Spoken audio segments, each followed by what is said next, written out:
Good evening. My name is Ishmael, and I am going to share some information that less than 1% of the world population is aware of. There is about 39 million people who have fully awakened to the realization of the information that I'm about to share.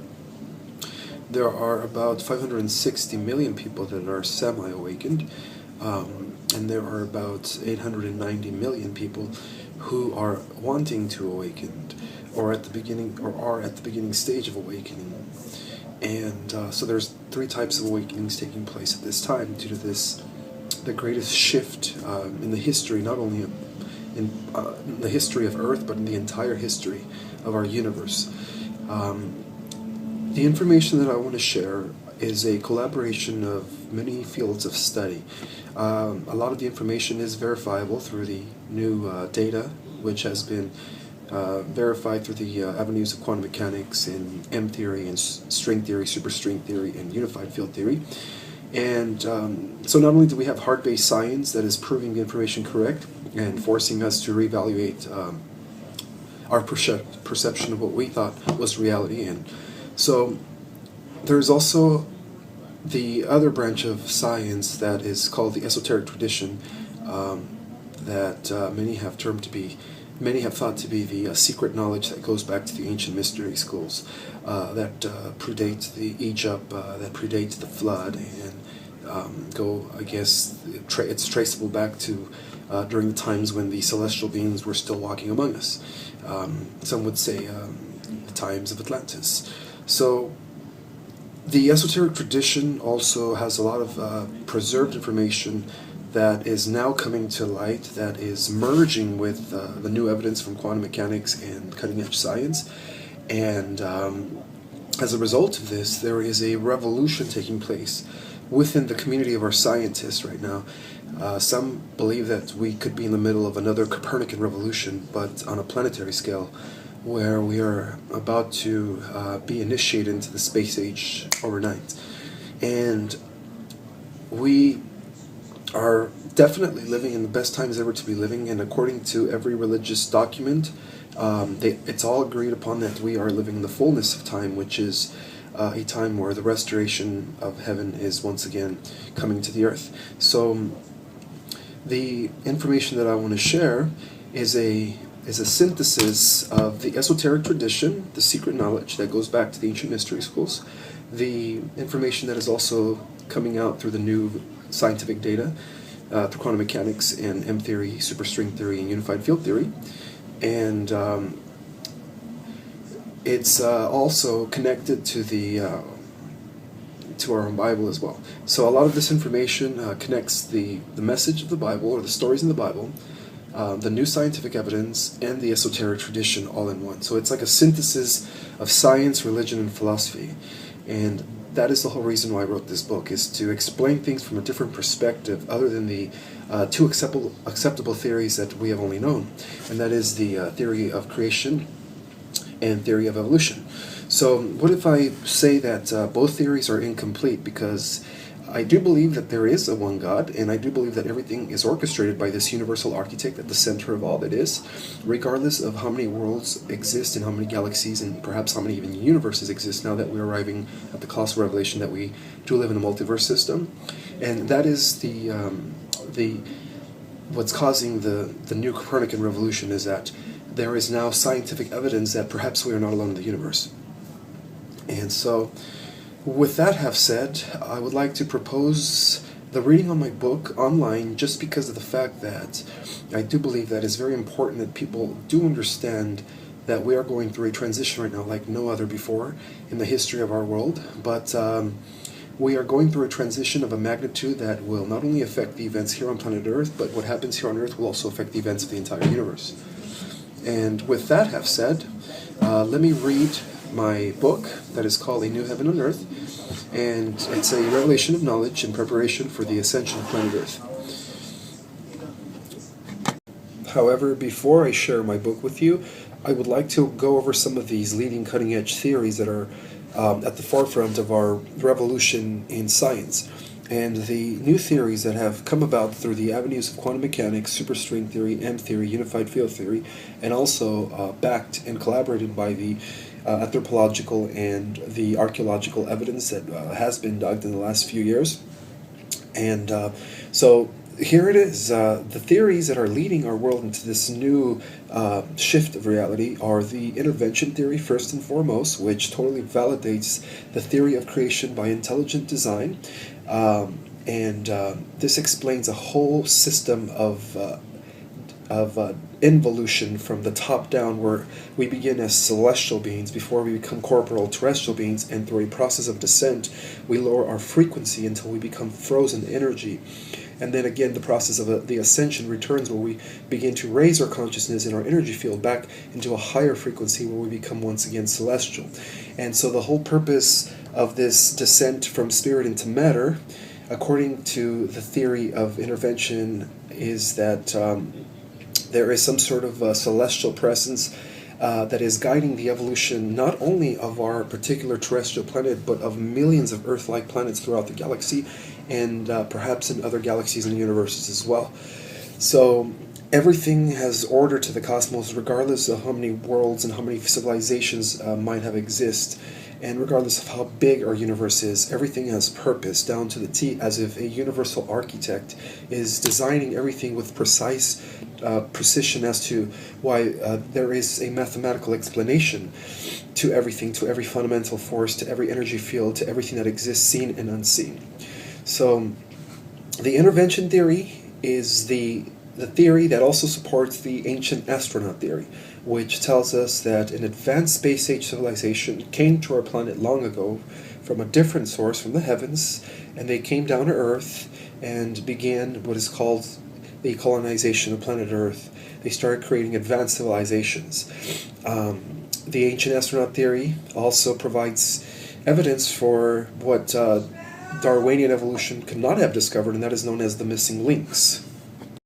The missing links, which provide more evidence that even the natural process of evolution is being guided and orchestrated by an universal inert intelligence that is causing everything to flow in its perfect sequence in its next stage of mutation, and so on and so forth. So everything is guided, including the natural flow of evolution. So the part that Darwin doesn't get it right is that he explains it as a happenstance, as an accidental mutation, whereas everything has purpose, and there is no such thing as accidents. Everything is precisely guided down to the T, from the single cell to the fish, to the amphibian, to the anthropoid, and the various mammalian life forms that emerged out of this natural flow of evolution. So everything is guided by some sort of celestial presence. Now, according to the intervention theory, which acts more as a parent source to the ancient astronaut theory, the panspermia theory, or the theory that life on Earth came from outer space, also talks about how the microbes that began in the heated oceans millions and millions and millions of years ago, perhaps 1 billion or 2 billion years ago, was planted by these terraformers, these celestial personalities that come from these advanced space-age civilizations.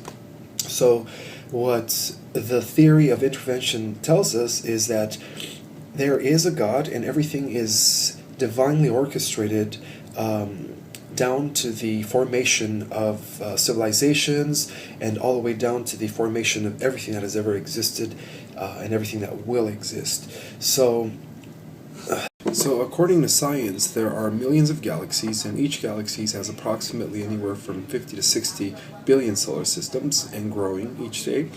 And so obviously there is something out there that is causing the creations of the solar system formations, as well as the planispheres formations, that eventually also lead to the idea of planting the prokaryotic bacteria in the heated oceans that eventually evolve into the varied mammalian life forms that eventually do exist.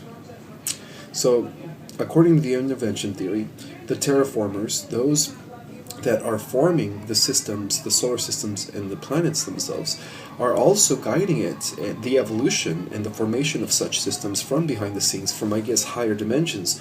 And so these are celestial personalities that are apparently eternal, or in some case immortal, because they stick around for millions of years, guiding the flow of natural evolution from the moment they impregnate the heated oceans with the prokaryotic cells that eventually, or bacteria, I'm sorry, the prokaryotic bacteria that eventually forms into the single cell, and then it splits, and then leads into the entire varied mammalian life forms that exist, not only in this planet, but in other planets as well.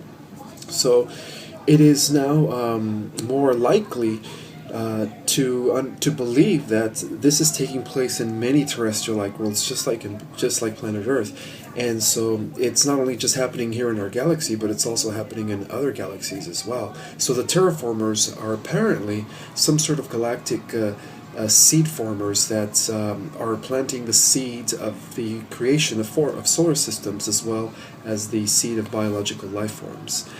And the intervention theory is also comparable to the idea talked about in the ancient manuscripts or in the Bible about the celestial personalities that are all working for the one Creator. Well, it appears, according to the esoteric secret teachings, that there are other dimensions that are imperceptible or that are not tangible in our physical world as we know it, but do exist and, in fact, affect the reality of our world. And so, according to the ancient manuscripts and our Bible, the celestial personalities are the ones that are working and assisting our one Creator in the formation and development of all life as we know it. So there is some sort of divine universal intelligence taking effect on each level of existing, from the creation of planets, the solar systems, to planets, to the planting of the seed of biological life forms. And this theory also supports the idea of the ancient astronaut theory, which tells us that an advanced space-age humanoid civilization visited our planet about 455,000 years ago, according to the ancient translated Sumerian tablets, and not only colonized it, but eventually, by admixing their DNA with the DNA of the already existing primate on this planet, created what scientists, or what Darwinists would call the missing links.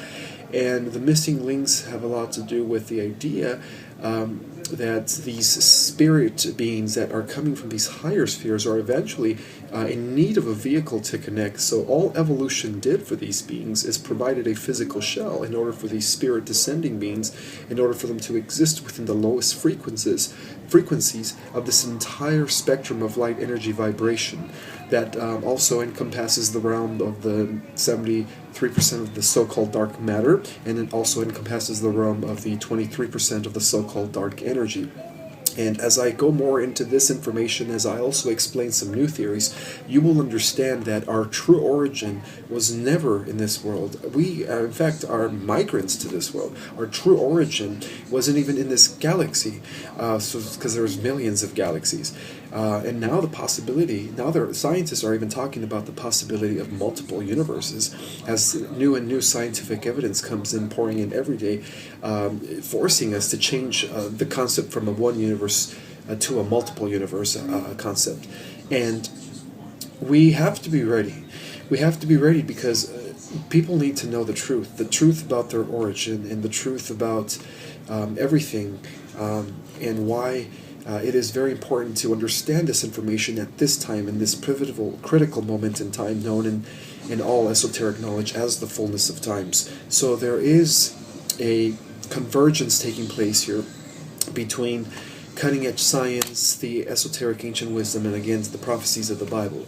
So now that we have more evidence that we're not alone in the universe, then we are more likely to accept the idea that these ancient visitors, these ancient aliens, Anunnaki, that made us in their image, did come and did exist. And even in our Bible, there are, in the book of Genesis, there is sections attributed to the idea of these giants or sons of God, Nephilim, Elohim. There's different terminologies used in the Bible that talk about the many descending celestial spirits that walked or that coexisted among men during the ancient times, the days before the Great Flood. And so the terraformers apparently are higher evolved intelligences than the Anunnaki or the Sumerian gods that came in ancient times. According to the intervention theory, the terraformers only have the knowledge to create solar systems and planetary spheres, whereas the Anunnaki only have the knowledge to genetically engineer or upgrade a certain species, or create a certain biological entity. They only have the knowledge to tamper with the seed that was already planted here by their parents, the terraformers. So even the Anunnaki, the gods of ancient times, are part of this long lineage of descent that began in the higher realms that science would now consider dark matter and dark energy. And I will explain more of that later, but what I'm trying to say here is that there is some sort of cosmic ancestry here, and we are at the bottom of this. We are at the lowest frequency of this long descent of high energy vibration into this low frequency, or into these lower spheres known as the planetary spheres. So yes, even the Anunnaki themselves, the ancient Sumerian gods, were created by the terraformers, or in this case were the children of the terraformers, who in turn are the children of something that even goes greater than that, tracing our origin all the way to the highest spheres of the always existing vibrating fields or planes of reality that now science is starting to call dark energy. See, our origin is cosmic. It's not planetary, it's not biological. I mean, in fact, it's not even about a biological evolution, it's about spiritual evolution. So in essence, as human beings, we're only experiencing the end result of this involutionary process that began long ago when we we began in the highest existing vibrational spheres or planes of reality, and through this process of involution, through the lowering of our frequency, we became more dense and dense until we finally experienced what is known as rock bottom, and that is mortality, which is only a temporary phase for us spiritual light beings whose essence is really eternal. So if the intervention theory is sounding more plausible, and also the ancient astronaut theory, then we might as well allude to the idea or validate the concept of multiple worlds and multiple civilizations. So yes, we are one of many worlds in one of many galaxies and perhaps one of many universes. And as I share my book here, you will not only will I support it with scientific evidence, but I will also connect it and merge it with the ancient esoteric wisdom, as well as the prophecies of the Bible, and as well as the true significance of ending the great cycle known in the Mayan calendar. So it is very important to understand that we are living in the most exciting times ever in the history of the planet, and so it is very important to understand that the information that I will reveal is something that will prepare us for the events that are going to totally change our world as we know it in a moment, in a blink of a second. It's not going to be gradual. It's not going to take place in 100 years like some scientists are predicting, due to this factor of accelerated time, also incorporating the Fibonacci ratio, which deals with the acceleration of time as we know at this time. Our evolution is taking the greatest quantum leap that it has never experienced in the face of this planet. So we are already, you could say, at the stage where we are completing this long process that began perhaps billions of years ago, where we descended from these higher spheres, and now we are going to be experiencing the bouncing back or the ascension aspect of this long descent of spirit into matter, because that's what we human beings on planet Earth are. We are the descendants of these ancient Anunnaki, or these ancient Sumerian gods, who in turn are the descendants of the terraformers, who in turn are the descendants of something even greater, as we all are part of this cosmic lineage that is traceable all the way to the highest regions of existence, where there are worlds and civilizations that have no end. And so the next question would ask, well, we have archaeological, physical evidence, we have scientific cutting-edge evidence, but is there any ancient records that testified to the fact that these ancient visitors did come from heaven to earth, from an advanced space age civilization, as mentioned? And there is actually. They are known as the Sumerian clay tablets, which have been discovered and translated by linguistic scholar Sakurai Sitchin. And if you want to look up the theory of the 12 planets and the information that was translated from the ancient Sumerian tablets, you could always type in Sakurai Sitchin, the 12th planet, and read up upon the information that was translated, but I'm just going to make it brief. According to this ancient Sumerian tablets, a group of beings known as the Anunnaki came from a planet known to the ancients as the planet of the crossings. Now, according to the Sumerian tablets, it was called Nibiru. And this planet apparently comes into our solar system every 3,600 years on an elliptical orbit. So, according to these tablets, the Anunnaki who came from Nibiru came to our planet roughly about 450,000 years ago, during a time when the natural flow of evolution reached the stage of Homo upstanding right vertical primates. And there were 6 kind in those days. There were Homo, branching from the family of Australopithecus. We had Homo robustus, we had Homo... I can't even think of all the different names, but there was Homo robustus, Homo africanus, Homo habilis, and several others. And the most evolved out of these 6 strains of hominids were known as the Homo erectus. So, according to this theory, the Anunnaki, who came 450,000 years ago, when we had these sets of different primates, is that they are the ones in an effort to excavate the gold in the planet, in order to break it down to its subatomic particle, refine it to dust, and then disperse it into the atmosphere, because that was the whole reason why they excavated the gold, is that their atmosphere was leaking, so it was causing the lifespan of the civilization in Nibiru to shorten, so people were living less and less lives. So the whole purpose of the Anunnaki coming to the Earth during those days was to excavate the gold so that they could patch up their atmosphere and provide longevity or longer lifespans for their people that live on Nibiru. So, according to this theory, or this translation, the Anunnaki had physical bodies just like you and me, and they hated to toil in the underground mines. So what they did in an intelligent act is they upgraded the Homo erectus, which is the most evolved branch out of the other 4 primates, and they mixed it with their DNA in an effort to create a more superior being, but that is also less intelligent than themselves by far. So that was the first missing link that Darwin and all these evolutionists can never figure out, as to why millions of years of evolution took place where all of a sudden overnight we went from Homo erectus to Homo sapien. And that is known as the first missing link. So the ancient astronaut theory provides evidence that evolution and creation are 2 sides of the same coin. However, they're both, incomplete, because creation is not including the existence of advanced space age civilizations and the possibility of multiple worlds. And the theory of evolution is not considering the descent of spirit into matter, which is involution explained from the top down. So basically, Darwin only explains the evolution of physical shelf of a vehicle. But what I do in my work, in my book here, is I start sharing some theories that are going to expand a whole new different, or broaden our perception of a whole new different type of existence that has to do more with just temporary physical mortality. And that is the idea that we are part of a long series of involution from spirit into matter, which I explained earlier, and eventually we needed to connect with the vehicle.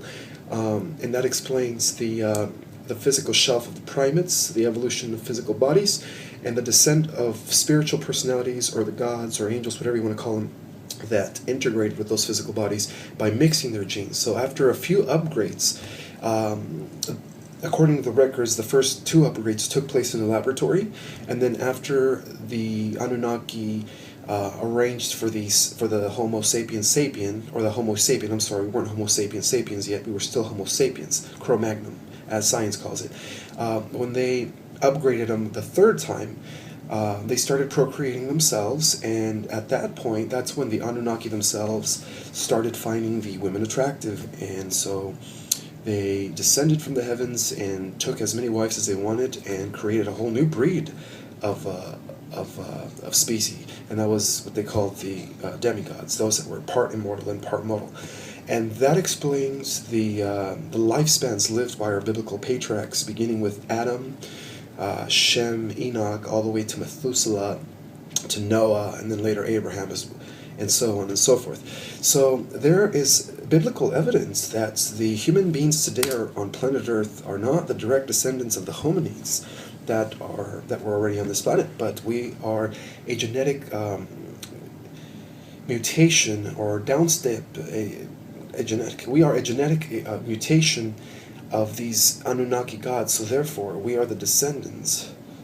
Therefore, we are the descendants of the line that stemmed from Adam, which was part immortal and part mortal. So we are, in a sense, sleeping giants. We are like demigods. We are like wizards, only using 10% of our full capacity. Whereas the Neanderthal man, which is the culmination of natural evolution, which today have been discovered as the Sasquatch and the Bigfoot that exist in the Alps and the different regions of the mountains around the world, they are using about 56% of their full capacity, almost at 60%. We are using less than 10%. And then there's also scientific evidence that completely delineates the genetic DNA structure of the hominids, or the Neanderthal man, and the Homo sapiens sapiens. So, by evidence of that, we human beings on planet Earth are great spiritual beings that are, in a sense, sleeping and not fully awakened to our multi-dimensional consciousness.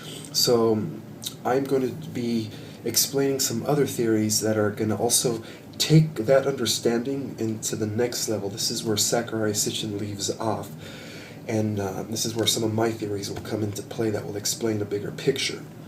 So with those four theories in place, the intervention theory, the ancient astronaut theory, the panspermia theory, the theory of multiple worlds and multiple civilizations, and the theory of multiple universes, now I want to add three more theories. The central sun theory, which states that all life in the galactic systems is planted at the center of the galaxy, and from the center of the galaxy in a circumference manner, spontaneously, life is activated on every level, all the way down to the outer rim of the galaxy. So the energy that is emanating from the center of the galaxy is what's causing these sudden leaps in evolution on these different planetary spheres, all on different levels of evolution, spontaneously throughout the galaxy. And it also tells us that at the center of the galaxy, there is no such thing as a black hole that is sucking everything up into its hole, destroying everything, which those proposes the principles of decay and entropy, or the laws of entropy. And I'm here to say that according to the central sun theory, the laws of entropy are also erroneous, that we should incorporate the laws of centropy, stating that at the center of every galactic system there is a colossal sun, huge nucleus sun that is sending universal life force through its circuits, connecting all the solar systems and planets and giving them all, or nourishing them with all universal life force. And so, according to the laws of centropy, there is no such thing as a black hole, although at the center of the galaxy there is a spin, that is kind of like a vertical axis that goes through our galaxy, the center core and out, and that spin is what's causing it's what's generating the unlimited power that is generated at the center of our galaxy.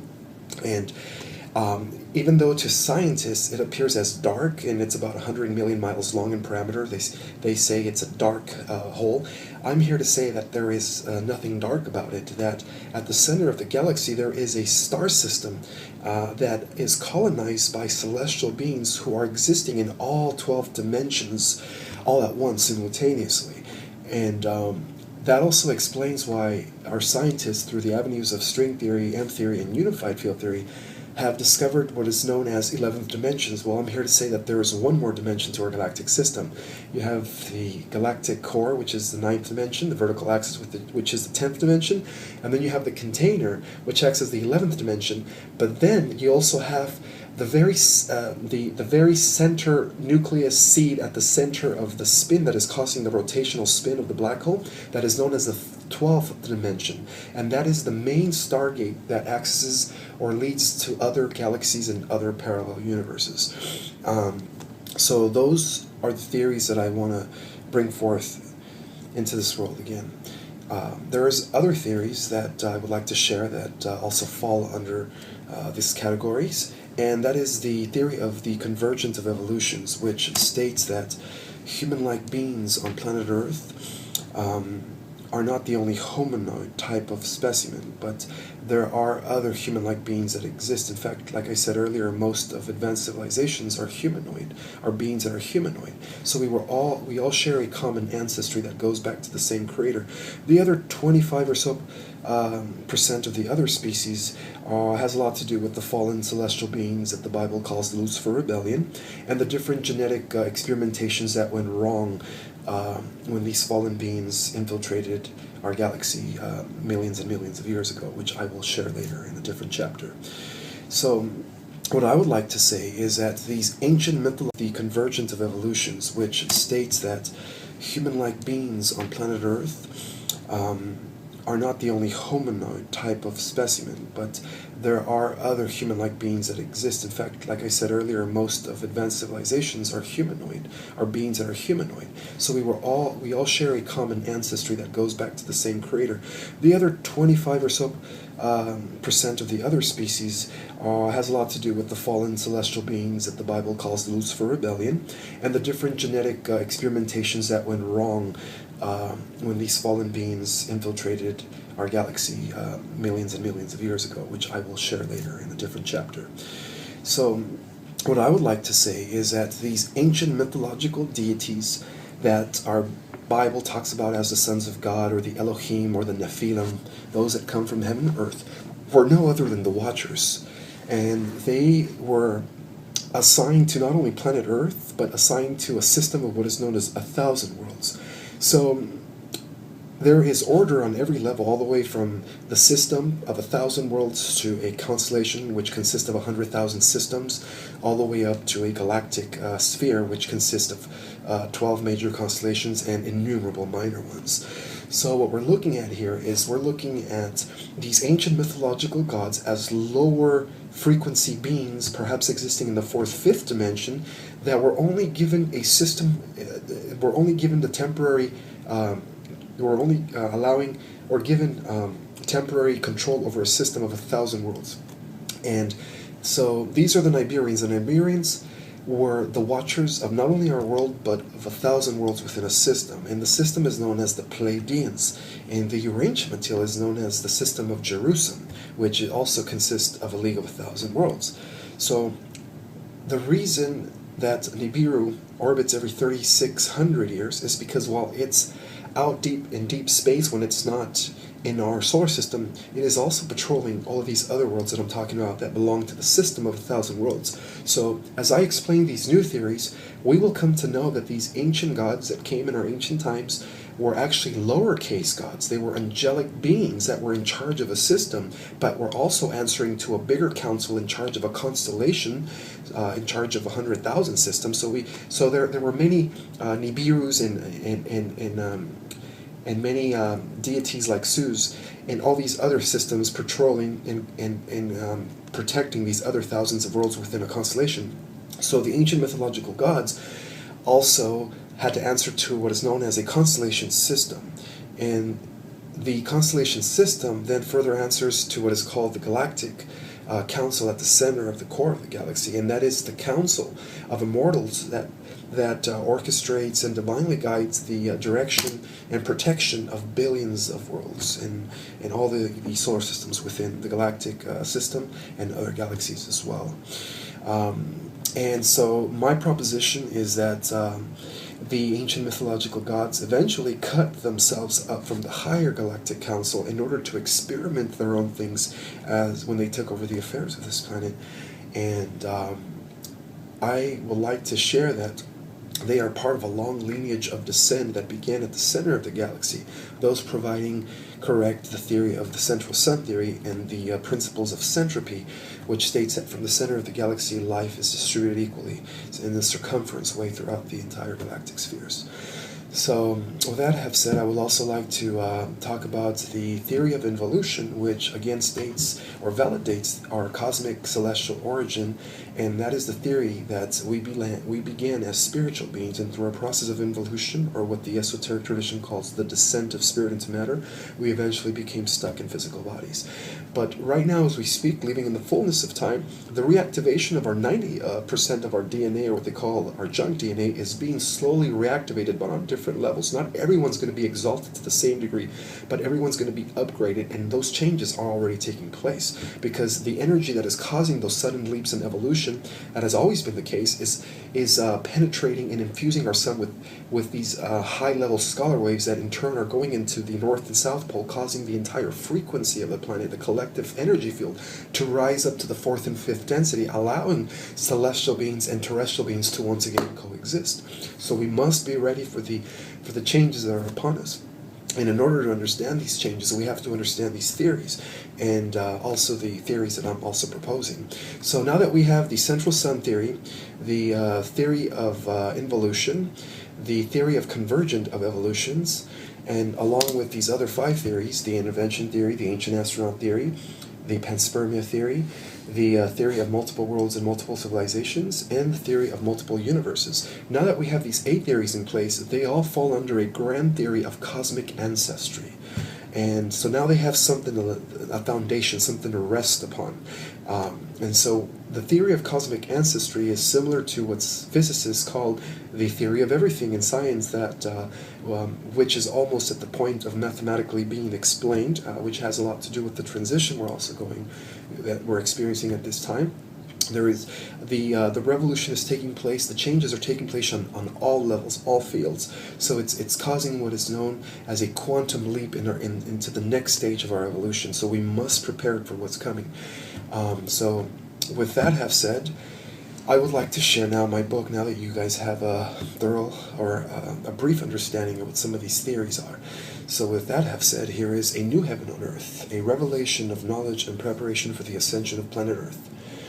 It has been confirmed by World Spiritual Advisor Goodwin Dupont that as of October 12, 2010, heaven on earth began the moment our sun rays hit the earth everywhere. That indeed, the work of the angels has been completed on earth as it is in heaven. As of that day forward, there has been a celebration in the heavens by all the angels in honor of a new heaven on earth. As a result of the completion of the great divine work, the next day, on the 13th of October 2010, there were massive UFO sightings everywhere in the world. China, United States, South America, Mexico, Europe, India, Africa, New Zealand, Greenland were among a few nations that reported these sightings. The New Heaven on Earth book is a spiritual awakening instrument that will awaken people into a multidimensional consciousness. So this is the preface. There's an introduction. And I divide it in 3 sections. Under section 1 we have Under section 1 we have chapter 1, A New Science Has Emerged. Chapter 2, The Truth About Planetary, Stellar, and Galactic Civilizations, as proposed by our new science.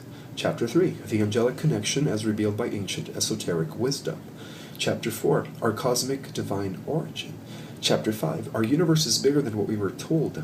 Chapter 6, All universes and all creations operate according to universal laws and are governed by multiple celestial, etheric, and material administrations or councils of light that have been set up by the great source of all creation. Section 2, Chapter 7, A Brief History of Our Galaxy. Chapter 8, The Formation of the Galactic Federation of Free Worlds, the Benevolent Watchers. Chapter 9, The Connection to the Pleiadians, or Jerusalem. Chapter 10, The Real History of the Earth is More Than Just a Few Thousand Years. Chapter 11, The Fall of Atlantis Was the Fall of Men. Chapter 12, From the Fall of Atlantis to the Rise of the New Era between 12,000 BC to 6,000 BC. Chapter 13, When Kingship Was Lowered from Heaven Nibiru to Earth. Chapter 14, The Inheritors and Successors of the Order of these Scenes from about 900 AD to the present. Section 3, Chapter 15, The Rise of the Angelic Humans Among Us. Chapter 16, The Return of the Host of Heaven and the Reestablishment of the Office of the Christ. Chapter 16. Chapter 17, Cosmic Cycles and the Precession of the Equinoxes. That chapter will explain more in detail the ancient calendrical systems that were preserved by the Mayans, known as the Mayan calendar. Chapter 18, A Vision of the Next 2,000 Years. So that is the table of contents. So I strongly believe that a new era has arrived, the 7th golden age that was not only prophesied in the ancient oracles, but also in our Bible is at hand. For a new reality has precipitated in our world in this greatest dispensation bestowed ever upon mankind, and it is indicated by the coming union of science, spirituality, and philosophy. The preface. In the 4th century BC, a mob of religious zealots destroyed the last storehouse of information relating to the ancient knowledge of records from the times before the Great Flood. This was the Library of Alexandria, and the last of its keeper was a guardian by the name of Hypatia, who was murdered by this fanatical religious mob. Over hundreds of thousands of literature was burned to ashes, everything from the prehistory of our world to philosophy, science, and even metaphysics. As a result of burning down this ancient library, our world fell into darkness for about 1,300 years. It was only about 500 years ago that our Western world climbed out of the long-dreaded Dark Ages due to a few important records of the ageless wisdom that were secretly preserved. They survived in the secret societies of medieval times under the banner of the Brotherhood of the Quest, or the Great White Brotherhood, who, despite their oppression, were able to eventually bring our world out of the Dark Ages through the historical event that became known as the Renaissance. The quest was the return of spiritual knowledge to mankind, which in turn would catapult us into the promised Seventh Golden Age, as revealed in those ancient records.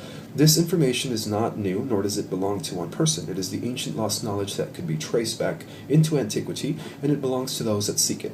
The times have changed, and today mankind has arrived at a new dispensation. Therefore, the age of wars and secret societies is coming to a close. For in the new era, all mankind will be initiated into the higher mysteries and given the opportunity to reach their full potential, and that era has arrived. Remember, I was talking about the process of descent is now reversing, so now we are ascending and we are all being exalted to different levels of immortality. As a result, where am I? The quest for the return, the information. The quest was the return of spiritual knowledge to mankind, which in turn would catapult us into the promised Seventh Golden Age, as revealed in those ancient records. This information is not new, nor does it belong to one person. It is the ancient lost knowledge that can be traced back into antiquity, and it belongs to those that seek it. The times have changed, and today mankind has arrived at a new dispensation. Therefore, the age of wars and secret societies is coming to a close, for in the new era, all mankind will be initiated into the higher mysteries and given the opportunity to reach their full potential, and that era has arrived. The book is therefore dedicated to all those men and women of the Brotherhood of the Quest, like Hypatia, and later the legendary Guardians of the Holy Grail, the Knights of the Temple, the Sufis, as well as the networks of the East in Tibet, China, and India. These networks have for centuries secretly guarded the information that is now once again emerging in the 21st century. This is the spiritual knowledge of the ageless wisdom that is awakening mankind into a higher purpose and meaning of life. It unveils the information we need in preparation for the manifestation of a new heaven on earth. The information in this book was derived from a combination of both collective research based on intangible investigative records, as well as intuitive research based on channeling information from the higher realms. Most importantly, the information provided in this material is backed by the new cutting-edge science. May the living light of our Creator shine once again throughout all mankind. This book is meant to awaken people in this time of restoration. It is not your typical book, but a revelation and message for those that are meant to know the truth. It will help you understand more clearly the flood of information that is emerging in these wonderful times. Most importantly, it is a book of initiation for the masses who, upon reading this book, will have a spiritual awakening. Consider each chapter in mind, for each chapter has a clear and strong message so that you... But before I share the topic on advanced civilizations and the scientific evidence of multiple worlds, I would like to share the latest research in science that is forcing us to reevaluate the way we were taught regarding the nature of our existence. So here is evidence based on the new scientific data that is causing the revolution in science as we know it. And it's Chapter 1. I call it A New Science Has Emerged. And here we go. One of the greatest discoveries in the 21st century is quantum physics. With this new avenue of study, our scientists are slowly but surely tapping into the supernatural, or metaphysical world of spirituality and higher reality. This new avenue not only opens the door to a whole new way of understanding the world and the universe we live in, but it also validates the existence of a supreme being many call God. For centuries, or perhaps for millenniums, we were under the impression that everything in existence was mechanical, that life was a constructed machine and subject to decay or entropy, based on the understanding that only the tangible world exists. On the contrary, and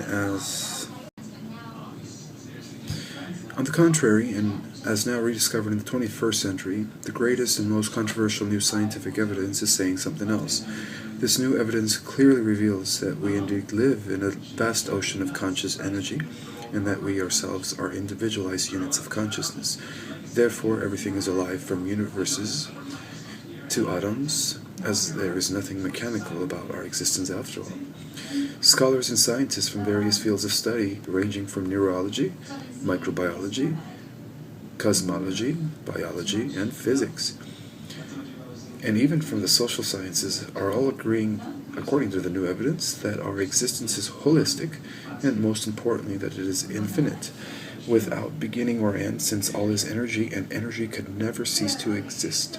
The facts are now known that we are part of a bigger picture, and that there is purpose to everything in life, that all conditions allowing for existence in space and time are following a cosmic blueprint, as if something beyond our current comprehension is weaving everything with exact precision.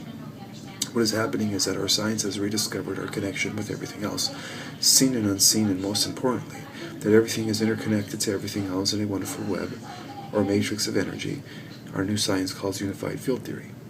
The new physics is suggesting that everything in existence operates as a unit of one, and that what we thought of as impossible is not possible.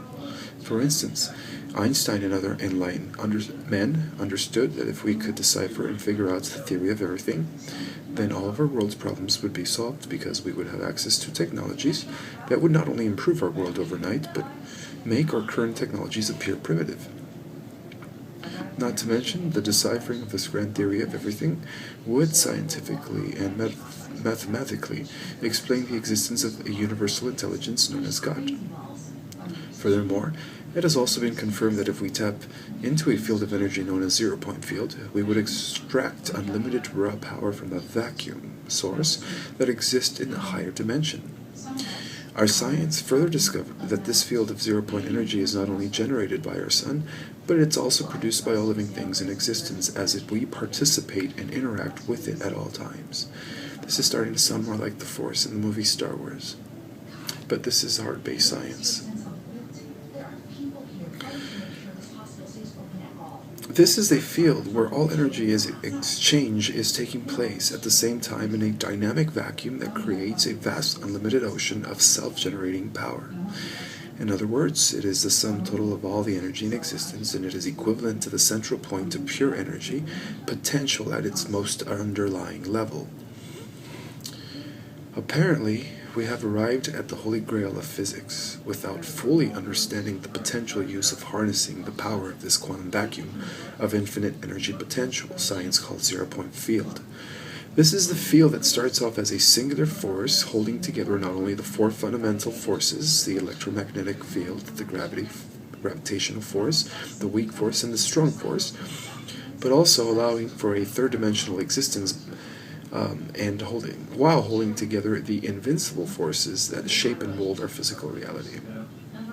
This unified singular force field also holds together other unseen planes of reality that are currently not measurable by our third-dimensional instruments. Apparently, our science has now indeed reached a point in our development where spirit and matter are once again merging, and we can begin to detect this by the newfound evidence in the new science. The new developing science, through evidence, the new developing science, through quantum mechanics and superstring theory, is asking for a synthesis of all fields of study and is providing evidence of a bigger picture and a bigger cosmos. For example, the new evidence is suggesting that everything in the cosmos is operating according to some grand mathematical equation, and that there is an inert and universal intelligence impulse guiding all processes, as it is omnipresent, omnipotent, and omniscient as described in the holy books of all religions. The more we tap into the theory of everything, we may conclude that what we consider science fiction is now perhaps a possible reality. If this is the case, then we are on the verge of being propelled into a new utopian advanced spiritual technological age. The new evidence not only provides proof of a unified energy field, or the force, that confirms that we are all one, but the most disturbing discovery in our established academia is the idea of multiple universes, multiple realities, and unseen dimensions. These concepts, along with others, have now become the greatest taboo in the established academic community. Nevertheless, the facts are now pouring in more so than ever, and through the higher quantum avenues of superstring theory, M theory, and unified field theory, and through these, it has been currently, all which by the way fall under the grand theory of everything, it has been currently been confirmed that we indeed live in a multi-dimensional reality, and that there are multiple universes. Along with that, It has been also scientifically proven that we human beings on planet Earth are only experiencing and perceiving perhaps less than 1/10 of our total reality potential. In fact, mainstream science has gone as far as stating that about 90% of our universe is missing, and so they labeled it dark matter and dark energy. Also, through superstring theory, we are arriving at the colossal revelation that we might exist in 11 dimensions, and that there are indeed other realms that are finer and more subtle, and imperceptible to the naked eye as well as non-perceptible by the third-dimensional scientific instruments. Though, what is more startling to scientists, beyond the dark matter and dark energy, is that all realms intersect each other, but we are only aware of a small range of multiple intersecting planes of reality. These dimensions are apparently beyond the measurements of the subatomic world, and again, we are measuring these realities through Newtonian mechanics, which only measure less than 1/10 of our total reality potential. No wonder our scientists can't detect the 94% of missing matter. However, some scientists had come with the clever idea of using X-ray technology to pierce into the dark matter, and ironically, they have recently detected colonies and evidence of life forms in the so-called missing matter using X-ray technology. Now, this is something that our world scientists have been excited about, as discovered, but again, they're being suppressed by the powers that be. They don't want people to know the truth. Also, let it be known that nothing is new under the sun. We are basically rediscovering what was once known in ancient times, perhaps during the times before the Great Flood, when there is evidence that when advanced civilizations existed in our planet, their life here on this earth was in a much greater state of existence than it is now in this state of struggle and mortality. So, as I continue, also let it be known that nothing is new under the sun. It appears that our cutting-edge science is only rediscovering the truth about our multidimensional existence. The idea that there are multiple universes and multiple worlds. For millenniums, the saints, mystics, yogis, Gnostics, and shamans understood and experienced other unseen worlds beyond the five senses. Surprisingly, this wisdom of old is correlating to the new understanding of reality as provided by the new scientific data. The fact that these parallel realities and universes are all existing simultaneously within the same space, all independent of themselves, but yet through the zero-point field interconnect with each other, all at the same time, is becoming more evident. The truth of the matter, and as understood in metaphysics, is that the reason why these higher subtle finer realms of reality are undetectable to the naked eye of scientific instruments is because they are vibrating at frequencies beyond the limited range of our infrared and ultraviolet electromagnetic spectrum. According to the new physics, our perception of what we call reality is apparently one wavelength, and a greater wavelengths of other realities, or in a greater wavelengths of a greater spectrum field of light energy vibration.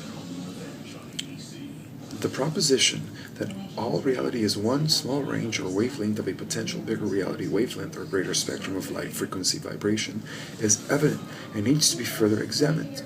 Perhaps this is what Plato, the Greek philosopher, tried to explain to his pupils in the description of the allegory of the cave.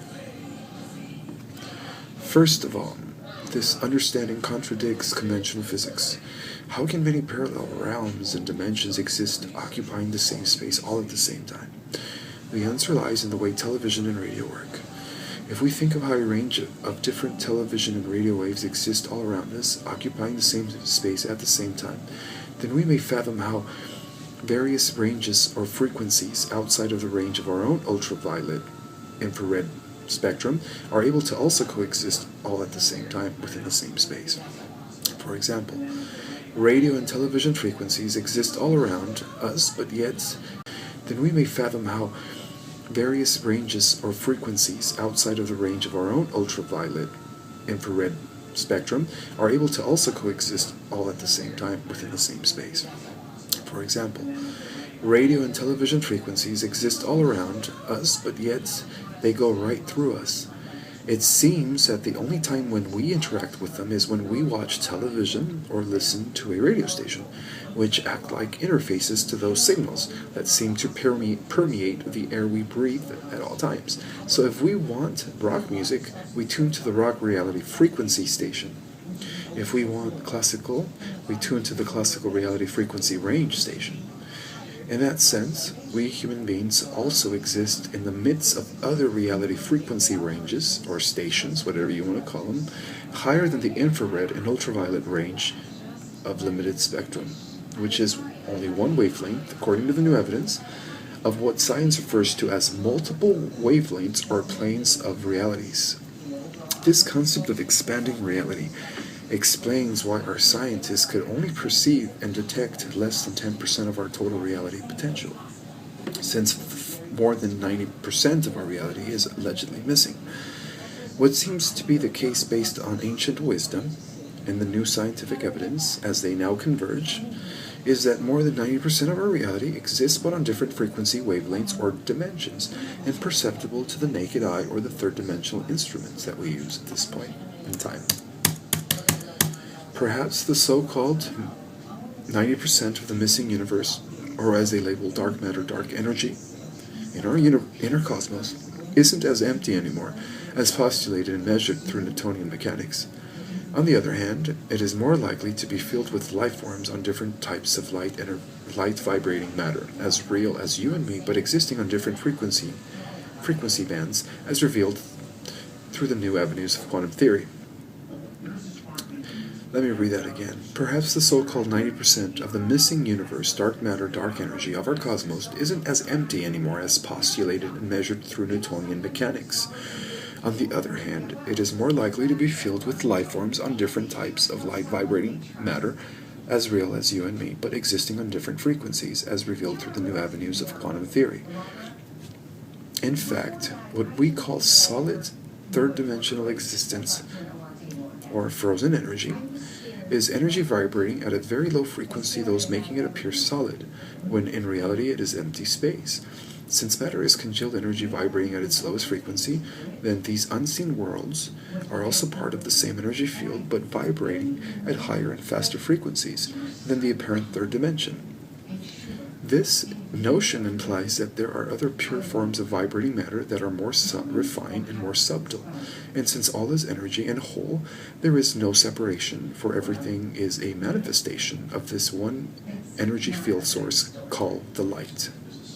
So, in that sense, we are all one and interconnected in an ocean of energy. However, we are only aware of the lowest vibrational point, or tuned into only one radio and television frequency channel station out of what might be a greater range of frequency realities.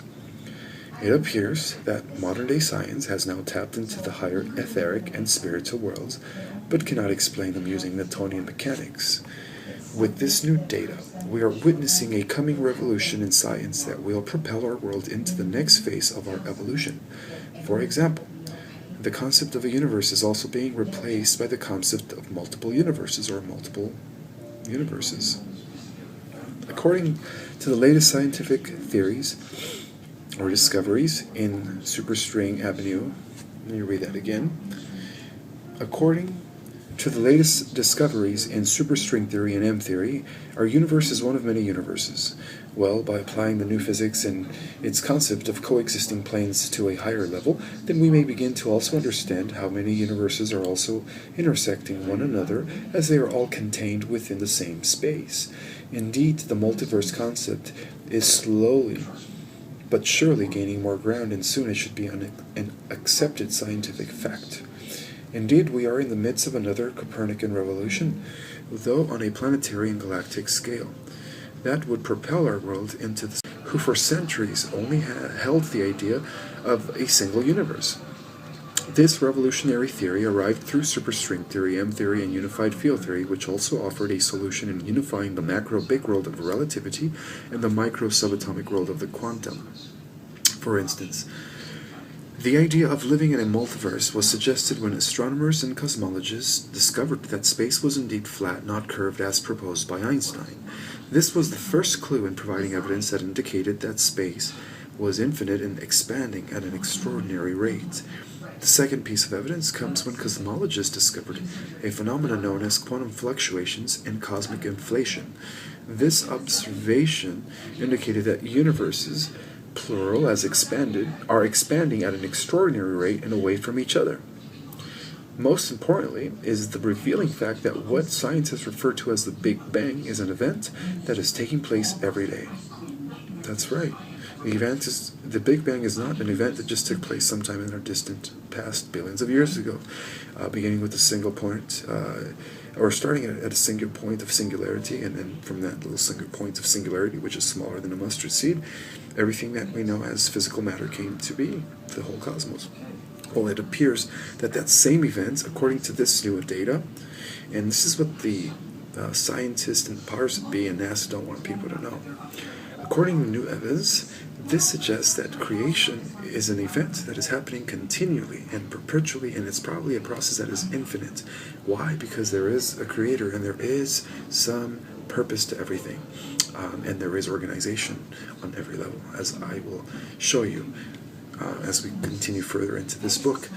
So, with that have said, let me continue reading this chapter on, based on the new ideas that science has recently discovered, based on the new evidence. Now, this notion of perpetual infinite creation would indeed imply that our universe is one of infinite number of universes floating in space with other universes, while new universes are being born every day, and as old universes are also fading away from existence. Wow, this is fascinating.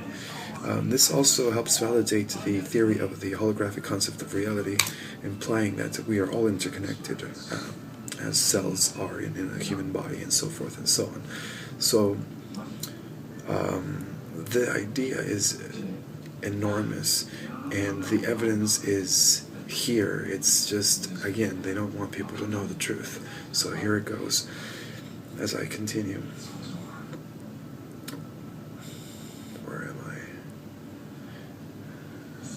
Now, this notion of perpetual infinite creation would imply that indeed our universe is one of infinite number of universes floating in space and with other universes, while new universes are being born each day and as old universes fade away each day.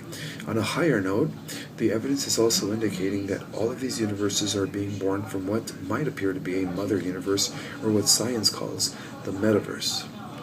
The metaverse or mother universe, according to science, has never been created. It appears as if the metaverse is infinite without beginning or end, and it is the source that is causing about 10 new universes. Let me say that again. And it is the source that is causing about 10 new universes. That's 5 plus 5. 10 new universes each day. It's giving birth to 10 new universes each day, according to the new evidence here, for what appears to be infinity. It is now apparent that our science has rediscovered what has always been known to the illuminated seers, and that is the truth that although there are multiple physical universes, there is only one spiritual motherverse that has always existed without beginning or end, exactly as explained by cutting-edge science nowadays. That's why I'm telling you, we are living in the most exciting times ever to be living. This is a time where, based on the new evidence, our science is going to reach a level of understanding where it will begin to once again reunite or merge with religion and philosophy, and as a result of that, a golden age will ensue for the rest of the planet, for the world. So here we go. I'm going to continue with this chapter.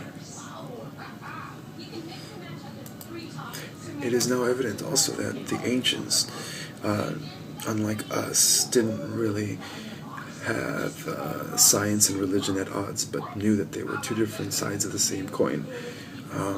They knew that basically there was no such thing as magic, that all is science at its most essence level. In essence, everything is science. Advanced science to us could be magic, or it could be something that is supernatural in nature. But the truth of the matter is that all is science. It doesn't matter on what level we are in this whole scheme of things. Everything is measured to a mathematical equation, as to why I strongly believe that once we mathematically solve the equation for the grand theory of everything. And that's to why I'm introducing these new concepts and these new theories, which will aid the grand theory of everything.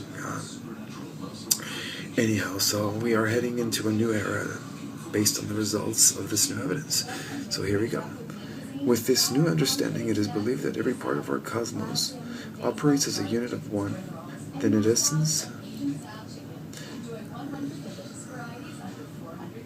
yes, with this new understanding, it is believed that every part of our cosmos operates as a unit of one, that in essence all universes are like.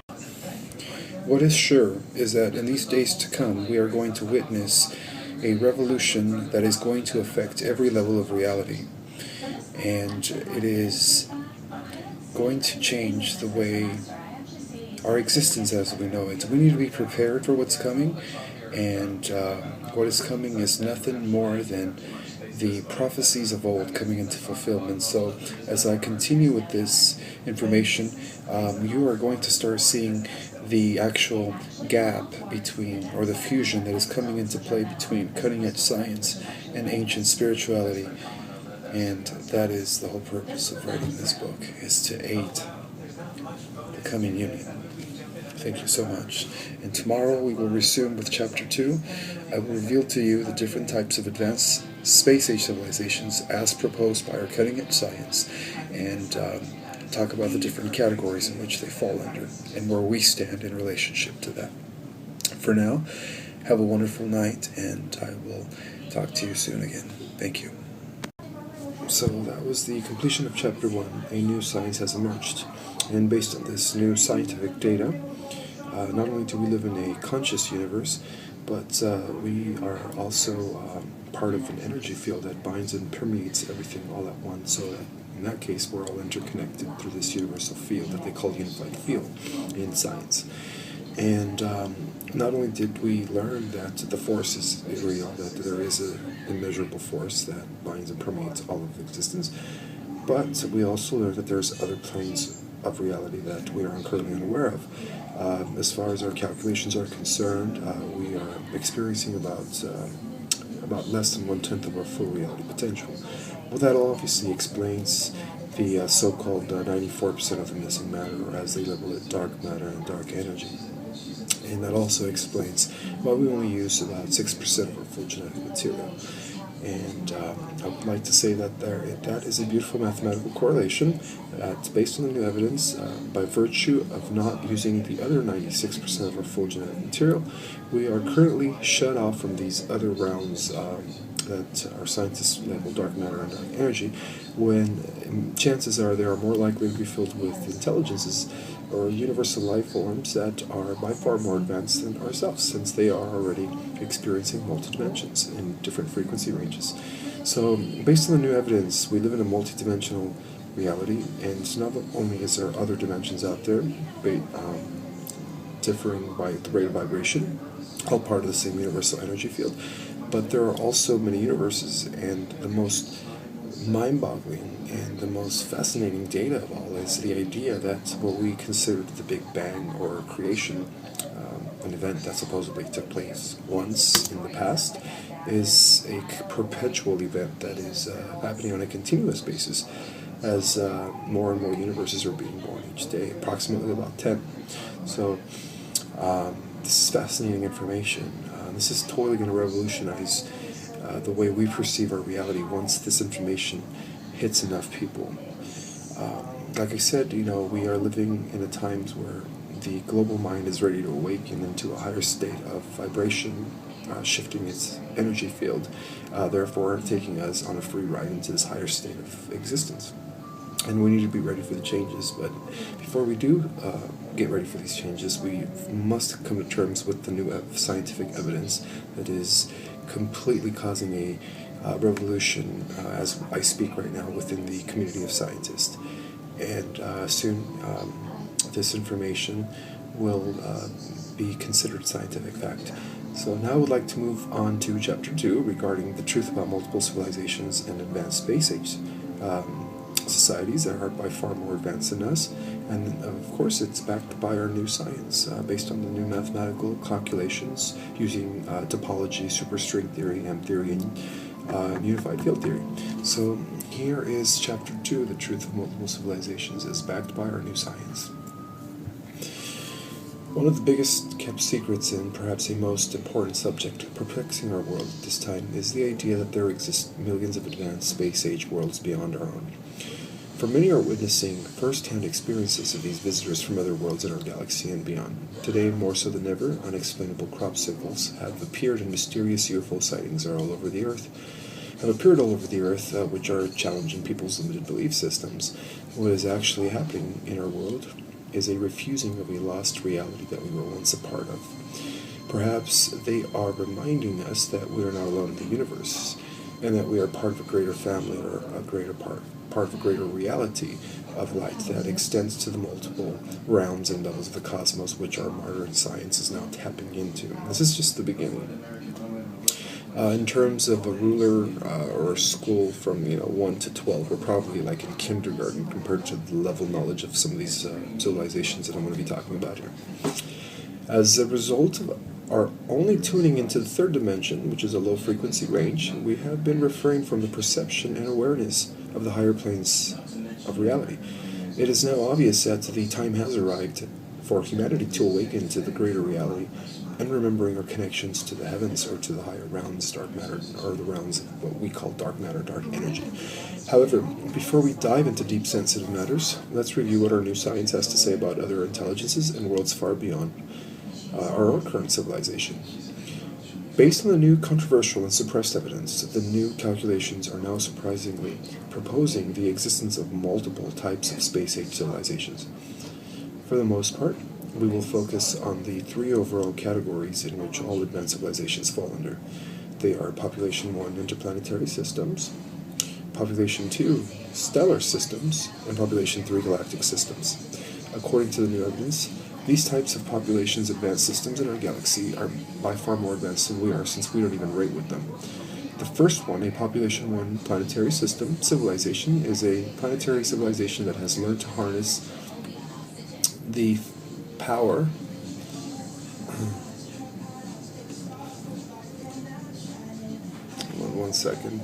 harness the power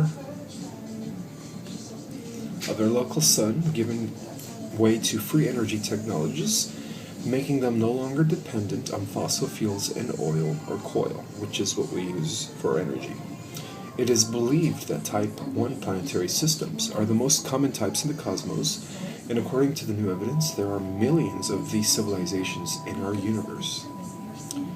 A Population 1 star planetary system defines the beginning stage of space travel, because when one harnesses the energy of their local sun, they may develop what is known as propulsion drive systems. This technology enables a civilization to begin the colonization process of other planets in their proximity and neighboring solar systems. We may compare the level of civilization of this type to the movie Buck Rogers. According to astrophysicist Dr. Michio Kaku, there are millions of these types of civilizations in our universe. The second type of civilization, calculated by our new science, is known as a Population 2 stellar system. And these types of civilizations not only manage to tap into the power of their local suns, but apparently also manage to tap the power of neighboring suns. Reason being is that a civilization of this type has had thousands of years of space travel or galactic experience, and have discovered technologies that enables them to soar faster than the speed of light. In this case, when a civilization discovers warp speed, they become stellar because they now could travel anywhere in the galaxy. We may compare this type of civilization to the level existence of Star Trek and the Federation of Planets. There are about hundreds of thousands of these types of stellar systems in our universe, and as calculated by the new scientific evidence. As more and more evidence pours in each day with a greater understanding of our reality, science fiction is slowly becoming science fact. Finally, the third type and most advanced of the 3 categories proposed by our new science is known as a Population 3 galactic system. These civilizations not only harness the power of their surrounding suns, but the full power of billions of suns. That is, they harness the energy of what is known as the core or the central sun of the galaxy. It has been calculated that there are thousands of these types of civilizations in our universe, and we may compare them to the movie Star Wars. A civilization like this, who learns to tap the power of their galactic core, has the ability to control the fate of an entire galaxy. Reason being, and as I explained earlier, it is based on the theory of the central sun in conjunction with the theory of centrifugal force, as opposed to the theory of entropy, which has crippled our science by locking our world from not going beyond the knowledge of our planetary sphere. And so by tapping into the galactic core, which is a reservoir of unlimited amount of energy, these advanced Type 3 galactic civilizations are able to administrate the universal life force from the center core of the galaxy until its multiple bands and rays, reaching the billions of solar systems and nourishing every single planet within the systems with universal life force. So that is the reason why they are able to control the fate of an entire galaxy, because they control the energy supply. As opposed to the idea of entropy, which states that eventually everything in the center of the galaxy is sucked up into a black hole. That has never been the case. Most scientists are aware that most black holes happen as a result of two things. When a universe grows really, really old, and it doesn't ascend to the next level of frequency, then it collapses into a point of singularity, and then it starts all over again. So in a sense, it's like universes also reincarnate until they get it right and ascend to the next frequency. So that's what causes mass of energy being sucked into a black hole, is when an old universe decays and collapses into a point of singularity. Another phenomenon that has been scientifically calculated to cause a black hole is also the idea of planets. When planets explode, when planets explode, they create this vacuum, and they suck everything into this hole that they create. This vacuum, everything in its surroundings gets sucked up. So to say that there is a black hole at the center of the galaxy, assuming it just because they see something dark that is spinning the galactic core at the center of the galaxy, which is approximately 100 million miles across in diameter, is ignorant. It's basing it just on Newtonian mechanics without using superstring theory, unified field theory, and quantum physics. And so as I continue here further in explaining the different population systems, I just wanted to share that with you.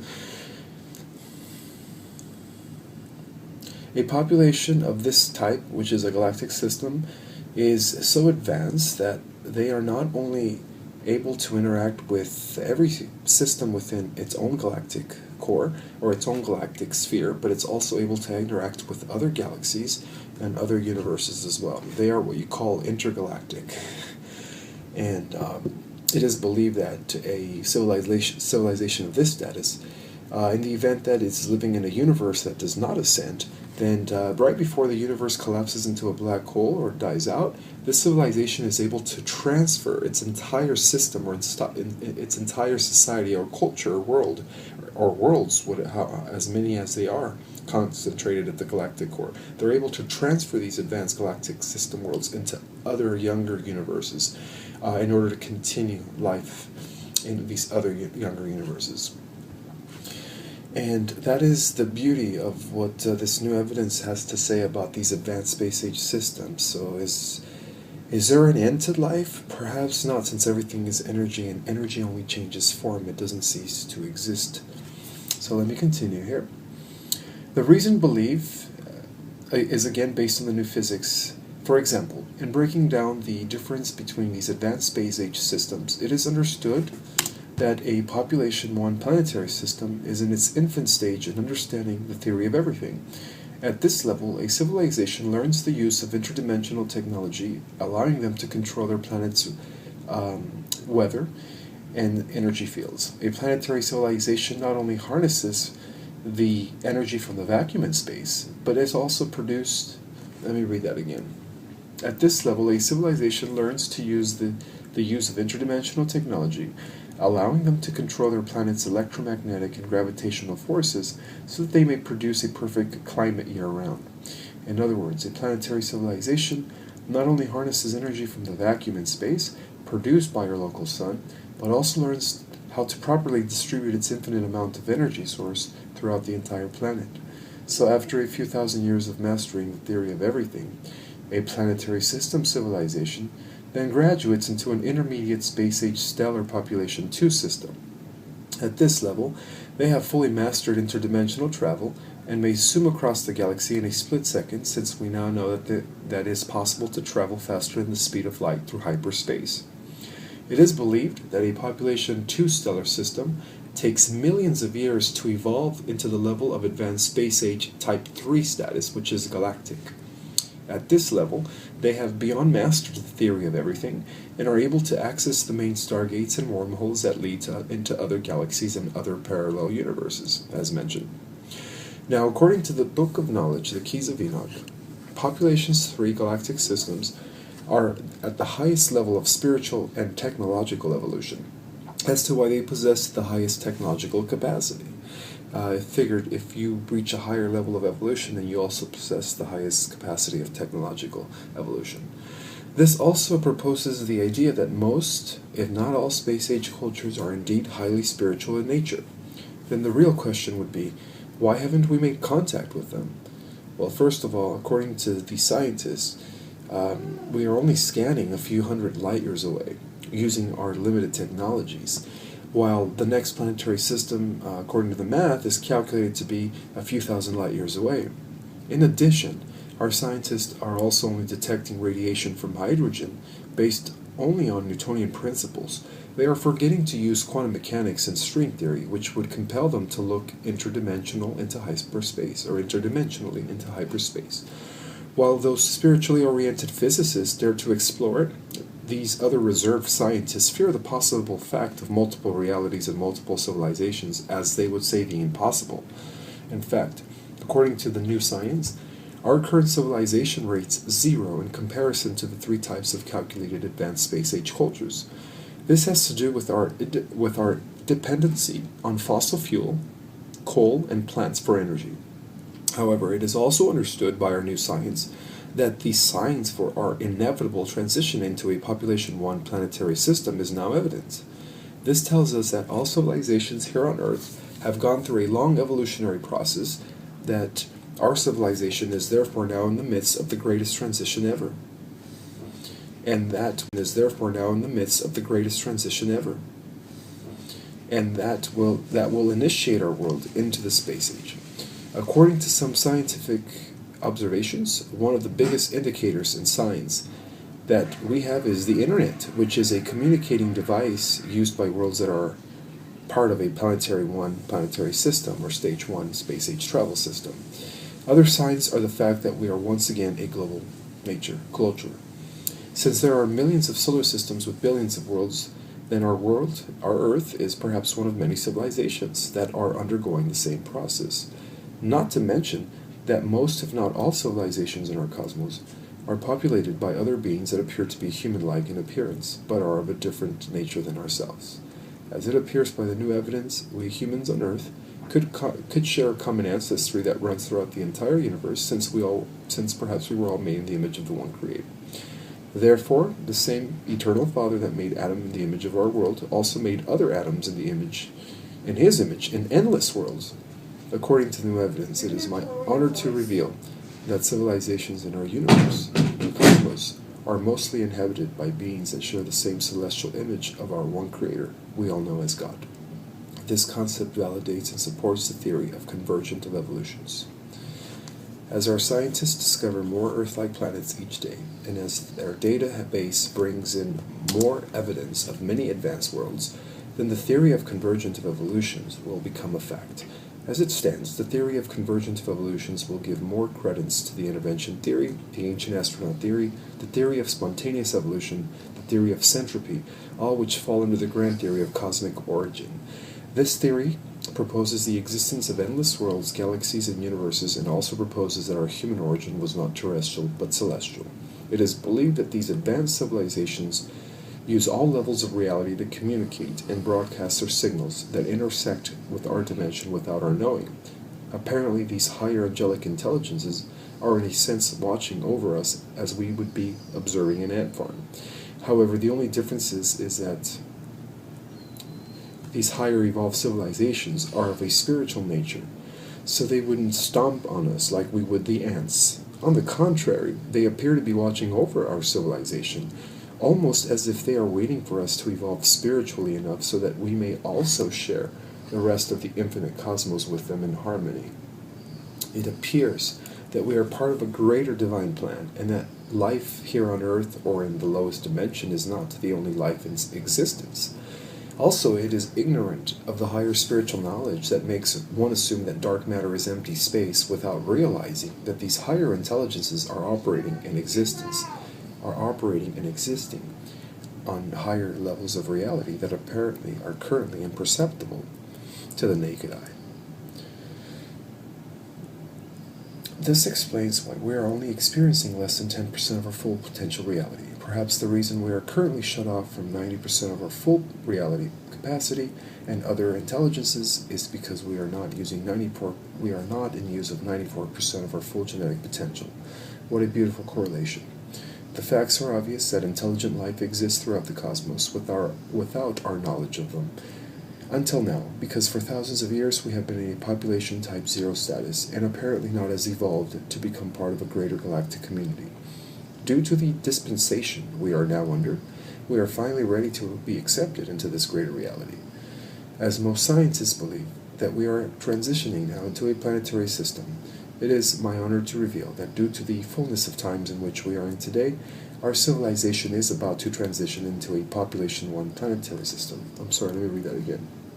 It is my honor to reveal that due to the fullness of times in which we are today, our civilization is not going to transfer into a population 1 planetary system overnight, but directly advance into a population 2 stellar system. And we need to be ready. Let me rephrase that again, that it is evident that right now, because we are living in the fullness of times, we are living the culmination of all these different cycles. A new beginning, a new cosmic cycle is about to ensue, and our Earth is at the center of this. And due to that fact, it is believed that our Earth is not just going to transition like most other worlds in the past, or in other universes or in other galaxies that go through the gradual process of transferring first into a population planetary system and then into a stellar system and then finally into the galactic system. But because of the times that we're living in, our Earth is going to directly advance into a stellar system, and there's a reason for that. Perhaps the reason that we are currently shut off, I've already read that, I'm sorry. The facts that are obvious, that intelligent life exists throughout the cosmos without our knowledge of them until now, because for the thousands of years we have been a population 0 status and apparently not as evolved to become part of a greater galactic community. Now, due to the dispensation we are now under, we are finally ready for acceptance into this greater reality. Reason being is because our Earth in which we live in is known as a cosmic seed planet, and unlike other worlds that develop through a gradual process, our Earth was specifically designed by Prime Creator to be the chosen planet in which his kingdom that exists in the celestial eternal realms would have a physical counterpart here in our planet. In scientific terms, we are on the verge of achieving a utopia here on Earth. Indeed, our science is now confirming all the ancient religious prophecies regarding the coming of the kingdom of God, or light, the 7th golden age. However, as it's always the case, right before we transition into heaven on earth, there are still those factors that are preventing us from achieving such a positive transition. These factors are corruption, religious intolerance, fanaticism, and apathy, which lead to wars and global conflict. Therefore, we as a humanity representing our planet Earth need to make a conscious effort to no longer tolerate wars, religious fanaticism, prejudice, hatred, corruption, and anything that keeps us in a population 0 status. We need to make a collective decision to uphold and adopt more of a brotherly love attitude in the pursuit of universal rights, global democracy, world peace, and tolerance by the realization that we are all children of the one God. We are on the verge of planetary transformation as we reach the level of planetary brotherhood and partnership. It is the awakening of the masses into this knowledge which leads to the understanding and implementation of higher spiritual cosmic principles. The fact that scientists are now beginning to see the similarities between science and spirituality is telling us that we are indeed in the midst of the biggest quantum leap ever, uniting all fields of study under a theory of everything. In these days, in this next chapters, we will come to know that everything that our new science is suggesting is absolutely correct to the 7th golden age. However, as it's always the case, right before we transition into heaven on earth, there are still those factors that are preventing us from achieving such a positive transition. These factors are corruption, religious intolerance, fanaticism, and apathy, which lead to wars and global conflict. Therefore, we as a humanity representing our planet Earth need to make a conscious effort to no longer tolerate wars, religious fanaticism, prejudice, hatred, corruption, and anything that keeps us in a population zero status. We need to make a collective decision to uphold and adopt more of a brotherly love attitude in the pursuit of universal rights, global democracy, world peace, and tolerance by the realization that we are all children of the one God. We are on the verge of planetary transformation as we reach the level of planetary brotherhood and partnership. It is the awakening of the masses into this knowledge which leads to the understanding and implementation of higher spiritual cosmic principles. The fact that scientists are now beginning to see the similarities between science and spirituality is telling us that we are indeed in the midst of the biggest quantum leap ever, uniting all fields of study under a theory of everything. In these days, in this next chapters, we will come to know that everything that our new science is suggesting is absolutely correct. We have come a long way to reach this final point of evolution, as we begin to learn higher ideas and concepts that have been restored or re-emerged once again in these greatest times ever, for nothing is new under the sun. That is the completion of chapter 2. So, what I'm trying to say is that from these higher dimensions, beyond the 12-dimensional sphere, life is duplicated on a lower frequency octave, and that is what causes the creation or formation of all galactic systems. So, basically, the entire universe is holographic by nature, so as the universe divides into its parts, each part also divides into certain segments, and every segment contains the essence of the whole. And so we could say that by virtue of that our galaxy or galactic systems, which is the visible spectrum or the universe that we see when we look into the cosmos, are the final extension of something that had already existed prior to the formation of the 12th dimension. So, since we live in a multi-dimensional reality and we are all energy, and we live in a universe that is also conscious and living energy, as we are perhaps molecules, cells, or atoms in bigger organisms such as the universes, then we could say that by virtue of that, everything's interconnected and we are all undergoing the same process of involution, descent of spirit into the lowest frequencies, and then evolution, which is the ascent of the lowest frequencies into the higher frequencies. So that sheds light on the idea that our galactic systems, or the visible spectrum of our cosmos, is just a minute portion of the vastness of cosmos, and this has a lot to do with the idea of the dark matter and dark energy realities that also are inhabited by intelligences that are beyond the visible spectrum and beyond the 12th dimensional sphere. And so with this understanding, we can now start validating the theory of cosmic ancestry, the idea that our origin was beyond the planetary sphere, and we could also validate the theory of involution, which is the idea of descent of spirit into matter, and we could also validate the theory of the central sun. Now, the theory of the central sun, again, this whole system has a lot to do with a duplication that takes place on every level. And so, if our galaxy is contained by a central sun that is giving universal life force to the billions of solar systems, then therefore our galaxy with the other galaxies are also revolving around a greater source of energy known as a universal central sun. So that's what we call the idea that everything is revolving around some sort of central point of pure energy emission that extends from the center outward. So based on the holographic concept of reality, we could say that our entire existence is like a circle within a circle within a circle within a circle. Therefore it is infinite because everything is energy.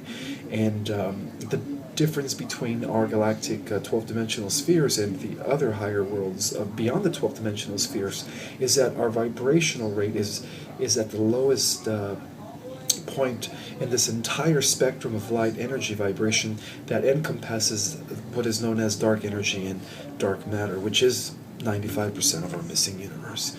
So now we're going to start understanding how the ancient astronaut theory, the intervention theory, the theory of many worlds, the panspermia theory, and the theory of spontaneous evolution are all, they all fall into play and they all harmonize under a grand cosmic theory of everything that explains our existence not from the bottom up, as Darwin would say, but from the top down, as I would say, imposing or introducing the theory of involution, which is the descent of spirit into matter. And so, with that have said, we now ask the question, well, how did these population systems come into play? And how do they come into existence? However, before I begin to explain how the different population systems came into existence, I would like to borrow some of the knowledge of the esoteric tradition, which is traceable back to the ancient mystery schools. And this is where it starts connecting with cutting-edge science. So there are 3 population star systems, as revealed in the Keys of Enoch, the Book of Knowledge, and as revealed by our cutting-edge science, also through the avenues of superstring theory, M theory, unified field theory, and theory of everything. And most people would assume that that most civilizations, through this gradual progress of evolution, which is erroneous, begin from the top down, which is incorrect. Well, I'm here to say that existence begins from the top down, because essentially we're spirit energy beings. So our essence as energy has always existed as extensions of the one universal living light. So we are fragments of the one creator, of prime creator. So we are all meant to evolve into the image of that oneness, as explained through the theory of our holographic existence, how everything is interconnected and we are all one conscious. The universe is just one conscious being within itself, and we are all like atoms or cells in it. So the existence of population systems came about from the top down. It appears that all galaxies are impregnated from the center, from these higher dimensions, impregnated with universal life force, so that it could, in a spontaneous way of evolution, activate the different life stations through all its arms and energy circuits. And so the difference between a population 3 system or a galactic system, a stellar system, and a planetary system is this: that the galactic systems are existing at the center of the galaxy, and in a sense they have always existed from these higher dimensions. So these are civilizations that already reached the level of immortality and are indestructible, and they live eternal. So all they do is they hop from galaxy to galaxy as soon as they exhaust the unlimited power at the center of their galaxy. So these are known as the Soharian races in the Keys of Enoch, the Book of Knowledge. And these are the eternal races who have not only descended from the top down, but in other universes also connected spirit into matter, connected with population or zero status systems, and then also became part of the ascent, evolving a physical vehicle while integrating their spirit with it, evolving back into the image of the creator. So now, what I'm trying to say is that population 3 star systems have already completed the process that we are now undergoing, and that is the process of ascension. They've already descended in a prior universe, and then they ascended. So now we're going through that process so that we could evolve into the image of the immortal races, so that we could partake of the house of many mansions, which is the multiverse, or the multiple universe system that is created by our one creator. And I want to describe the differences between galactic systems, stellar systems, and population planetary systems. Okay, the difference is this: that galactic systems exist at the center of the galaxy within the first, second, and third concentric circles, and that explains why there is so much light radiation coming from the center core outward, is because these civilizations are part of a family of solar systems, binary, trinary, whatever you want to call it, but they're all interconnected to the central sun. It's almost as if the central sun of the galaxy gives birth to a few minor central suns, and then in turn, those few minor central suns give birth to other suns or solar systems that are smaller and smaller, and as it goes outer and outer and outer, this family of suns, the suns begin to get smaller and smaller. So that explains why our solar system in the third, or known as the fourth concentric circle, which is almost in the outer periphery of our galactic sphere, is considered a very small sun compared to some of the solar systems that are in the middle concentric circle of the galactic sphere or in the center concentric circle of the galactic sphere. And so that also explains why we're part of a binary star systems in our sun as well. With other solar systems, we're birthed from a parent source or sun, and in the esoteric knowledge or in the secret knowledge that goes back to the ancient mystery schools, that the name of that sun that gave birth to our solar system with a few other solar systems is known as Alcyon. Alcyon is the central sun of our solar system, and I will explain more about Alcyon later and its connection to us. Alcyon itself is also connected to the Sirian binary star system, which is even closer to the center of the galaxy, and it's all part of a galactic family of suns. So, with that I've said, population stellar systems exist within the third and fourth concentric circles, which would mark the middle zone of the galactic spheres, not necessarily the inner core nor the outer rim, but in the middle. The planetary systems are the ones that exist in the outer rim. So that's pretty interesting that we have these different population systems stemming from the galactic core as population 3 galactic systems to the middle, which are considered stellar systems, to the outer rims, which are considered population planetary systems.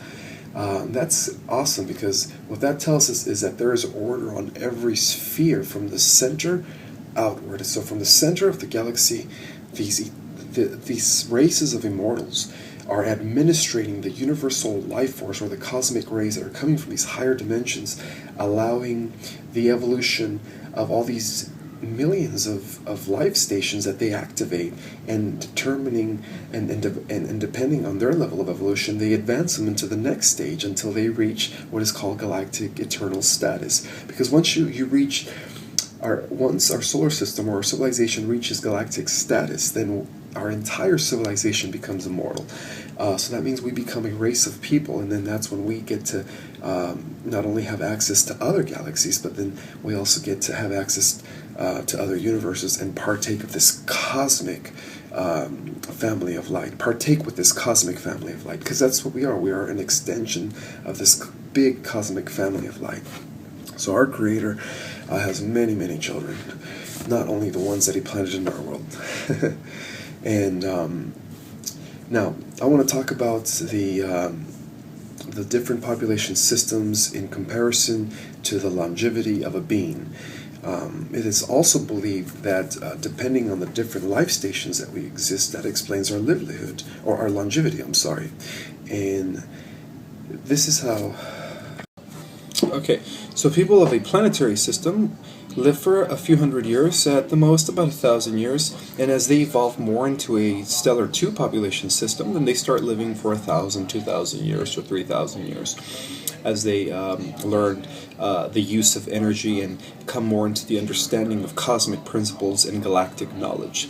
Now, beings or people that live in a population 2 stellar civilization have already mastered the energy fields and already understand their connections to the universe and how everything works in terms of energy. And these are the people that normally live thousands and thousands of years. And again, people who are evolving into a galactic system, who are beyond the 2,000 or 2,000 year lifespan, are beings that live for hundreds of thousands of years. And those are the beings that are already considered immortal. But again, the real immortals are those beings of a galactic system, because those are the beings that are as if they are pure energy, just manifesting a physical form, so they could pretty much appear in any form that they want, and they could take any form that they want. They are using what is known as 100% of the full brain power, so that allows them to instantaneously change their form or manifest into anything that they want to be, just by the power of their own thinking. So these are the immortal races. These are the races that see no death. What they do is they just pretty much take their form with them, and everywhere they go from galaxy to galaxy, because again, beings of a galactic system are intergalactic and interuniversal. They're able to go into the house of many mansions, or into the multiverse system, as explained by cutting-edge science. And that is the difference in the life longevity or longevity of a planetary system, stellar system, and galactic system. Now, most people would assume, based on a gradual series of evolution or a gradual progression of evolution, that everything starts in a zero population or a type 0 status and then evolves into a 1 status and then into a 2 status and then into a 3 status, which is where eventually everybody's heading. But that's not the case. How it works is because we do have these greater dimensions beyond the galactic sphere. See, the galactic spheres only exist within 12 dimensions, and that is now being discovered through the most advanced of the physics and astrophysicists that are out there observing the cosmos as I speak. And so these are the people that, so the beings of a galactic system, since they are part of an evolutionary process, are ancestors. Those that even the gods of mythology's lineage come from the center of the galaxy. And I will explain the connection to the mythological gods and how it all comes into play when you understand this whole theory of cosmic ancestry and all these other theories that fall under that grand theory. So anyhow, the beings of a population 3 system galactic status are beings that are descending from higher dimensions other than the 12th dimensional sphere. So these are beings that really never really need a physical body because they are so evolved. They have experienced involution, which is the descent of spirit into matter, and evolution, which is the ascent of matter and spirit, or connecting matter with spirit, and then ascending the matter with spirit back to the higher spheres over and over. So they're what you call intergalactic or universal masters of this whole process that we beings of planet Earth are now undergoing. And so what they do is they are the ones that are able to plant the seed from the center of the galaxy, and through these circuits are able to activate the different life stations. So how this works is that this all starts from the top down. It's not from the bottom up. It's actually from the center of the galaxy. These beings begin the colonization process of population 2 systems, and all that is just their offspring. They have these beings have offspring, but they don't procreate like we humans on Earth do. They don't have organs, and they don't. They do it by combining thought essences and energy, and through the power of combining their essences and thought energy process, then they create a being of their liking, combining both of the essences or energy fields of both beings coming together. Now, we could also say that beings at that level have the ability. So we could also say that these beings of a galactic civilization 3 status are kind of like when physics says a photon is both a particle and a wave at the same time. So they're able to be both one with the energy, unified field energy that binds and permeates all the cosmos, while maintaining an individual physical form. So they're able to shift their consciousness to the waveform and to their individuality, as long as they're connected to the unity consciousness of this ocean of the energy that binds and permeates all of existence throughout everything that is. And so this is the thing here. So these beings come from these higher dimensions that our science would consider dark matter and dark energy, which is about 94% of our missing universe. And so from these dark matter, dark energy, these beings descend from these higher dimensional spheres that are apparently our science cannot really detect until recently using X-ray technology. But for many, many years, it was like mind-boggling to the community of scientists when you ask, well, what is dark matter and what is dark energy? It's almost as mind-boggling as saying, well, what is the observation effect when it comes to, the idea that an atom is never still? The moment you observe it, you see it, but in reality, it's kind of bouncing everywhere at once, or it is existing in different aspects all at once, simultaneously. And so you have to understand that the subatomic world of quantum is also related to the way the cosmos functions and our role in it. So it's all interconnected. So this is how it works. From the center of the galaxy, these immortals that descend from these dark matter, dark energy spheres are the ones that control or administrate the universal life force that comes from the higher spheres. And these are the circuits that begin the formation of solar systems and planets. So you could say that these are the life. There is a code of life-giving physics that is high-level physics that is giving to these beings from these higher spheres, allowing them to create the formula of solar systems and planets. So they're the ones that are known as the terraformers and the solar system formers, the beings of a third galactic civilization, those that exist within the first, second, and third concentric circles from the center of the galaxy outward. And their offspring are the beings that go off into the third and fourth concentric, which is the second sphere of the galactic system coming from the inner core out. And they are the ones that begin populating the new formed worlds that were created by the beings, by their parents, beings at the galactic center. And so their children are the ones that begin the existence of population 2 stellar civilizations. So population 2 stellar civilization comes as a result from the galactic status civilization. So it comes from the top down, from the center of the galaxy. Life has, since the beginning of galactic systems, life is already existing at the center of the galaxy, and life begins to activate the different life stations on the different concentric circles as we go out into the periphery of the galaxy.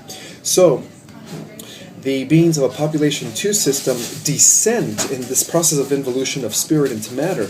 That's why it's very important to understand that these mythological gods had no corporal physical form like us. They had a different type of body made out of a different type of energy matter substance that I will go over in a later chapter. So the beings of a stellar civilization are the offsprings of the beings of a galactic civilization that exists within the center of the galaxy. And these are the beings that are given the knowledge not to create worlds and solar systems, because these are the children of those that already have this knowledge. So they don't really just give it to their children, because they want their children to first prove themselves that they're able to be good guardians of the billions of solar systems, of the millions of solar systems and the billions of planets within a galactic sphere. So what they do is they only give them the knowledge of genetic engineering and the knowledge of what is known as creating life specimen, biological life forms. In other words, vehicles, species, specimens, whatever you want to call it. And so the beings of a population 2 system, which are the offspring of the beings of a galactic system existing within the third and fourth concentric circles, are the beings that are actually planting the seeds, the dropping off what they call prokaryotic bacteria in all of these terrestrial worlds that are existing within the fourth, fifth, and sixth concentric circles, which is the outer rim of the galaxy where our Earth hangs today. Actually, our Earth hangs within the fourth and fifth concentric circles, a little bit of, right outside of the second, third, and fourth concentric circles where the stellar civilizations exist. So we're not too far out in the outer rim, but we're almost out there. And so with the beings of the stellar civilizations, what they do is they are the ones that activate the life codes, or the biological life energy fields that create the specimens and the different evolutions by planting and impregnating all these oceans with the prokaryotic bacteria that it later evolves into a single cell in a fish and so on. And so the evolution of physical vehicles is designed by the beings of these stellar civilizations. And then once these vehicles reach a certain level, that's when the spirit descending beings that started off from the center of the galaxy, then through their offspring colonized stellar civilizations, that's where they begin to connect with physical vehicles, is in the fourth and fifth or sixth outer rim, where the terrestrial planets are being impregnated by the prokaryotic cell that allowed for the evolution of physical vehicles. And this happens because these celestial descending spirits eventually, in order to experience greater opportunity and greater growth for everything else, for the cosmos, this is where they are able to connect with matter and then create and then allow for the process of ascension, or what we call evolution, to happen. And that is the integration of spirit into matter. But again, this is all being administrated and conducted from the center of the galaxy to the second sphere, all the way up into the outer rims. And so that's how our existence comes into being. So all of us here on planet Earth are the offspring of the offspring of these beings that are considered stellar civilizations. So we are the descendants of these beings that are part of this evolutionary process of descent of spirit into matter. All the primates of evolution, all they did was just provided a vehicle for us spirit beings in order for us to eventually come and connect with the lower spheres to integrate spirit into matter in order to create a greater opportunity and greater experience for everything that is altogether.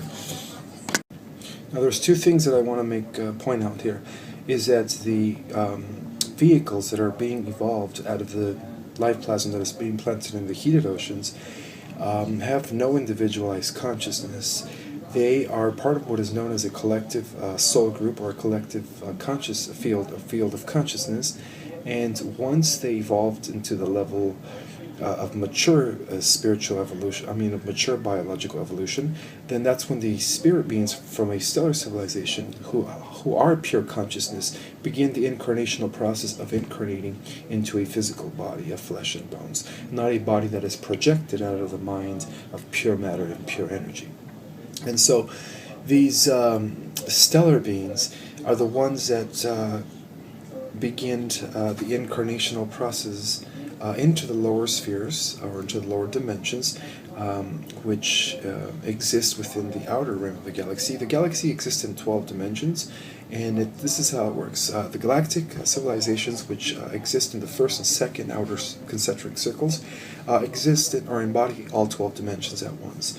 Then the civilizations that exist within the second spheres, known as the stellar civilizations, embody dimensions 1 through 9, and the civilizations that exist within the third concentric circles, also known as the planetary systems, embody dimensions 1 through 6. And so that's the difference between the galactic, stellar, and planetary systems as far as the dimensions are concerned. So not everyone is embodying or conscious of all dimensions. That's why there's different levels of evolution. But eventually, even these worlds of a planetary system within a population 1 status are eventually going to grow into a stellar status and begin to embody more dimensions, and as their consciousness expands more into the unity consciousness that connects to the central sun of the galaxy. And once the whole point of that is, once we connect to the consciousness field of the central sun of the galaxy, it's like being one with the universal mind, or this energy field that science called unified field. And that is the beauty of this knowledge that is coming out now. And so I would like to also talk about more so on the different types of galactic systems in terms of these new theories that are revolutionizing our world as we know it. So now we have evidence for the intervention theory, based on the idea that these terraformers are the ones that are creating these solar systems and these worlds billions of years ago. And these terraformers are the ones that come from the center of the galaxy, and they're part of galactic systems, civilizations that have already existed in prior other universes before they either decayed or ascended. And so there's also now more evidence regarding the ancient astronaut theory as far as understanding the stellar civilizations, because the stellar civilizations, as the offsprings of the galactic civilizations, who only embody dimensions 1 through 9, are also considered descending beings that in later times, or in mythology, were wrongly classified as the gods of ancient mythology. The gods of ancient mythology were our ancient ancestors, the spirit beings of the stellar civilizations that were here on Earth, that came to Earth for the very specific purpose of integrating their spirits to in order to allow the incarnational process of the spirit descending beings of a stellar civilization into the connecting it with the specimens of our planet. In this case, the Homo erectus, which later evolved into the Homo sapiens, and in order to create what is called a population 1 system. And that is the reason why this whole thing happened. So it's happening in many, many worlds. Many worlds are being impregnated with the life plasm, are done so for very specific reasons. And the reasons is that the celestial descending spirits that are part of the descent of spirit into matter, or of involution, eventually need a vehicle to connect with in order to complete the process of involution before they start the process of evolution, which is the ascent of matter back into spirit. And so this is a process that not only takes place here in our world, but this is a process that is taking place in many endless worlds, and this is a process that took place even prior to the formation or creation of our galactic system and our universe. So it's like a mathematical formula that just continues on as new and new universes are being born each day. And so, to sum everything up for beginners, I would like to say that based on this information, we could now validate the existence of many advanced civilizations that are by far more advanced and superior than ourselves at this point of judging on our current level of evolution. And we could also validate the intervention theory, which states that the terraformers are the ones that are given the life codes for the formula to create solar systems and planetary spheres that eventually evolved in order to produce life forms in these worlds. Now we know that these terraformers are civilizations of a galactic status, or beings of a galactic civilizations that exist within the first and second concentric circles in the center of our galaxy.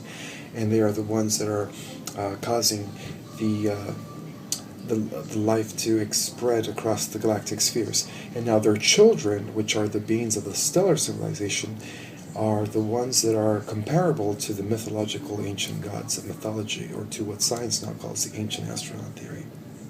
And so there is now scientific evidence that we are not alone in the universe, that there are other dimensions, and that our world right now is going to a transition like no other.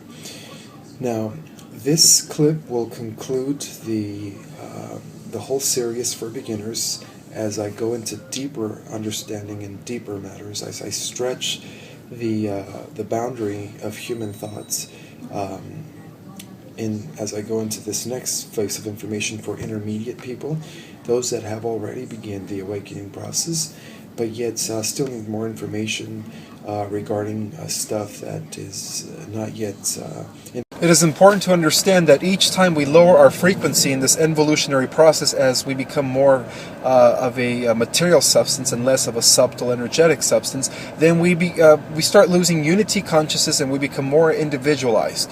So at that point, it is up to us individualized units of consciousness who are part of this descending from the central sun to the stellar systems, and then eventually to the population 1, or to the lower systems, the lower spheres, in order to create population 1 systems, is that once we descend all the way to the lower spheres, we lose conscious of everything, and it's like we start from zero. It's almost like we're descending celestial beings, these spirit beings, these divine or cosmic beings that lose all full conscious of everything once we hit rock bottom, and then we eventually lift ourselves up by remembering little at a time as we open our minds through our willpower and through our understanding, as we yearn to reconnect back with the universal mind of everything that is, that connects us back to the central sun. So this whole evolution or involutionary process, this whole descent of spirit into matter, has a lot to do with us disconnecting from the unity consciousness. And so you could say that some of the beings in the stellar civilization who had already disconnected from unity consciousness when they descended from the galactic status into a stellar status, decided to take matters into their own hands, and some of them joined what is known as the Luciferian Rebellion. And this explains the fallen seraphim and the legions that followed Lucifer.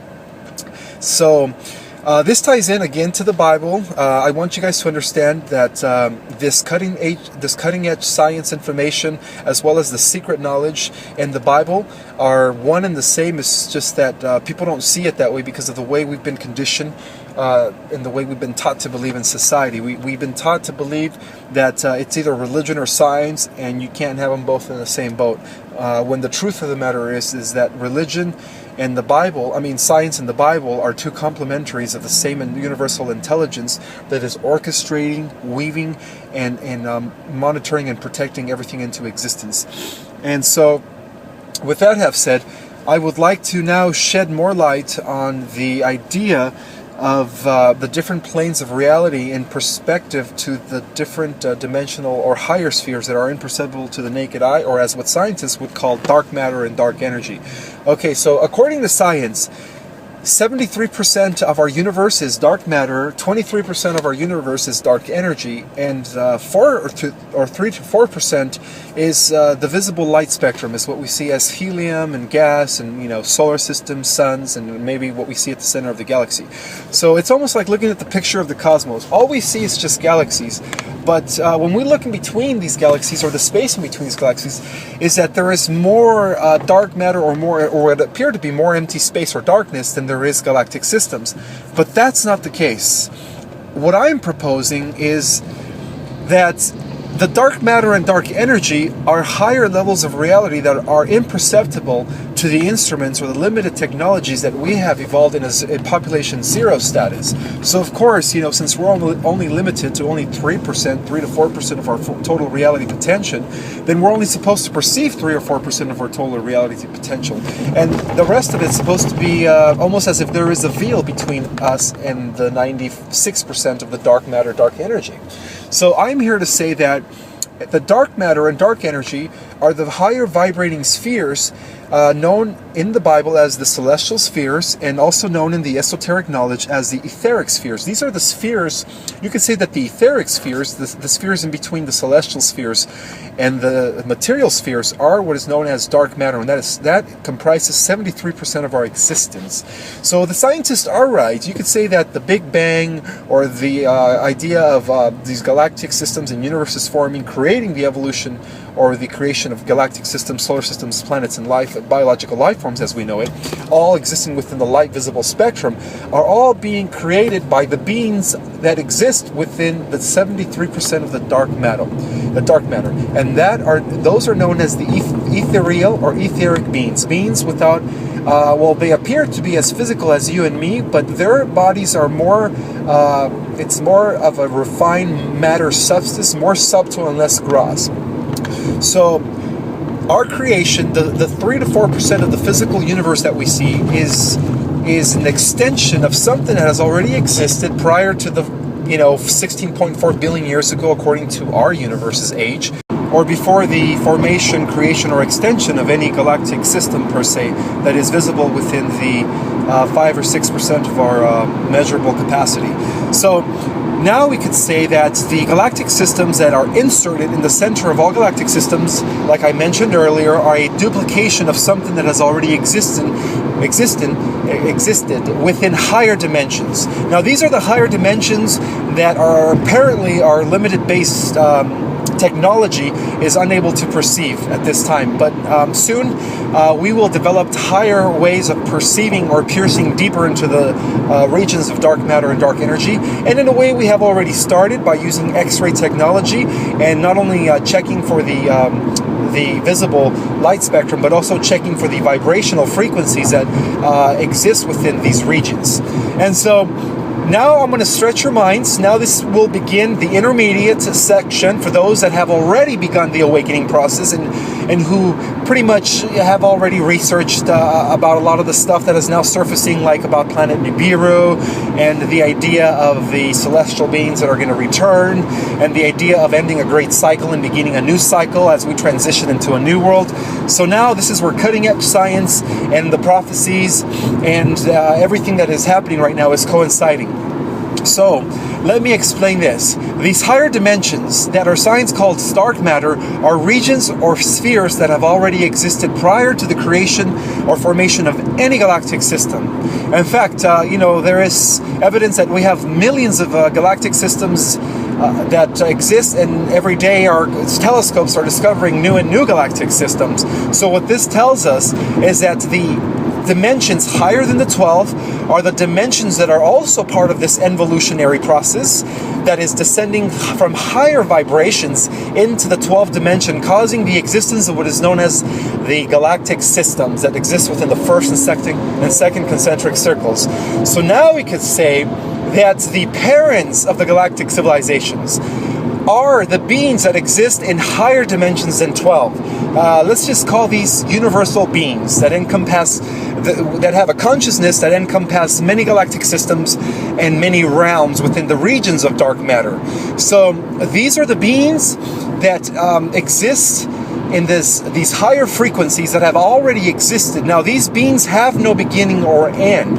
These beings have never experienced anything that the beings in the galactic systems are undergoing, which is the process of descending from the immortality to a vehicle of mortality, and then reascending, or yes, the vehicle of mortality back to, or transmuting it into a vehicle of immortality by fusing the light with the body. Which is the process of ascension. These are beings that haven't really undergone that. Only their children of a galactic system are the ones that have undergone that in many other systems and in many other universes. And I will explain how that works. Now, the beings of dimension 12 or 1, because they also could embody dimension 12 to 1, but the beings that embody higher than 12 dimensions are the beings that administrate and control the affairs of what are known as local universes. And yes, our science is now saying that we do indeed live in a multiverse system. So now we have to erase our minds from the idea that it's just one single universe. Now we have to think of it as multiple universes, and every day new and new universes are being formed, as every day new and new universes or existing universes, older universes are dying out. But the ones that are being more, that's happening at a greater scale. So it's almost as if something is expanding beyond the local universe range. And this is when we start getting into the deeper regions of dark matter, and then again into what is known as dark energy.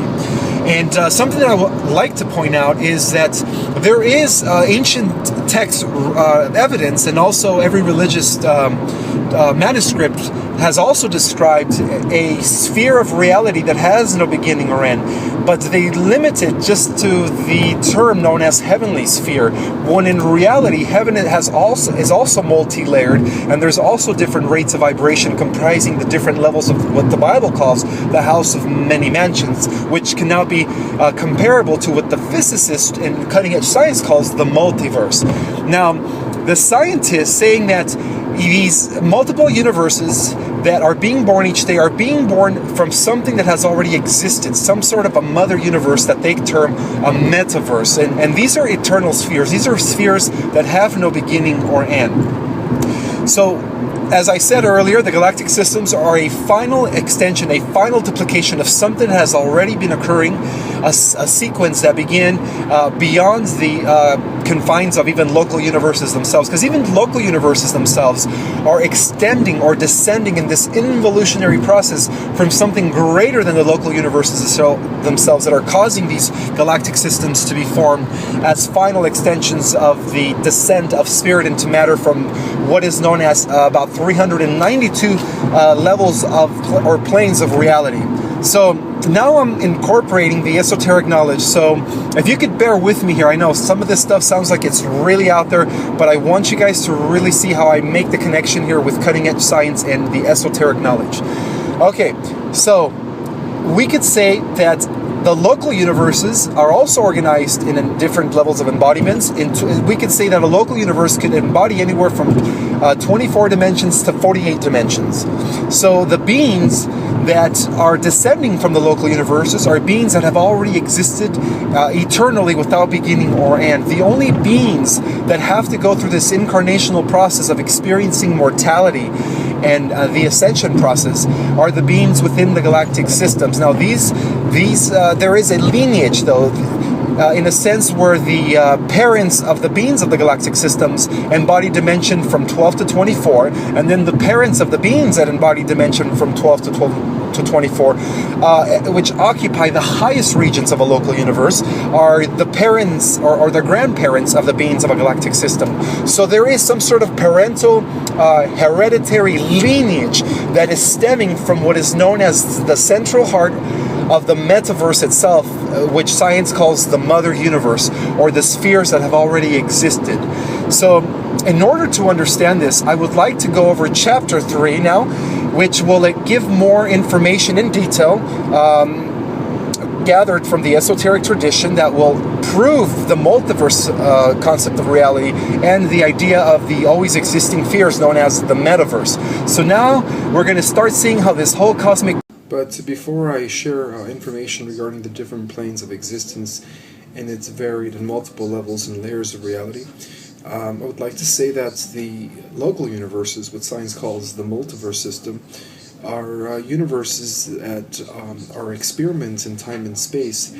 These are known as the lower vibrating spheres of an entire spectrum of light that typically divides into three planes of reality: celestial, etheric, material. So the local universes are the final extension of this involutionary process that began in the highest frequencies of pure energy vibration, which are considered also the celestial planes. And the celestial planes are spheres that have always existed beyond time and space and always will exist. That is where energy is concentrated at its most purest frequency. Now, you could say that the etheric spheres are a step-down frequency or vibration of the already existing celestial spheres. So the etheric spheres are extensions of something that have already existed. So it's basically this pure energy vibration deciding to lower its frequency so that it could expand out into the into the infinite void, and so the first thing that does is it divides itself into the etheric spheres, or eventuates into the etheric spheres, because even the etheric spheres are eternal by virtue of being the offspring of the higher celestial spheres that are pretty much energies vibrating at the highest frequencies. So the 73% of the dark matter in our galaxy pertains to the etheric region that extends from the 23% of the celestial spheres, which is energy vibrating at its highest frequency. And so even the dark matter comes from the dark energy. See, the dark energy is really what really ultimately existed before the formation or extension of any planes of reality, when everything was in its state of unqualified absoluteness. It was just pure energy vibration.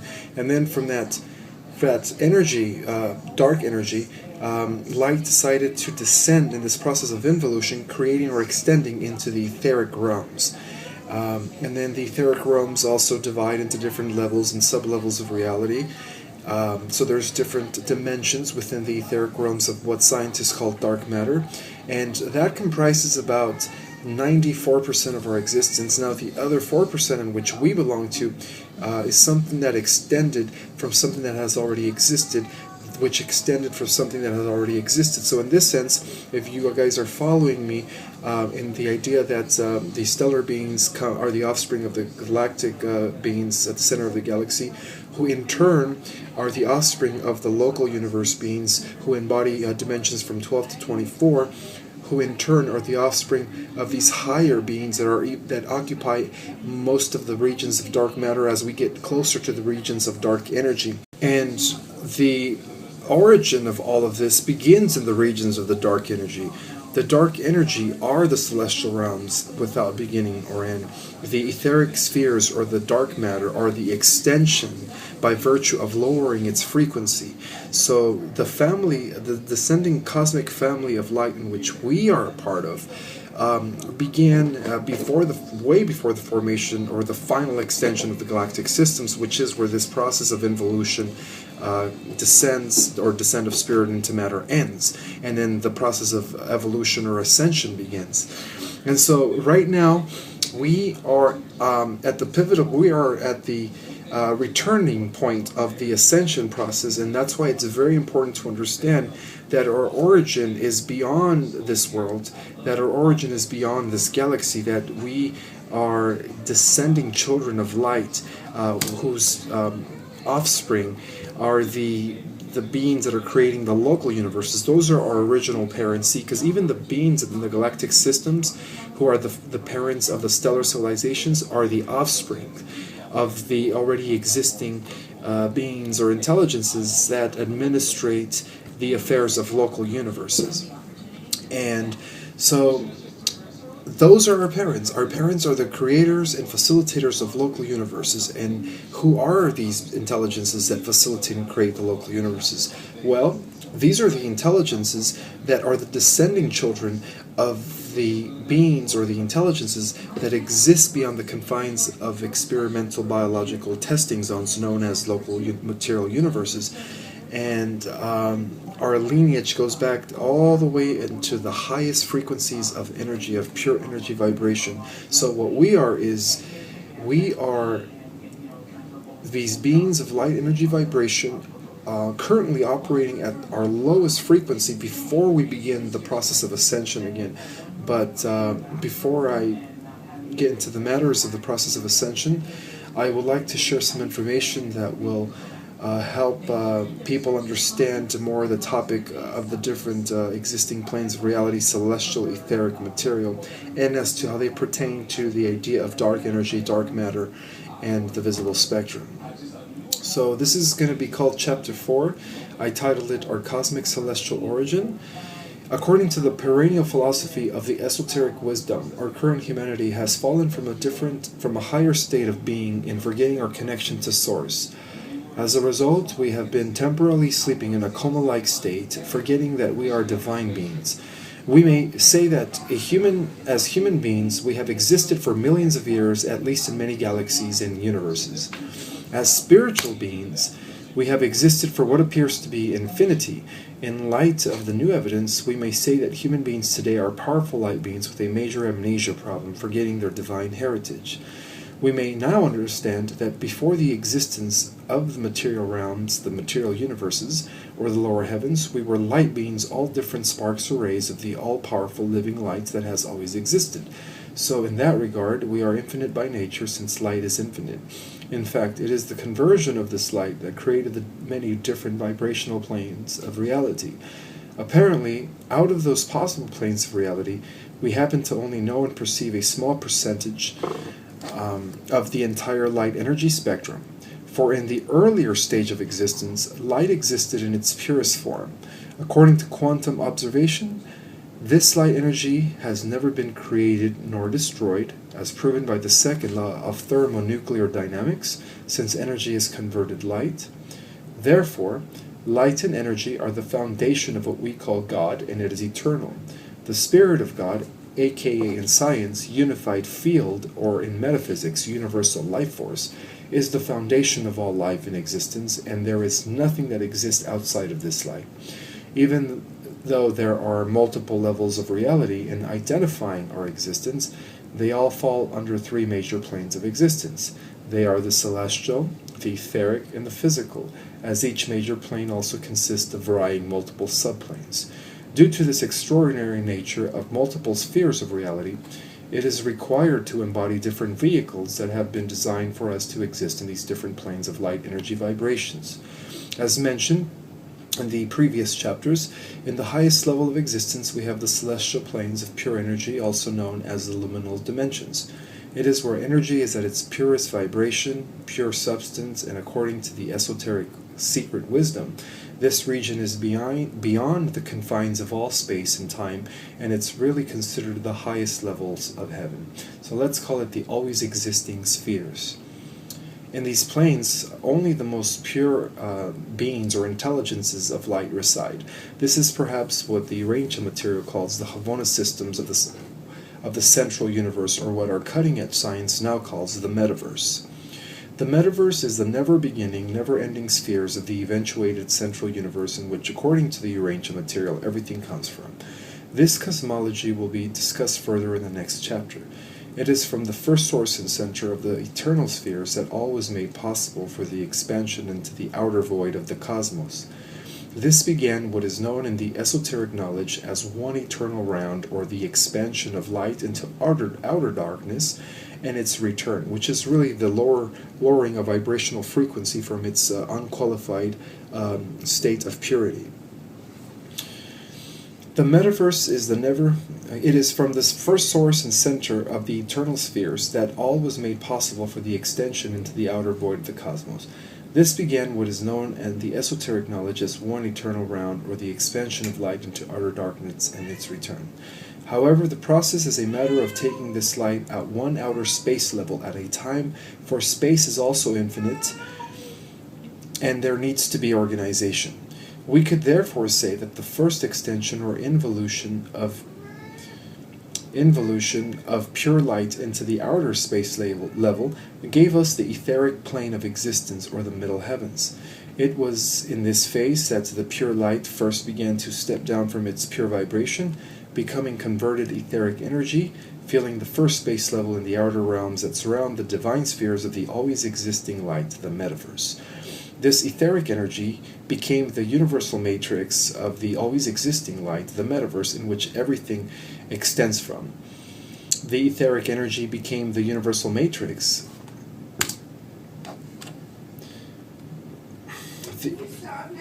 The etheric energy became the universal matrix or universal thought form that later precipitated into the material spheres that have come to be known as the lower heavens or the local universes. Now, due to the never-ending surrounding infinite void of the cosmos, it was prevalent for our Creator to set up a barrier or wall in a perfect circumference fashion around the eternal spheres. This is what some in the esoteric tradition have called the ring pass not, and its purpose was to prevent the universal light from getting lost deep in the infinite void overriding organization. This phenomena also constituted an important universal law, and that is what goes out comes back. In the natural world of nature, this is translated as what goes up goes down, the law of return. Nevertheless, this ring pass not allows the light. Nevertheless, this ring pass not allows the living light to return back to its original source, thus creating a perfect cycle of outpouring light and incoming light until its entire circumference becomes marked by pure light. This ends one round of the perpetual, ongoing architectural work that is being conducted by the universal architect at the center of all that is. In this process, the light that is constantly going out is considered the descending part or face, which only marks half of the entire cosmic process. And in turn, the returning light that is bouncing off the ring pass not barrier is considered the de-ascension part of the return of light back to its pure source. This process did not happen overnight, although in the eyes of God it did, for all time is relevant, and happening at the same time in the higher levels of the always existing spheres. However, from a third-dimensional perspective, it took eons and billions of what we call Earth years for this process to unfold. In fact, it is well known now by most esotericists and mystics that the long descension process, or what the Eastern teachers have called the outbreath of the expanding God-light, is finally over. We are now experiencing the in-breath, or the coming back of light, as the ascension process takes effect. This explains why our planet is ascending at this time. Secondly, the ascension phase is also the in-breath of God, marked by the second part of this universal process, for what goes out eventually returns back to its source, as indicated by the universal law of return. The ascension process could also be known as the electrification or spiritualization of matter, as described in the Keys of Enoch, which is in progress as the Earth's frequencies raises into the higher dimensions. It's very, I guess this is a time for me to say that the Earth, just like ourselves, is a living being with her own chakras and her own energy systems, and also capable of existing in other frequencies. There's parts of Earth that exist in these higher dimensional frequencies. And so what this is telling us is that the Earth is raising from the third-dimensional vibrational Earth plane as we know it into the fourth, fifth, and higher dimensional planes of reality, allowing for the coexistence of these higher dimensional beings that were wrongly classified in mythology as gods, or what are known in the ancient records as celestial beings, to once again coexist with mankind. And this is now, there is scientific evidence that the Earth is going through some sort of some sort of energetic shift that is not only the Earth, but the entire solar system, our sun, the entire polarity of our sun is shifting as well into this higher dimension. So our sun also exists in other dimensions. So we do live in a multi-dimensional reality, not just regarding ourselves, but also regarding the planets and the solar system that we live in, the galaxy and the universe. And so at this time, our universe is going through some sort of harmonic convergence, allowing the frequency vibration to change to a different plane of reality. And that is part of the reason why we are living in the times of the known as the fullness of times, in which all timelines coincide, allowing something new to begin.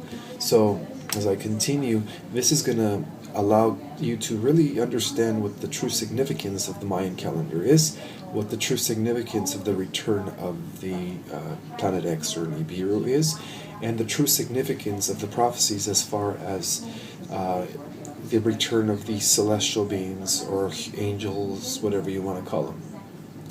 And also as to why we are going to be entering the space age overnight. The descent phase could be scientifically and metaphysically considered the evolution of evolution, or in the higher mysteries, the descent of spirit light into matter material, which is the true metaphysical meaning of the fall of light beings, those becoming man material. In fact, human beings are the end result product of this descent of wholesome light beings into the lower levels of the material spheres. Therefore, from the top down, mankind originated as a whole light being in the celestial spheres, living without any concept of time as we know it today. In fact, time is a byproduct of linear limited consciousness and only exists within the confines of the third dimension. On the contrary, time is non-existent in the dimensions higher than the fourth. In light of this, we may conclude that mankind's true origins was in the always existing spheres of pure light, when we were all part of a primal singular energy field. Out of this primal energy field, we began to become individualized units of energy, as the first phase of the descent occurred when the middle heavens were formed. It was then that we became spiritual, etheric beings with no material form yet. In fact, in our original state as light beings, we did inherit form until the creation or extension of the lower heavens, the material spheres, which is also composed of three major spheres, or planes of reality. Apparently, every major plane of existence is divided by the magical three, all the way to the point where even man's composition consists of three major aspects: spirit, mind, and body. It was in the second phase of existence that different grades of light energy came to exist, as when light goes through the prism reflecting multiple spectral radiations. In science, this conversion of the one light into the different spectral colors is what allowed all descending immortal beings of light, or sparks of divinity, to take form to accommodate our new environment as we first began operating with etheric vehicles. Today, we may identify etheric matter with dark matter. And this is again where the esoteric knowledge is merging with cutting-edge science. These were and are our energy bodies that we use in the etheric spheres when we were intelligences without a physical form of flesh and bones. And they were 5. So there are 5 different bodies that have been revealed in the secret knowledge that are connected all the way down to our physical body. And these were what we were in our original state of existence before we became flesh. According to the Keys of Enoch, the Book of Knowledge, they are known as the electromagnetic body of light, the Gematrian body of light, the Akka body of light, the Sohar body of light, and the Overself Christ body of light. Again, these bodies are not to be considered physical, material, for they are energetic vehicles to be used in the higher realms, worlds of the etheric spheres, or what science would consider dark matter. In the aftermath of the conversion of pure light essences into ether, the material planes finally came into being as the lower heavens were formed into existence. It was during this phase that the descending celestial beings, the light etheric beings, or us then, needed a material vehicle. This vehicle has been revealed through the restored knowledge as the perfect embodiment known as the Adam Catman. It became the last energy matter manifestation for the descending light beings that had their origin in the always existing spheres of the central universe, those correcting our true origin as made in the image of God.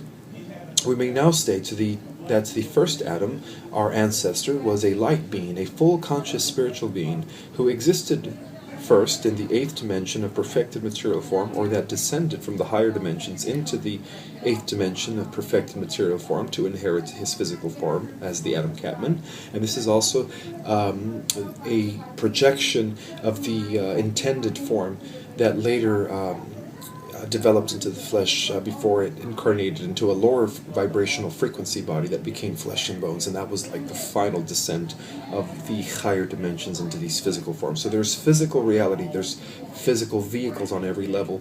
In the material spheres all the way up to the 12 dimensions, beings are both light and energy, light and matter at the same time. And then beyond the 12 dimensional spheres, As we get into the higher regions of dark matter and dark energy, or etheric and celestial spheres, which comprise dimensions that are beyond our current reach right now, as we only exist within the 5 and 6% of the full spectrum of this light energy, that don't even, where bodies don't exist as we know them, as flesh and bones. At that point, we are considered energy beings that are able to take or manifest any form that we please.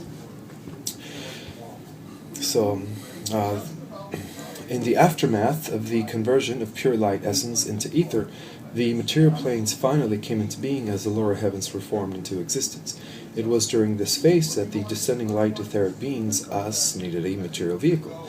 This vehicle has been revealed through the restored knowledge as the perfect embodiment, the Atom Kadmon. We may now state that the first Adam, our ancestor, was a light being, a full conscious spiritual being who first existed in the 8th dimension of perfect material form of refined matter. Before the extension or creation of the material universe, when we existed in our original habitat and original essence, the celestial spheres, we were all aligned and connected with the great central source, and everything reflected universal unity, sisterhood, brotherhood. It is now once again evident, thanks to the advent of the age of information, that we need to correct our limited and invalid belief systems that tells us that mankind is a descendant of the animal kingdom, when the truth of the matter is, as based on the new evidence, mankind is not a descendant of the animal kingdom, but a descendant of a whole light being that originated in the higher spheres of the always existing metacentral universe. In other words, we are the final extension of the involution of the descent of spirit into matter, or we are basically the last phase of the involution of the angelic kingdom. So that's the kingdom that we belong to. It is important to distinguish ourselves as the true essence of light spiritual substance inhabiting a temporary mortal physical vehicle in order to experience the lower dimensions of congealed dense form. In essence, we are pure consciousness, awareness, not our body. However, it is equally important to understand that our spirit essence needs a vehicle in order to successfully complete the ascension process. For true ascension, as we shall see, is the integration of spirit into matter, heaven and earth. Nonetheless, the animals served as a collective soul group connected with the spirit of our earth and the spirit of the elements of the second dimensional telluric kingdom. And since the planet is also a living being with a soul of her own, the animals in a way were her offspring. They were the earth keepers before the dawning or descending of man, as portrayed in the movie Chronicles of Narnia. We humans, on the other hand, have always existed as whole light beings of the highest lights that descended into matter so that we may infuse the light into the lower spheres of lower vibrations in order to spiritualize matter. Unfortunately, we have mistreated our animals and our earth, and that is why the animals have been so beastly in nature, whereas before the fall of man, which is the fall of consciousness into limited consciousness, men and the animals lived in harmony, communicated among each other, and shared collectively as keepers of our planet. For the record, let it be known that even Jesus the Christ attested and proclaimed that we were all sons and daughters of the living God, not just himself. The fact that we are all divine beings capable of ascending like the Christ is well understood in the Eastern traditions of India, Tibet, and China. For millenniums, we have been locked into this linear, rigid dimension. As a result, we have unfortunately been conditioned to believe all we are is physical bodies, when in essence we are the fire life spirit that gives substance to both our energy vehicles and our physical body. In this limited third dimension, where matter seems to be at its most dominant over energy, we are in a fallen state. However, as we ascend into higher levels or densities or frequencies, then our vital energy body self-dominates our material form. Maybe that is the reason why for centuries we have only identified ourselves with our physical body while forgetting our original nature as divine beings of light, energy, vibration. For in the higher dimensions, life is more eternal and timeless because of the constant flow of universal life force coming from our light body into our form, giving our form ageless living for thousands or perhaps millions of years. On the other hand, in the third dimension, life is less than 100 years because the form is receiving less than 10% of the entire universal life current that flows through the chakras, which are the energy centers that act as an interface between the physical shelf and our light body. It is this universal life force that flows through us that determines our lifespan. According to the esoteric wisdom, our light body is broken off into 9 energy vehicles. all different vibrations of the same energy field, with the lowest vibrational vehicle being our physical shell, which is the only vehicle we see. Perhaps this corresponds with the 3 overall planes of reality that are also broken off into 9 subdimensional planes of existence. These other bodies are as real as our physical body and exist in the higher vibrating states of energy matter, or as what science would call dark matter, beyond the 3rd dimensional range. Therefore, since our real composition as humans involves vehicles and aspects of ourselves that exist in the higher dimensions, our goal then would be to integrate those aspects of ourselves within our physical form. This would not only integrate, but ultimately ground the higher spheres with the lower spheres, thus reuniting heaven and earth, as we shall soon see. In truth, we are powerful light beings with a major amnesia problem, and as we take up ascension with our planet into the higher dimensions, we will begin to access those vehicles and realize how truly powerful and unlimited we are. This is not science fiction. This is the truth of the matter. We are multidimensional beings. It's time to wake up. We will begin to understand this more as we begin to awaken spiritually. In fact, the best way to imagine a whole being of light or soul is a core extension extended from the great central source of all that is, at the center of all existence, which is pure luminal light. Or we could say that we are all individual sparks of the one light resonating at the center of everything, containing within ourselves, holistically, the same attributes and elements of the entire light source. From its center, we could conclude that this light in its purest state is the prime source of everything that exists. For instance, in terms of our latest scientific breakthroughs, it is energy in its most purest state or highest vibrational frequency. Therefore, we could scientifically affirm that before we inherited physical bodies, we were considered intelligences because since the universe is holistic and living, we were all perfect functioning aspects containing the same nature of the whole within us. For example, our light body acted as a trans-vehicle enabling the soul, the real you and me, to experience and sojourn on the multiple planes and subplanes of the overall celestial realms and etheric realms of the higher light spectrum, dark matter, dark energy. For the record and establishment of facts, the light body was our original and first vehicle as our souls extended from the great mother core of the celestial spheres. It was this vehicle that the ancient Egyptians referred to as the Ka body. The ancient Hebrews refer to as the Merkaba. There is also reference to this vehicle in the ancient Chinese, Indian, and Tibetan traditions as well. This knowledge regarding our original vehicle, the light body, was omitted from all records of this world by the Dark Brotherhood and only preserved in the esoteric literature of the Brotherhood of Light and their various benevolent secret societies of both East and West. In truth, we began as celestial beings. Our true origin is in the higher spheres of vibrating energy with a pure body of light. Then we proceed in becoming intelligences operating with etheric bodies to finally descend or coalesce into a physical body as a final condensing of our entire energy field, reaching its lowest vibrational frequency. Also, it is important to understand that when we whole light beings enter the final phase of our descent, embodying a vehicle of flesh and blood, we become only a portion of our total self. Since we are first spirit, we must become matter, the descent, and then bring down our divine spirit into matter, or ascend our matter back into spirit. This completes our perfection as made in the image of our Creator, who has also in a previous creation cycle has gone through the same process as we are all in this current creation cycle. Each cycle is known as one universal round, and it is a process every spirit being takes in order to achieve the greatest experience and the highest degree of exaltation. Each cycle is known as one universal round, and it is a process every spirit being takes in order to achieve the greatest experience and the highest degree of exaltation, which is ascension.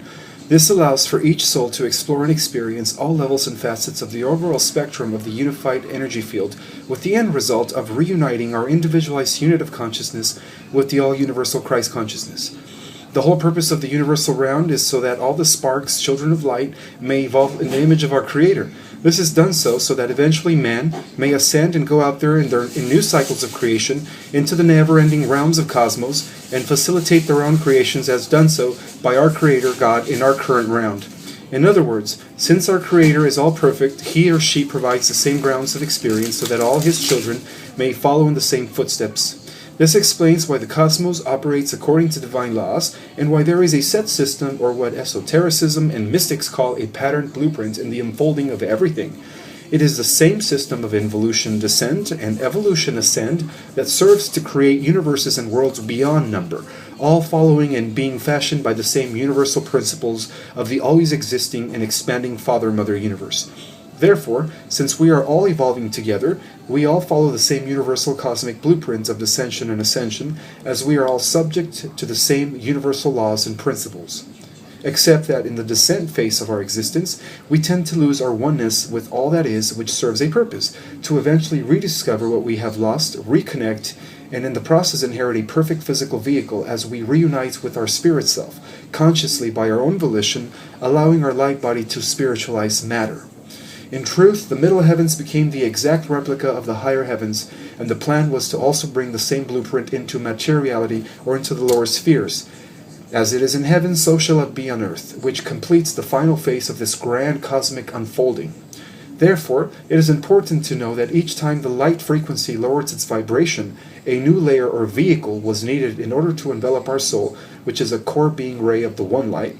This was done so that we may further explore the lower realms of vibrating energy to the point where matter was born with the precipitation of the 12th dimension. As revealed in the previous chapter, at this point of creation, all descending beings became enveloped in a material vehicle that would secure their existence in the lower vibratory planes of the lower densities. On each level of the material plane, matter vibrates at different rates. Therefore, our vehicle that allows us individual light rays to experience the different realms also vibrate to match the frequency of the surrounding electromagnetic energy fields within the spectrum of light. Our light body at this point had several layers of denser vehicles covering it up. It has always been our primary vehicle, though, the highest vibrating one, and responsible for transferring our universal life force, our individual universal life current, or life current, into our soul, into the lower dimensions. The light body also carries within itself our entire life's blueprint, for it generates our etheric vehicles and our material vehicle as well, as the Atoma, those making us a full conscious being. In essence, our light body is the electron force that is generated by our soul when we are fully connected with universal Christ consciousness, and the blueprint of our untapped crystalline DNA, RNA. For example, in the celestial spheres, our light body is at its full light quotient potential, meaning it assimilates the entirety of the living light of the great central source of all that is. In like manner, since the lower heavens also consist of three major planes, it is important to state that the highest region of the material planes of existence, the lower heavens, are considered the celestial spheres of the material planes. These are the spheres that occupy the 12th to the 9th densities. The etheric planes of the material spheres occupy the 9th to the 6th densities, where energy and matter become more solid. The lowest plane in our material spheres occupy the 6th density to the lowest point of vibrating energy matter, all the way to what we experience as the 3rd density, or in the 3rd dimension. It is in the 3rd density of the material realms, or spheres, where energy body condenses to the point that it becomes frozen coalesced energy, however being the same energy field vibrating at its lowest oscillation. Nonetheless, in the material levels of energy matter, a perfect balance exists all the way up to the 5th density, where we once existed as pure energy beings, projecting a perfect etheric form. In other words, in the 5th density and up, all the material spheres, in other words, in the 5th density and up of the material spheres, our light body is operating at full capacity, or our current DNA is in its full use. Apparently, as we descend lower than the 5th density, our light body becomes less operative as we begin to assimilate less and less of its entire light quotient, and thus we use less of our DNA material, which is, for the most part, crystalline substance. Therefore, our so-called junk DNA is spiritualized substance that exists in the subtle realms of higher realities, or higher frequencies. We may also correlate the use of our light body with the spinning of the chakras, or energy vortexes, as revealed through Eastern metaphysics. For instance, in the second aspect of our material universe, lower heavens, our light body is less dominant as our etheric self becomes the most dominant aspect of our lower material self. This is the phenomenon known in the Urantia material as the Morontia worlds of spirit personalities with humanoid form. For the most part, this has been misunderstood for thousands of years, though today, in the greatest dispensation ever, which marks our planet's initiation into the seventh golden age, more people are beginning to understand this. For the most part, this has been misunderstood for thousands of years, though today, in the greatest dispensation ever, which marks our planet's initiation into the seventh golden age, more people are beginning to understand this truth. Since the higher spiritual knowledge is making its way back into the limelight, many people are beginning to understand our true composition as made in the image of our Creator, and that we are more than just gross beings of matter. For instance, the higher knowledge has restored back to the earth the understanding that each human being is a composite of 7 major vehicles, technically 12. Though in terms of 7, 4 of them are the lowest vehicles and 3 of them are the higher vehicles. Therefore, we are composed of not only our physical vehicle body, but our emotional astral body, our etheric double energy body, our intuitional body, our higher mental causal body, which marks the 4 lower vehicles, and then finally our spirit body, which in turn is divided in 3. This is the true composition of a human being. We are indeed multidimensional and have other vehicles that currently we don't even know exist, with the exception of the lower one, physical, emotional, and mental. Our light body, even though currently not in its full use, is what maintains all of our other vehicles in operation, including our mental and etheric ones, and in turn, our mental and etheric vehicles generate the physical vehicle. Our chakras exist within our etheric energy body. Since the etheric vehicle is in the in-between point between the physical body and the light body, it is the conduit vehicle that acts not only as a generator for the physical body, but as its blueprint as well. On the same note, the more subtle light vehicles cannot be seen with the naked eye, but seen under certain energy reading technologies, such as the one that takes aura pictures like called Kirlian photography. In fact, the aura is the energy field that envelops and is generated by an individual and corresponds to the 7, 9, or 12 vehicles that make up the human energy system. In like manner, our chakras correspond to each of the 7 subtle energy vehicles, the lowest being the gross physical vehicle, our body, the highest being our light body, and everyone in between. Imagine each vehicle denser as it vibrates slower and more subtle, and lighter as it vibrates higher, with the light body being the finest or the highest vibrating vehicle. All bodies exist on different frequencies of the same light energy spectrum that even encompasses the other 96% of the so-called missing universe, dark matter and dark energy. In light of this, we may postulate that we are more than just human, that we are more than just what we see in the mirror, and that we are able to return to our exalted state of divinity as made in the image of our Creator. This understanding would bring mankind extraordinary healing and enlightenment. Since our true origin began in the celestial realms, then we are indeed descending divine beings with great abilities that are waiting for us to harness as we remember our oneness with Creator Source. This great truth is what all the spiritual and religious masters, the spiritual adepts who have achieved enlightenment, have always taught. In fact, all disease and illness known to men has been the result of mankind ignoring and not bringing into account the spiritual proponent of existence. It is only when we deal directly and become involved with the spiritual, the source of all existence, could we begin to really affect life in the most positive way. For everything that exists consciously or not, beings or things, has its origin first in the spirit realm, and then in the etheric realm before it finally condenses or manifests in the physical realm. And that is the process of descension or light energy precipitating into matter. It is well known today that when we suffer from any physical, emotional, or mental turmoil, it's because one or more of our chakras are misaligned or not spinning correctly, and therefore not processing the proper amount of universal life current into the organs that is causing the disease. This means that all illness begins at the energy level, as quantum physics and metaphysics would mutually agree. In other words, when the subtle bodies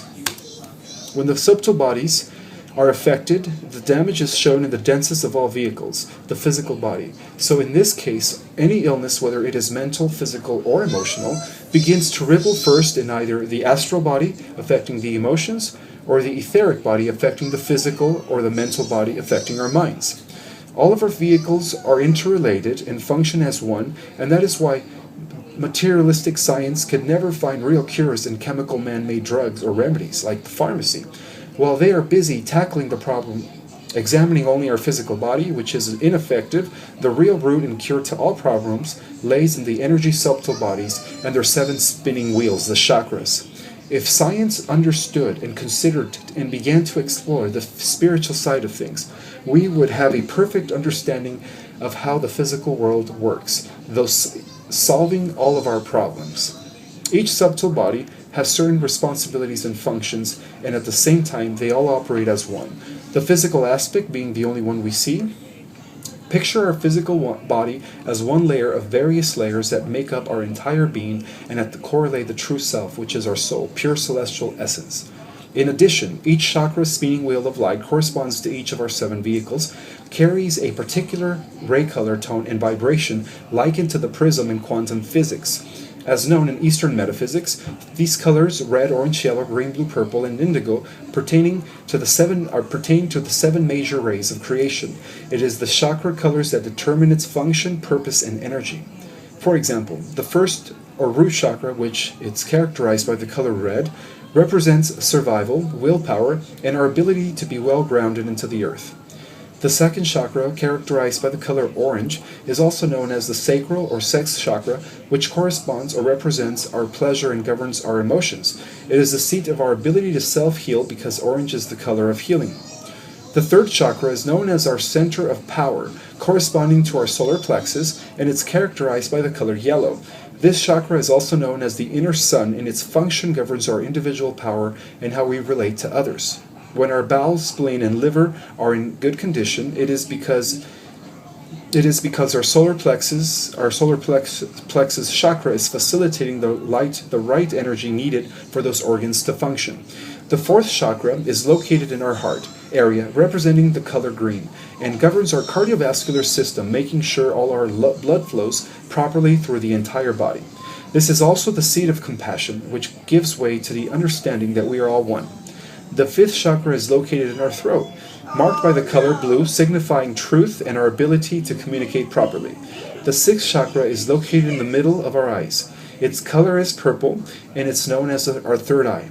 It is this chakra that gives us spiritual vision to see into other realities or frequencies higher than their dimension, as it is connected to our pineal gland and pituitary glands that govern our higher mental faculties. It is unfortunate that this chakra has not been in full use. But then, again, all the chakras are not in their full use as to why our physical body ages and eventually dies. If our 7 chakras, as described in the book of Revelation as the 7 seals, process the full potential of our light body, we would become immortal. If we learn how to properly clear and align our chakras, we would never get sick and never age. The last chakra is known as the crown chakra, and it is the most important one. This chakra, if counting from the top down, would really be the first chakra, for it connects us to our light body and the higher spiritual realms, as it pours down universal life force into our other chakras in order to maintain all of our bodies functioning properly and in harmony. Its color is indigo, and if it was fully opened, we would become great spiritual giants. As spiritual beings, we must realize and take care of our subtle vehicles by clearing and balancing out our chakras through proper diet, exercise, meditation, prayer, positive thinking, and good motives. Our chakras are our channels to those vehicles, and only when all 7 chakras are spinning and functioning the way they're supposed to will we be completely healed on all levels of our existence. As we learn more about our greater cosmos in the next segment, we will come to find out that our light bodies are connected to what is known as the great central suns. That is why at a solar planetary level, all lower vehicles are sustained by cosmic energy that is being transmitted by our sun, which in turn gets its energy, universal life force, from the central sun at the center of our galaxy. Also, we would soon come to find out that our solar system is a being on a macro scale of evolution, just like our Earth is also a living being, and even our galaxy is alive. The great spirit that animates our solar system is known as Helios and Vesta, who was originally born with a family of 12 planets. Since everything in our cosmos is alive, then we humans on planet Earth, in a sense, are like cells in the greater body known as our solar system. In turn, our solar system with other solar systems form the organs in a greater body or being known as our galaxy, which is a macro being that could perhaps be known as Melchior, hence the Milky Way galaxy, who is a being that exists in all 12 dimensions at once. The beauty of this sequence in the holographic concept of reality is that no matter in which direction we go, everything is interconnected as the billions of cells in our individual bodies are, all working together for the total functioning of our physical body. In like manner, we may say that all universes are all different organs and aspects of the greater macro being in our existence known as the central universe or the motherverse, or what science calls the metaverse, as referred to by our cutting-edge science. For the record, let it be clear that all life-sustaining nourishment is facilitated to all of our entire being by our light body. Since all life is energy, in turn all energy is converted and refracted light, then our nourishment comes directly from the light source. The light source is the same substance that we are made out of, which again is generated by our sun, the physical source and symbol of our Creator's power on the lower material spheres. In fact, it is now scientifically understood that if it wasn't for the existence and energy that comes from our sun, in fact, it is now scientifically understood that if it wasn't for the existence and the energy that comes from our sun, there would be no life in any of the planets in our solar system. There is more to our sun than just a burning giant gaseous ball of hydrogen and helium. The sun has spiritual significance. Its role is greater than what we have been led to believe. The sun obviously has a direct relationship with all of our light bodies, as it also transmits energy through our own chakras from the central sun at the center of our galaxy. In truth, it is crucial that mankind begins to understand the true nature of our existence in relation to our entire composition as made in the image of our Creator. Therefore, in spite of the materialistic one-sided view of linear reality, our evolution was never meant to only operate on a physical level. Our evolution is operating on all levels, so let it be established as we prepare to take up our new evolutionary route. Our origin began in the always existing celestial realms, and as the process of descending or involution occurred, we began to take form until we became human. Again, becoming human is the lowest point of light condensing into a material being. This was no accident, of course. It was part of a great divine plan that stems from the greatest spheres or from Prime Creator in order to facilitate further expansion of the always existing Grand Central Metaverse, who is expanding one outer space level at a time, as we shall soon see in the next chapters. In other words, to be human is to be a divine celestial spiritual being in matter, and that is why each and every single one of us is a manifestation of divinity in the flesh. We are great spiritual beings of light, projected out from the point of pure energy, pure light, which is the essence of all that is. The facts that we are all sons and daughters of the living God are here, the source of all existence without end and without beginning. In the scriptures, Jesus the Christ perhaps states two of the most important misunderstood meanings in the Bible. In the book of John, Jesus states, For isn't it written in your own language that ye are gods? That is, different aspects of the one eternal light, which is the Father that burns inside us all, which is represented by the Christ mind. For all of you are living daughters and sons of the living God. Secondly, for you shall do the same or greater works than me, said Jesus. In truth, Jesus Christ taught and demonstrated ascension, the integration of light, body, and matter. He came to show us the way to ascend back to our Father's universal mind, which sees no difference. I and the Father are one as I and you are one, Jesus said, implying that we are all celestial beings, different aspects of the great central source. The Christ within, or cosmic universal consciousness, is a concept that we all must come to know, understand, cultivate, and implement in order for us to achieve our full divine inherent potential. In conclusion, we originated as pure light beings that gradually descended into limited experience. The hour, though, has come for mankind to take their rightful place in the universe as made in the image and similitude of God, Almighty, the source light of all that is.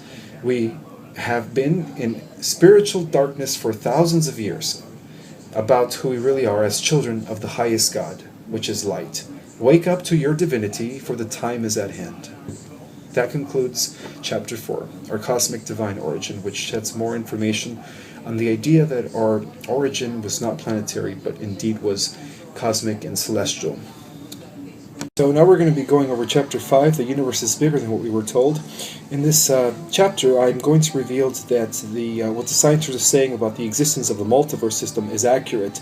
And I'm not only basing it on cutting-edge science regarding the existence of multiple universes, and as well as the existence of the metaverse, which they call the Mother Universe, but I'm also going to do something different. I'm also going to tie it in with the esoteric ancient wisdom regarding the different spheres of reality, as well as with some restored information that was given to our planet, or restored to our planet in the early 1950s by some higher intelligences that are hailing from these higher worlds that I'm going to be revealing in this next chapter. So it's also very important to know that regardless of how many universes exist and how many universes are being created on a daily basis, as creation is a perpetual ongoing process, now that we've established that, it is very important to understand that it's all being orchestrated and weaved from the center of all there is, by a universal architect that many know as God. So this chapter will prove the existence of God. It'll tie in science, religion, and of course cutting-edge science, and the esoteric knowledge, and the Bible, all in one. So Chapter 5, The Universe is Bigger Than What We Were Told. In the vast cosmos of existence, there are many levels, realms, and endless universes. Today it has been postulated, particularly in the realm of particle physics and superstring theory, that there are many universes that are evolving parallel to each other. According to the esoteric wisdom, all evolving spheres are different aspects of the omniverse that is broken off into multiple universes with evolving multiple galaxies and worlds. However, all of the universes that are evolving side by side are in essence part of a greater omniverse, or what cutting-edge science calls the metaverse, proving the esoteric wisdom correct. At the center of the metaverse, there is only one source in which everything springs from, and nothing exists outside of this source, which is called the living light. Even though there are many, perhaps infinite number of ways in which this source expresses itself through different wavelengths and frequencies of its own singular light essence, it is all part of the same whole.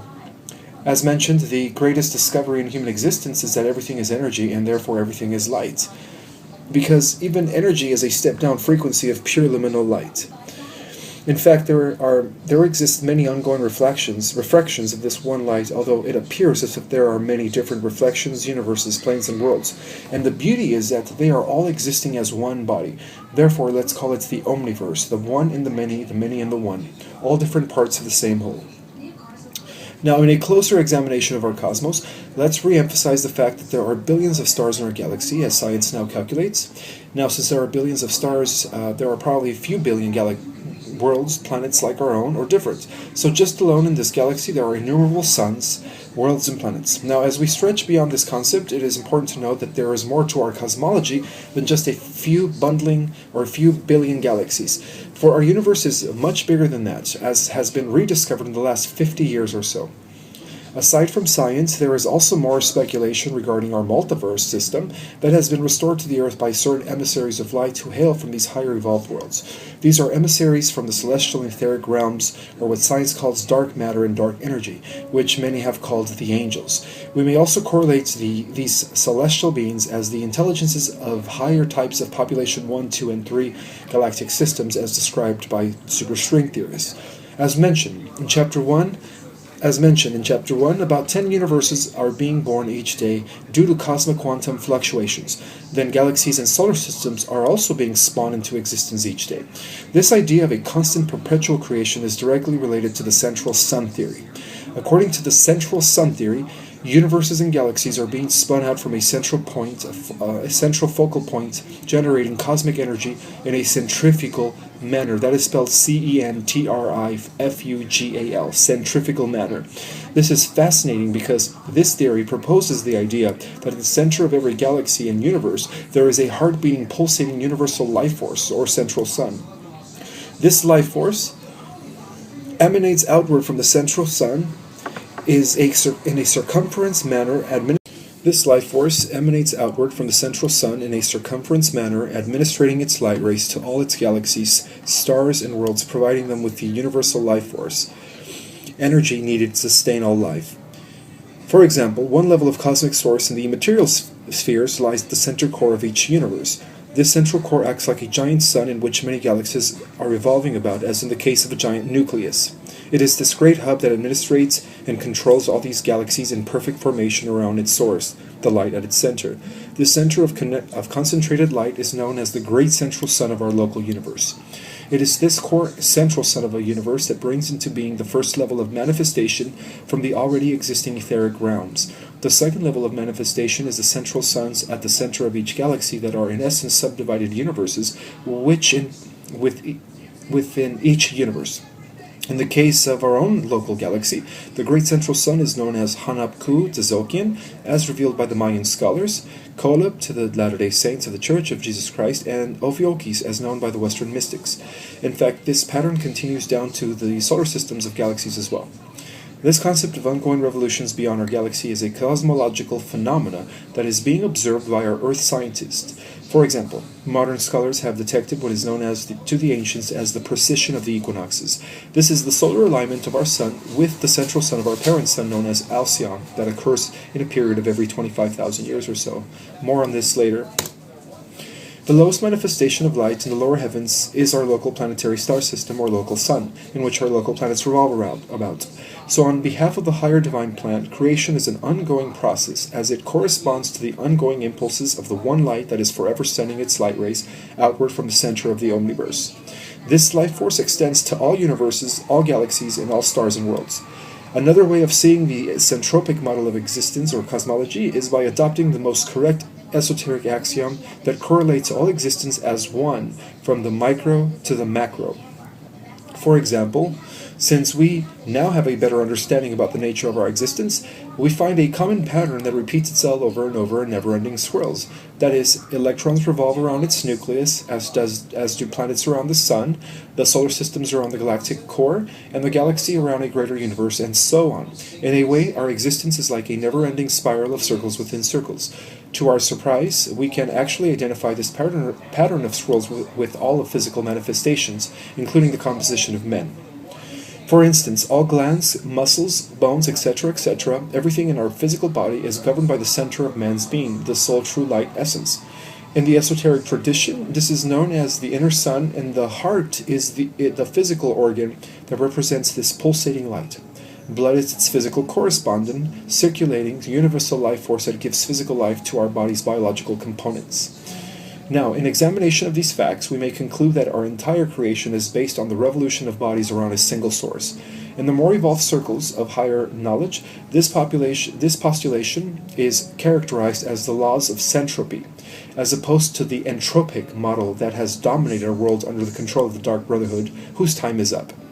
According to the centropic model of existence, that's centropic spelled C as in cat, E-N-T-R-O-P-I-C.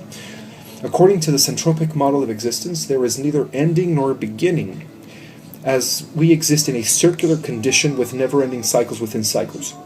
On the contrary, according to the entropic model of existence, which is what has been ruling our world for thousands of years, everything is characterized as from point A to point B in a linear form, and this kind of condition is therefore subject to entropy, since there is a beginning point and an end point.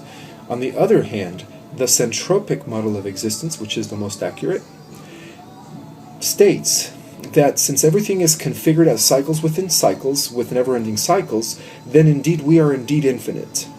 Also, if we add to the now confirmed scientific evidence that all is energy, and since energy is neither created nor destroyed, then we can safely conclude that the centropic model is the correct one, because everything is energy, and it's being held together by some central focal point from the microcosm to the macrocosm. This eternal infinite pattern of our cosmos, the centropic model of existence, also provides evidence that our existence is holographic. Another example of the entropic model was seen in the Dark Ages, when people held the idea that the Earth was flat and that it was the center point in which everything revolves around, including our sun and planets. This medieval fallacy kept mankind trapped in the limited pattern of the entropic model, compelling them to a linear subjective reality. In truth, this fallacy continued up until today, holding on to the idea that this is the only planet with life, and that our sun was the only star system in planets until telescopes were created and new solar systems began to be discovered. So, another example of the entropic models. Okay, I've already read that. However, by adopting the centropic model, which is the accurate one, centropic with the C, the centropic model of existence, we can conclude that our local planets revolve around our local star system. Now, since there are millions of star systems in our galaxy, then according to the centropic patterns, they too are revolving around a single source at the center of our galaxy. This emerging truth should shatter the last breath of believing in the entropic model, which indicates that everything has an end, when in fact, in light of correct knowledge, there is no end to life, because life is light, and light is eternal source. So as long as there is always light, there will always be life. What is even more disturbing is that no matter how much sense this new data makes, there is a perpetual resistance against the new evidence. This resistance is taking place within the community of scientists by those who do not want to reform to the new concept of existence. For example, in modern accepted mainstream science, this great truth has been buried under the false assumption that at the center of most galaxies lays a black hole, which sucks everything up, those meaning the end of all life as we know it. Fallacy, again, wrong. To the contrary, and based on the higher restored knowledge, it is the other way around. It appears, in light of the new evidence, that there is a constant pulsating life force that is continually emanating its light rays outward from the center out, favoring the centropic model of existence. Therefore, the entropic concept that has always been invalid and false. Therefore, the entropic concept has been always invalid and false. For it is well understood that black holes happen as a result of only two things. The first is that when a particular star or planet implodes, it creates a massive black hole, sucking everything up in its immediate surroundings. The second is when a universe reaches an old age and collapses into a point of singularity, then it sucks everything up into its surroundings, from its surroundings. Those are the only two ways black holes are created. There is no such thing as a black hole at the center of galaxies. It is a fallacy to believe that, because according to the centropic model of existence, there is a galactic core, a sun, a nucleus that is giving or emanating its universal life force, allowing all its different solar systems and billions of worlds to exist and be nourished with life. Overall, the entropic model concept is one of many inaccuracies similar to the flat world concept that ruled our minds for thousands of years, till about 500 years ago. Since we are correcting commonly accepted inaccuracies, let's remind ourselves that in our material universe there is no such thing as empty space. All is energy vibrating matter, even in the higher realms of the spiritual spheres that are not perceptible to the naked eye, or the 94% of the so-called missing matter. Until recently, our Earth scientists have failed in measuring anything outside of the range of the third dimensional frequency, which is the lowest vibrating field of energy matter. However, it was brought to my attention that Earth scientists have recently modified their detecting technologies using X-rays to measure the realm of dark matter, and to our surprise, have detected colonies and life in the realms of dark matter. Now, our Earth scientists have registered energy emanating from the so-called missing reality thanks to their Hubble X-ray satellite. As revealed earlier, dark matter is higher reality, vibrating at higher frequencies, so it appears to be dark or empty to our naked eye. So with that said, let's correct the material approach and reinstate the fact that at the center of all galaxies lays a colossal sun.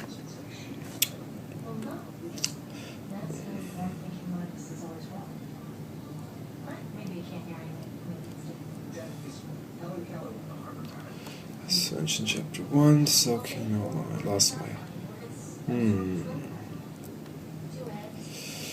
However, it was brought to, as revealed, so let's correct the material approach and reinstate the fact that at the center of all galaxies lays a colossal sun, a giant nucleus source of self-generating power which is equivalent to the power of billions of suns. The central suns at the center of all galaxies have such a high level of energy vibration that unless we step up in frequency beyond the third dimensional rate of vibration, it would appear obviously dark, of course logically left brain speaking, assuming it to be a black hole at its center. As a reminder, our scientists have been only measuring 6% of all existence and have so based their facts on incomplete data.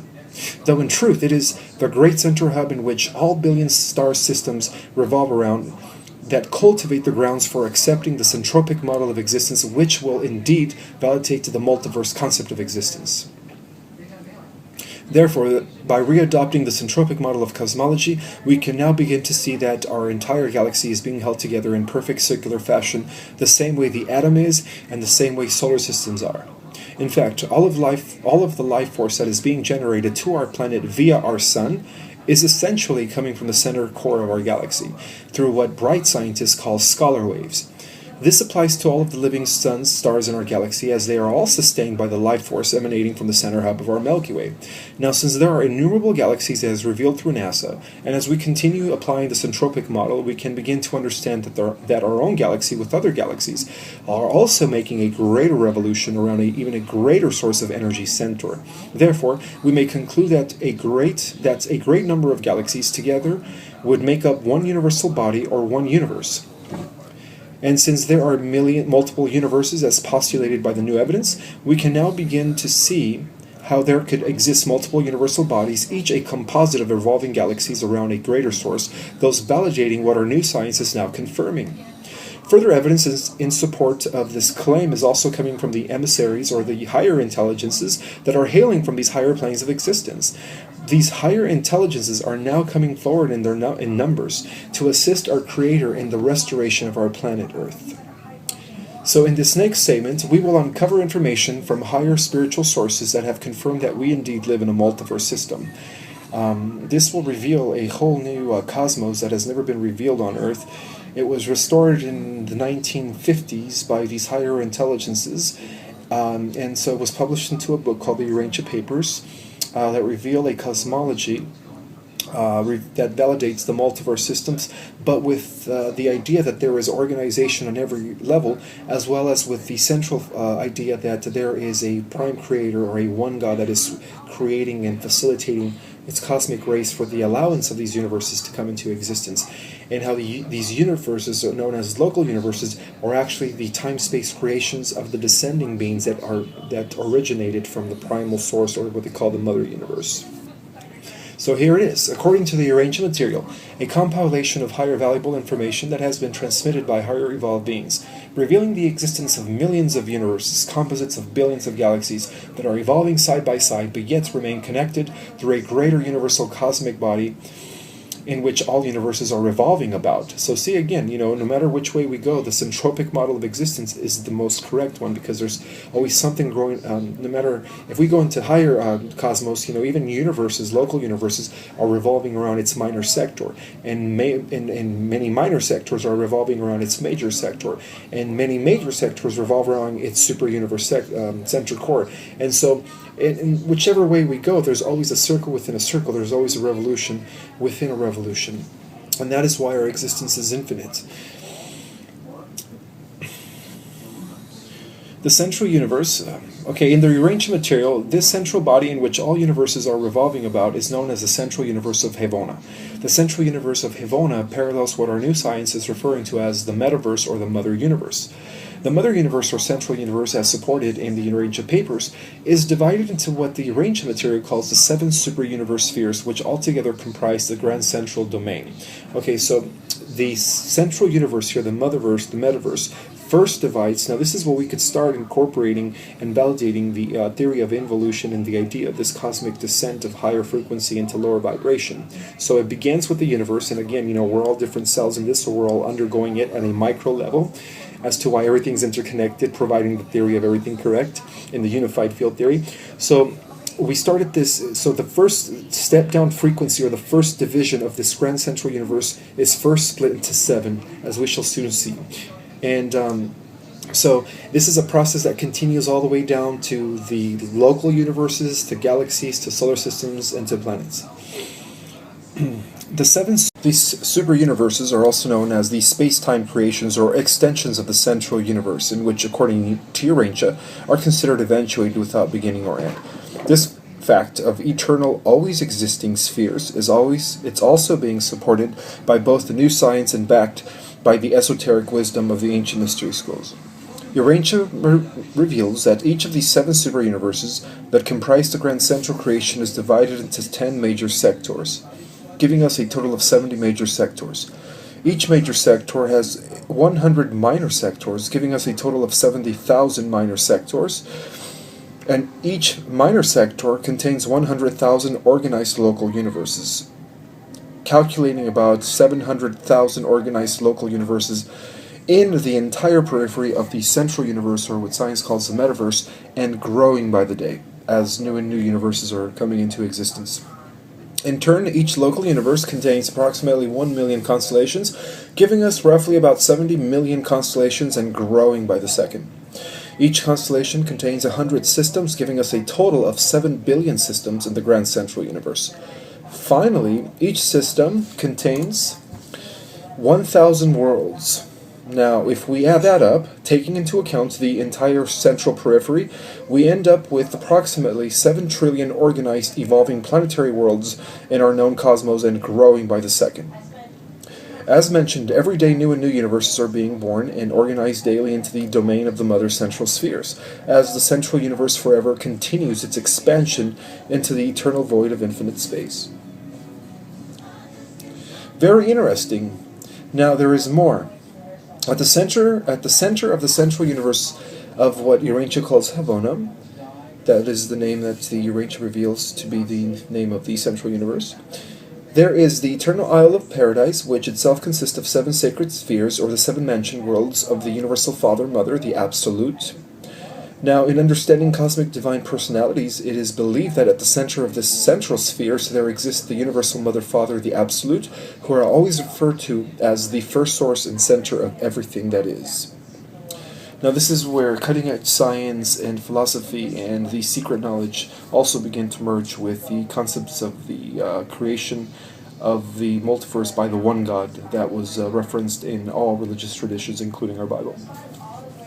Urantia reveals that the first source and center, together with the eternal Son, make up the first Trinity known as the Paradise Trinity. In this original Paradise Trinity, we have the Universal Father, the Eternal Son, and the Infinite Spirit. The Universal Father represents the source of all gravity personality, while the Eternal Son represents the spirit gravity circuits, and the Eternal Spirit acts like the universal mind of the Trinity, which is translated as the container and supplier of existence, the Universal Mother.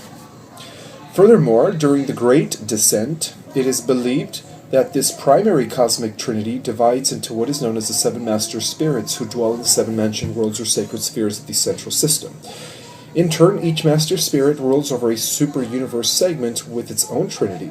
This always existing celestial beings oversee everything in the central universe and are known as the Order of the Eternal of Days, who work directly with the cosmic trinity of the always existing paradise spheres. So from the beginning of the expansion of the unqualified absolute of the metaverse or mother universe, central universe, whatever you want to call it, we begin to see celestial administrations and order from the top down, beginning with the Order of the Eternal of Days, which was the first celestial order that has ever came into existence. In fact, since it's known as the Order of the Eternal of Days, we could assume that since the higher existing spheres have always existed, or as Urantia puts them, eventuated without beginning or end, we could say that this is an eternal order without beginning or end. So the Order of the Eternal of Days is something that is infinite and something that will be at the top of the entire command of this entire spiritual hierarchy that goes beyond the spheres of the 12-dimensional galactic systems into the realm of the dark matter, dark energy, or as Urantia puts into the realm of the central mother universe. The Order of the Eternal of Days is the first celestial administration acting on behalf of the Paradise Trinity, the primal center core of all existence. These eternal spheres are inhabited by celestial beings of the purest light. Perhaps these were the first oversouls that were born or extended from the Trinity of the first source and center, the Trinitized sons and daughters of the Paradise Trinity, as put forth by Urantia. The Urantia papers also refer to them as divine personalities. It is also revealed that these divine personalities later become the descending sons and daughters of light in the experimental architectural spheres of the seven super universes. So now we start seeing the connection between the creators, sons and daughters of light of local universes, to the first family of light that descended from the co-union of the first Paradise Trinity that has always existed as the eternal or the Order of the Eternal of Days. The Urantia papers refer to them as divine personalities. Okay, so following the celestial Order of the Eternal of Days, which administrates the affairs of the central universe, is the Order of the Ancient of Days, which is the administration that governs all within the domain of their respective spheres. We may also refer to this next celestial order of the Ancient of Days as the mighty 7 Elohim that surround the throne of grace. It is the overall cosmic divine plan that compels for the perpetual divine guidance and celestial administrations to appear on all levels of existence, all the way down to the order of beings known as the Faithful of Days that oversee the spiritual councils of planets themselves within the lower material spheres of the local universes. In this way, all of creation is dancing in tune with the great divine plan that stems from the central hub of all that is, known as the Central Isle of Paradise. Central Isle of Paradise, which is the great central sun of all universes, as we integrate cutting-edge science with higher restored knowledge. What we see here is a divine order represented on all levels of existence. The order of the Ancient of Days, as the second extended celestial administration, was designed to govern the entire Havana system from the level of super-universe downward. So this is the first order that extended from the always existing order known as the Order of the Eternal of Days. So what we see here is divine order represented on all levels. Okay, it is this great order that works with endless groups of seraphim and super Nephilim hosts that were assigned to the service of the orders of the fulfillment of the great cosmic divine plan that begin within the paradise spheres of the Grand Central Universe. So from the top down, again, we have the Order of the Eternal of Days, who oversees the affairs of the central spheres of Havona. Next, we have the Order of the Ancient of Days that oversee the development of the time-space experimental worlds of evolutionary potential, all within the periphery of the 7 super-universes. Then, as we descend further to the 10 major sectors, we have the Celestial Order of the Perfection of Days, who administrate the major sectors on behalf of the Order of both the Eternal and the Order of the Ancient of Days. So now we see, as we move down in frequency from what appear to be dark energy into the 7 super universes, which begin the realms of dark matter. So now we can start validating the existence of intelligences that occupy the very highest frequencies of the highest regions of dark matter and dark energy. So these are the 7 universes, and these are this is the Grand Central Universe that is extending life from the top down, and it is duplicating itself on every level as the frequency lowers and lowers and lowers, with its final extension or its final manifestation being the galactic systems, as I will start connecting the involution of spirit into matter with the Urantia material as well, as we shall soon see. Following the Celestial Order of the Eternal of Days, which administrate the affairs of the Central Universe, is the Order of the Ancient of Days. It is the overall cosmic divine plan that compels for the perpetual divine guidance and celestial administration to appear on all levels of existence, all the way down to the order being known as the Faithful of Days. We can see divine order represented on every level. The Order of the Ancient of Days, as the second celestial administration, was designed to govern the entire Havana system from the level of separate universe down. The Order of the Ancient of Days, as the second celestial administration, was designed to govern the entire Havana system from the level of super universe downward. It is this great order that works with endless groups of seraphim and super Nephilim hosts that were assigned to the service of the orders of for the fulfillment of the great cosmic divine plan. So from the top down again, we have the Eternal Order of the Eternal of Days, or the Order of the Eternal of Days, who oversees the affairs of the central spheres known as Havana according to Urantia, or the Metaverse in science, or the Motherverse in the esoteric tradition. It's all different terminologies describing the same phenomena. Next, we have the Order of the Ancient of Days that oversee the development of the time-space experimental worlds of evolutionary potential, all within the periphery of the 7 super universes. Then as we descend further to the 10 major sectors, we have the Order... Then as we descend further to the major sectors, we have the Order of the Perfection of Days, who administrate the major sectors on behalf of the Order of both the Eternal and Ancient of Days. Further down, we have the Celestial Order of the Union of Days, and this order administrates the affairs of all local universes within the minor sectors. Now, within the domains of local universes, at the levels of the constellations themselves, we have the Celestial Order of the Recent of Days, and further down to the star system sovereigns, we have the Celestial Order of the Faithful of Days. So, what this tells us is that there is some sort of divine administration that stemmed from the highest regions, and through a replication of its order by applying the same universal laws and standards that the previous order applies, it allows each realm to be governed all the way from the highest vibrating spheres to the lowest of material spheres where the galactic systems exist.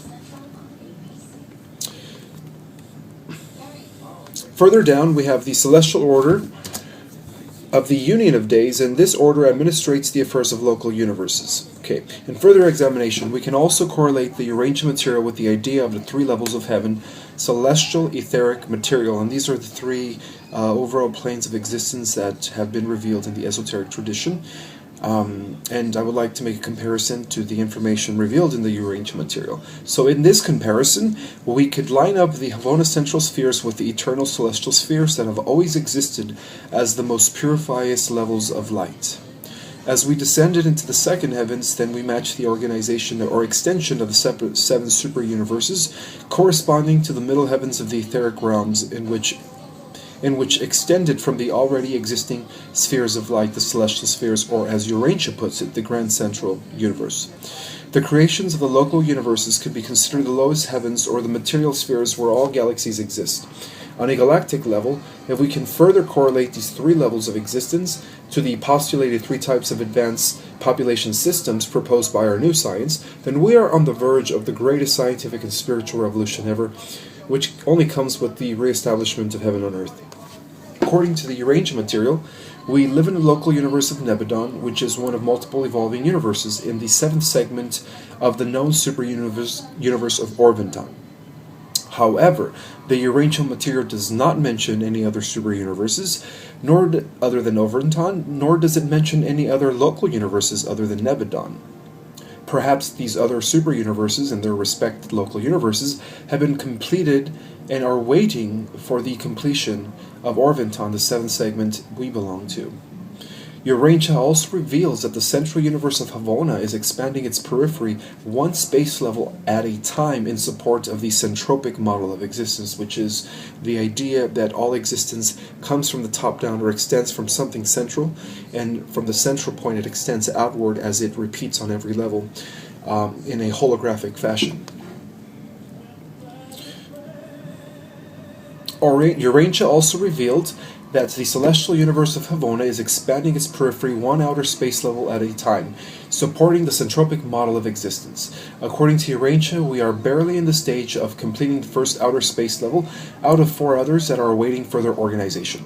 In other words, all creations from the central universe, celestial, to the super universe level, etheric, and down to the local universes, material, with their trillions of planets, exist within the periphery of only the first space level in circumference to the always existing spheres of Havona. This tells us that the organization of energy matter is taking place one outer space level at a time. This is the same esoteric concept regarded as the ring pass knot, which is equivalent to one universal round of involution descent and evolution ascent. As revealed by Urantia, we are at the completion of the first space level and are waiting to once again begin the next round of expansion in the second outer space level from the always existing grand central universe. As far as the 3 outer space levels are concerned, they are waiting to be organized and inhabited by intelligences that are ascending in this universal round. As for now, those 3 outer space levels are unorganized with no life forms, according to the Urantia papers. However, upon the completion of Orvonton, the last of the 7 super universes, we will begin a new universal round in a new cosmic cycle that will once again begin the process of descent and ascent. This new cycle will be the beginning of the organization of the second outer space level surrounding the always existing spheres of Havona and all its sanctified worlds of evolutionary completion. The sanctified worlds of evolutionary completions are the worlds of the ascending ascending mortals that eventually, with their planet as a civilization, descended first from spirit into matter and then ascended from matter back into spirit through a gradual ascent, as talked about earlier, how they both become a planetary system.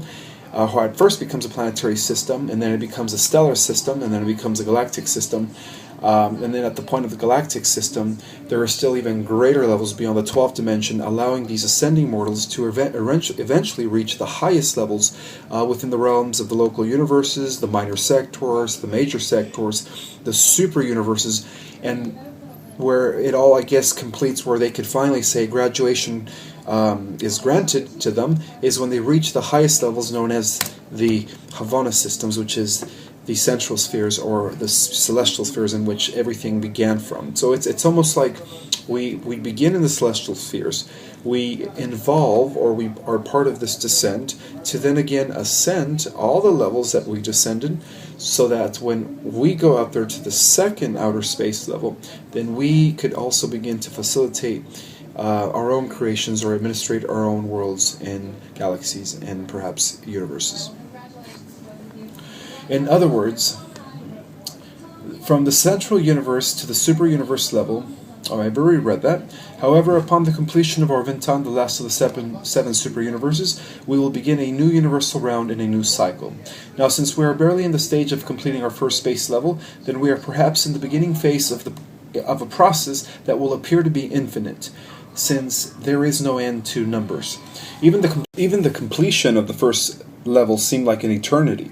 It appears that we are in the beginning stage of this great cosmic expansion, as confirmed and validated by the restored Urantia papers. This cosmic expansion is an infinite process. As we further expand into the outer levels of the infinite void, this seems to be quite an adventure. It is absurd to think that this world, galaxy, or universe was it, and that there is a black hole at the center of all galaxies. That is absolutely a fallacy, and it's wrong. Only as we now enter a new age with a new understanding will a higher cosmology emerge that will synthesize once again spirituality, philosophy, and science, which will birth a golden age, or what we call in religion heaven on earth. Now, since we are on the topic of better understanding our cosmos, it is my honor to also share another type of higher spiritual cosmology that will help us understand the meaning of the number 12. In the Urantia material, all universes and divine orders of sonship and celestial administrations are signified by the number 7. Also, it is vital to understand that the Urantia material was commissioned by a collaborated group of higher intelligences or divine personalities that exist and operate from the central universe of Hivona, the super universe levels, and down to the higher worlds that oversee the development and evolution of the planetary worlds. In addition, it has also been brought to my attention that the Urantia material is only about 49% accurate. However, the concept of cosmos is correct.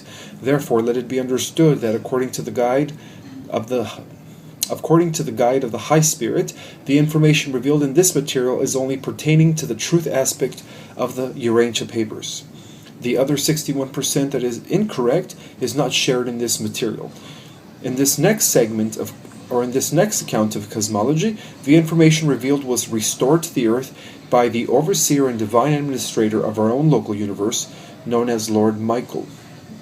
In esoteric scriptures, he is known as Lord Michael, who is one of the 5 lords and one of 12 celestial adepts. According to the restored records, known as the Janihin script, he is the adept of the Clusian solar ray of power and rulership that oversees the 12 universe of God. Now, before I share this cosmology of 12 universes, I would like to say that the reason the Urantia material didn't make it in its purest form, because it originally was, before it came to the earth, or before it was brought to this planet, it was originally in its purest form, where the entire book was absolutely 100% accurate. But through the descension process of these higher spheres, all the way from the highest regions of what we would call today deep dark matter and dark energy, this information was gradually diluted as it lowered its frequency, and it went through the different lower vibrational planes of reality all the way down to the densest plane of reality, which is our planet, where our planet exists. And so by the time it got here, about 51% of its purity was lost. So a lot of the 51% of incorrect information was in a way diluted and tempered by intelligences that were not totally in favor of this pure information that was going to reveal what we really needed to know in its purest state. But at least we got 49% of it, and this 49% of it is probably the most important piece of information, because what it does is it sheds more light into the concept of the multiverse, as it also adds some sort of divine administration and it also connects it to the idea of the one Creator as supported in all religious traditions, including our Bible. So now we will continue and share with you the information restored to us by the overseer of what is known as the 12 universe of compassion, in which is the 12 major universe in which our local universe of Nebanon hangs from. So here we are. In addition, it has also been brought to my attention, I've already read that. Okay, so according to this cosmology, the Earth exists in the 12 universe extending from the central core universe known as the universe of the Godhead, which has always existed without beginning or end. The universe of the Godhead is an eternal existence like the grand central universe talked about in the Urantia papers, without beginning or end. It is the body of our core celestial parents. The first universe that extends outwards from this central core is known as the universe of beauty, and it's attributed to one of the five lords, the first solar adept, the firstborn of heaven, our eldest celestial brother, and the greatest sons of God, Lord Jesus. As the firstborn in heaven, everything comes through his ray essence. He is the adept and holder of the first cosmic ray known as the Atrium Silver Ray of unconditional love and beauty. It is this cosmic ray that permeates and holds all of the other cosmic rays by virtue of unconditional love and purpose. It is also the most powerful ray in existence, for it is the first ray to extend from the core as the essence of all unconditional love. In this universe, only planets of exquisite beauty exist.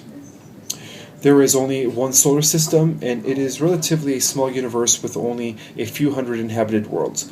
By virtue of being the adept of the first cosmic ray, Jesus is the Lord of all of the first solar planes in each and every succeeding universe. He is also known as our eldest brother and king of all celestial beings.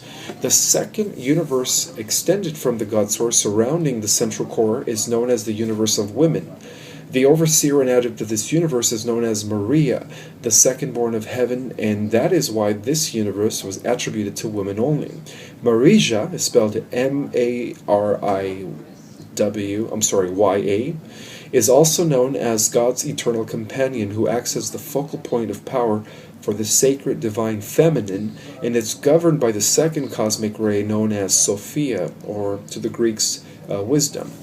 In the universe of women only, the love side of, or the feminine aspect of God exists to its fullest degree. In the Keys of Enoch, the Book of Knowledge, which is also a book that restored higher valuable information, that is also synthesizing philosophy, science, and religion, it is revealed that Shekinah, the Shekinah universe, which also corresponds to the bride of Yahweh, our Heavenly Father, according to the Kabbalah, is what is known to the Western mystics as the sacred divine feminine. The third universe is known as the universe of men. It is the universe of intellectual pursuits, for only the masculine aspects of the God exist there. The overseer and ruler of this universe is known as Lord Samana, before he fell from grace and became known as our historical Lucifer. So this is where I start tying it in with the Bible. It was this prideful son of God that rebelled against the ongoing creation of the Godhead, and therefore became the universal archetype Lucifer, the adversary of God.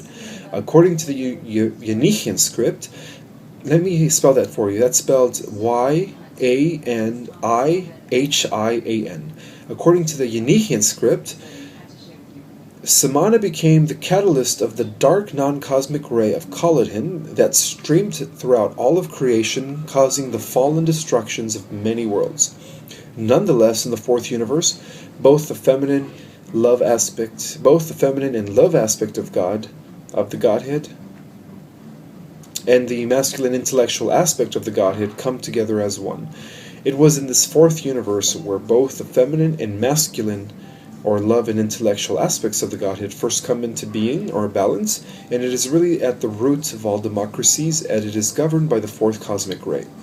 The fifth universe was attributed to the power of thought, known as the Great Silent Universe, and it is governed by the fifth cosmic ray. There was no sounds, only thoughts, and everything is conducted by the power of pure thinking in this realm. For instance, in this universe, everything a person thought of instantaneously manifests, and that is why it is known as the Great Silent Universe. The next universe is known as the universe of the little people. It was in this universe that all fairies, gnomes, salamanders, and nature spirits have their origin, and it is governed by the sixth cosmic ray. The seventh super universe the seventh universe, known as the universe of mathematical science, was given solely to the pursuit of all universal mathematics, as to why math is a universal language across all universes, and it is governed by the seventh cosmic ray. After math's origin, then came the eighth universe, which was known as the Great Laboratory of God. It was in this universe that all of the cosmic rays were put into experimentation. It was also recorded that Jesus, the firstborn in heaven and greatest adept of all the celestial beings, had visited this universe in order to console the people due to the tremendous experimentation of the cosmic rays that were taking place there, making it extremely challenging for the intelligence to live there. In fact, everything we have come to know about all sciences, from the superluminal to the metaphysical to the higher physics and to the physics, derived from the experiments and observations conducted in this universe. This universe was one macro experimentation of the cosmic rays and was governed by the eighth cosmic ray. Let it be known that we see a pattern here unfolding in each and every succeeding creation. By observation of this formation, we can conclude that everything has a harmonious order to it. For example, the first cosmic ray laid the fundamental essence for all of the creations. This essence was unconditional love. So in a chain of creations or extensions, universal love was the primary ingredient that sustained and acted as an underlying field essence behind all of the following rays. With the second ray, the experience is only concerned with universal unconditional love that is nurturing as the feminine aspect of the Godhead, or the feminine side of the great silver sun, Jesus the Christ, is expanded. In the third universe of men, we see only the development of mind that corresponds to the development of the male side of the silver sun, represented by Lord Samana, who in this case was Jesus' brother. Then in the fourth universe, before he fell from grace, before he became Lucifer, his name was Lord Samana. Then in the fourth universe, the birth of democracy, we see the two aspects come together in perfect balance as the feminine and masculine begin to coexist as the two aspects of the same whole. So now that we have a balance and coexistence of the love heart feminine and mind male aspects of the one ray, then we begin to understand the power of thoughts as they deal directly with what we experience. From exploring the power of thoughts, we realize that everything in existence, all shapes, patterns, and geometries that make up everything physical, begin in the mental plane of existence, or in our minds. In the sixth universe, we experience life on a micro level, as we learn then to work together in order to maintain the beauty of all nature, as we blend with our environment. Now in the seventh universe, we begin to explore the mathematics of the patterns created in the universe of thought. After we understand the precision and laws of these creations through mathematics, then we begin to experiment with all of its properties in the great laboratory of God in the eighth universe. What we are seeing here is an unfolding that takes place one step at a time. After the creation of the eighth universe comes the ninth universe, in which all of creation is devoted to the worship of its creator.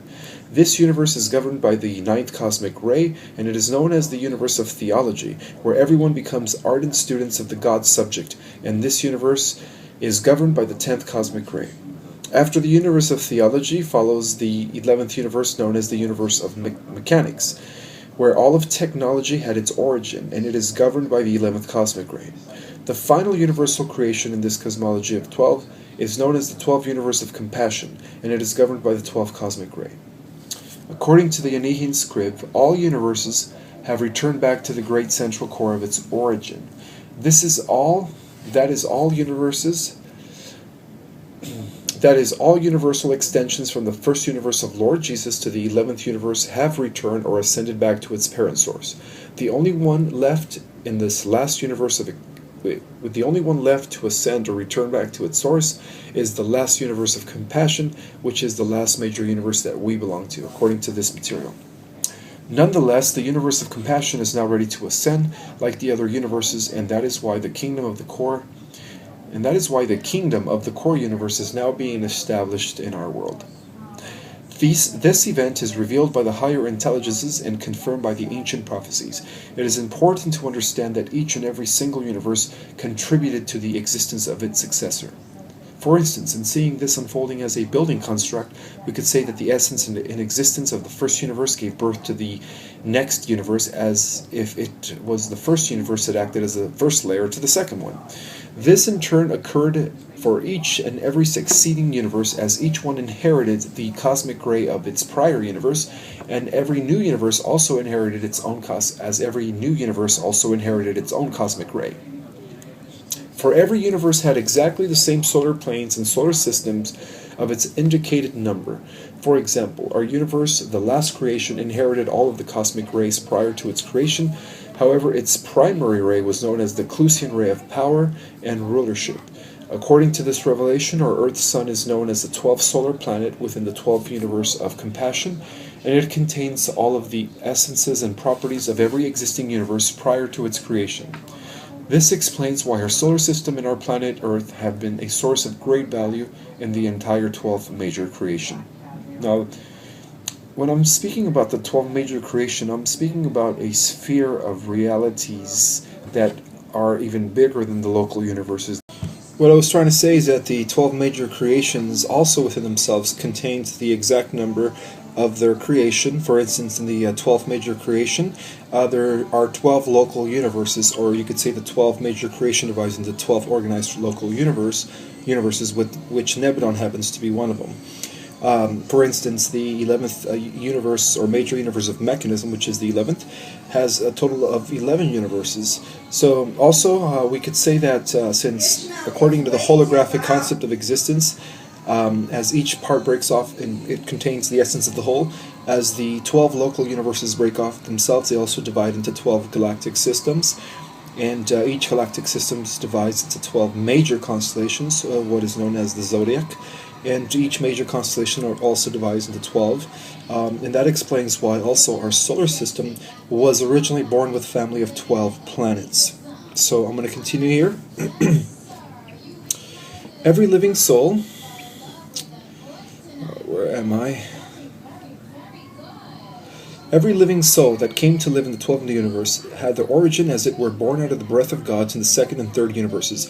In retrospect, the first universe was dedicated to the great silver sun, the firstborn in heaven, Jesus, and all the beings or intelligences there were as pure as his essence. The living souls which were born out of the breath of God in the second and third universes were the same souls that proceeded in their involution in the following universes.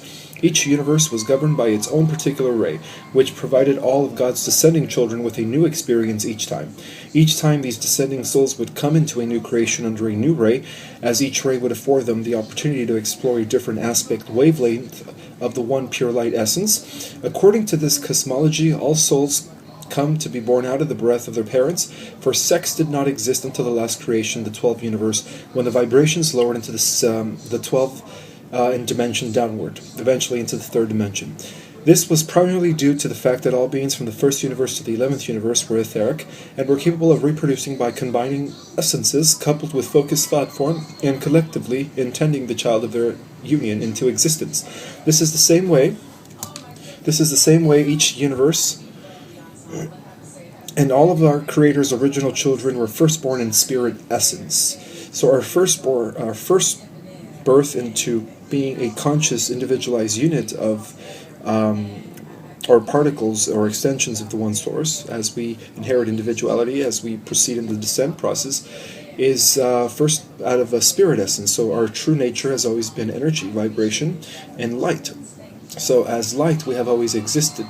It is that when the unqualified absolute of the highest regions decided to first divide itself and begin the process of involution, that we begin to inherit individuality as children of the one creation, or the one living light at the center of all that is.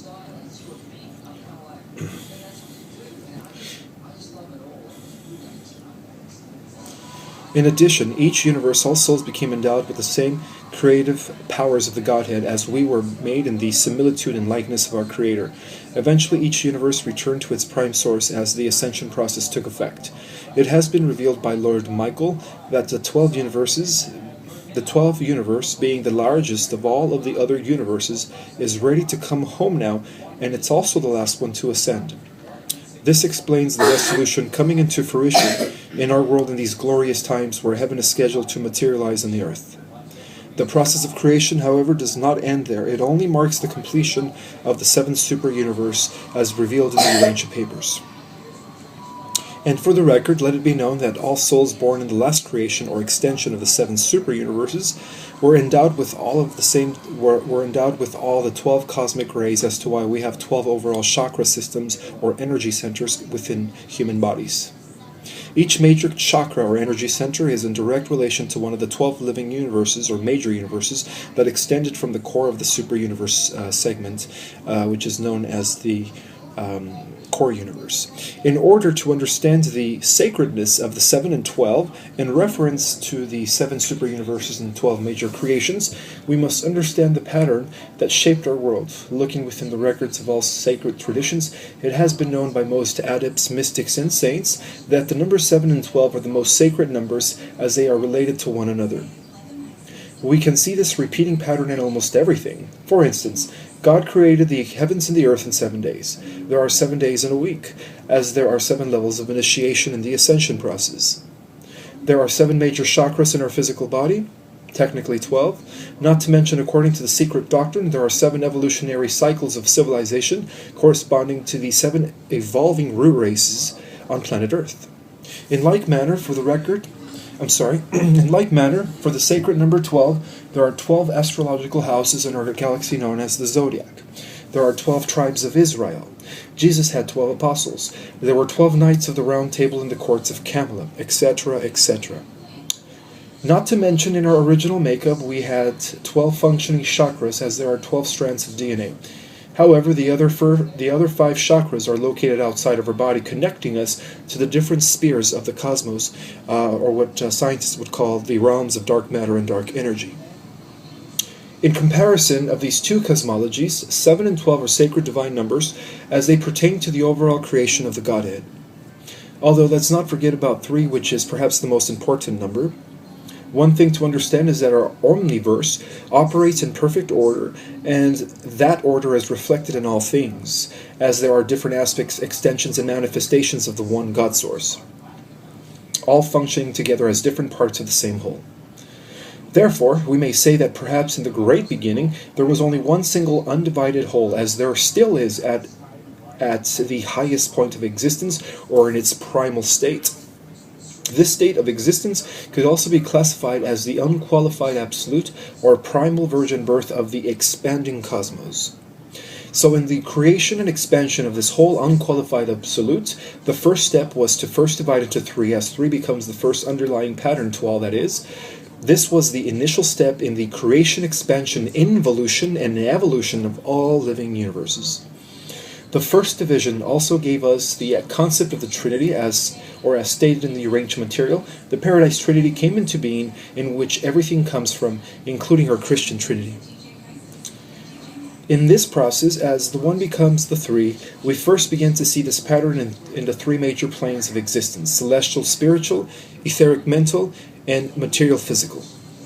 From the macrocosmic level, we see the Trinity as the central universe, the super universes, and the local universes. From a local universe level, we see the Trinity as galactic, solar, and planetary. Or in terms of the cutting-edge science information revealing the advanced space-age civilization, we see him as galactic, stellar, and planetary.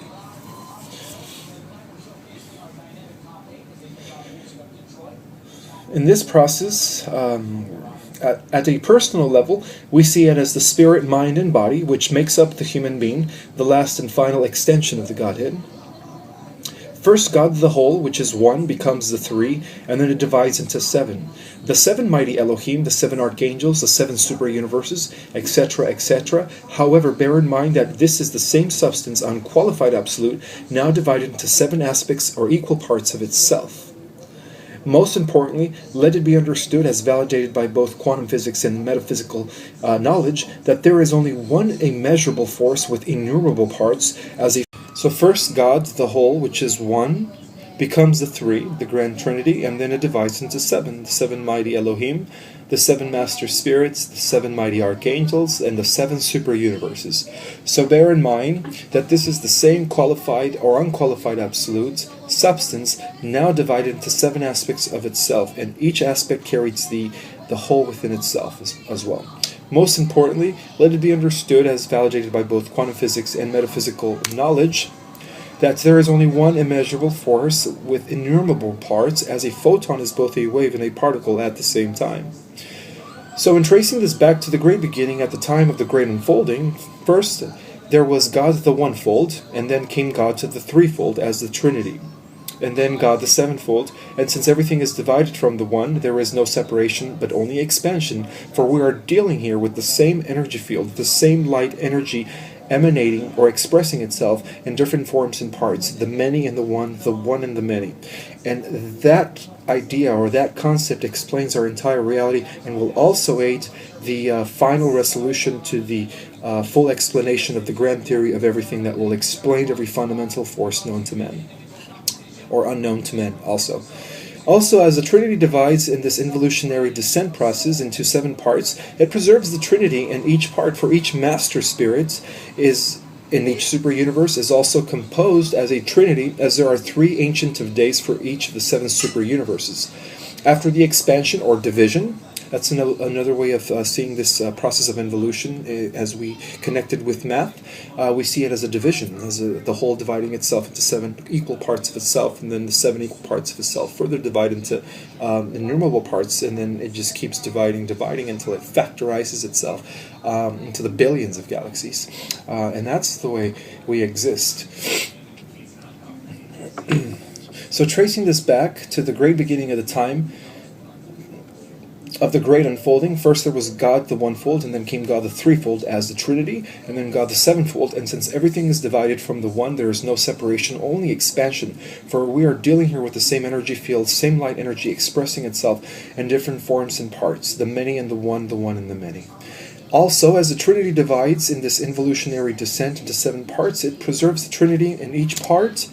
For each Master Spirit in each super universe is also composed as a Trinity, as there are 3 Ancient of Days for each of the 7 super universes. After the expansion, division into the 7 super universes, the Great Godhead, Unqualified Absolute, from the 1 to the threefold, from the 7th fold, was now ready to begin its experience in the outer realms of the first space level to become God, the 12-fold, thereby explaining the existence of the 12 major universes, perhaps emanating from each super universe, each acting as 1/7 of the whole central omniverse. So each super universe here is also known as its own core universe, acting as if it were to be its own central universe, and then also dividing itself into first 12 major creations or extensions. And this explains the cosmology of 12 living universes or 12 major universes, which even our local universe of Nebadon exists within. So there is a connection between the Urantia revelation of cosmology as well as the Yonahan script revelation of cosmology regarding the number 7 and the number 12.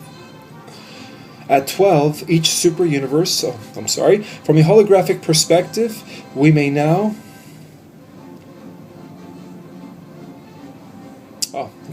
First, let me read that again so it could make better sense. After the expansion division into the 7 super universes, the Great Godhead Unqualified Absolute, from the 1 to the threefold, from the 7th-fold, was now ready to begin its experience in the outer realms of the first space level to become God the 12-fold, thereby explaining the creation and existence of the 12 major universes, perhaps emanating from each super universe, each acting as 1/7 of the grand central omniverse creation, better yet said.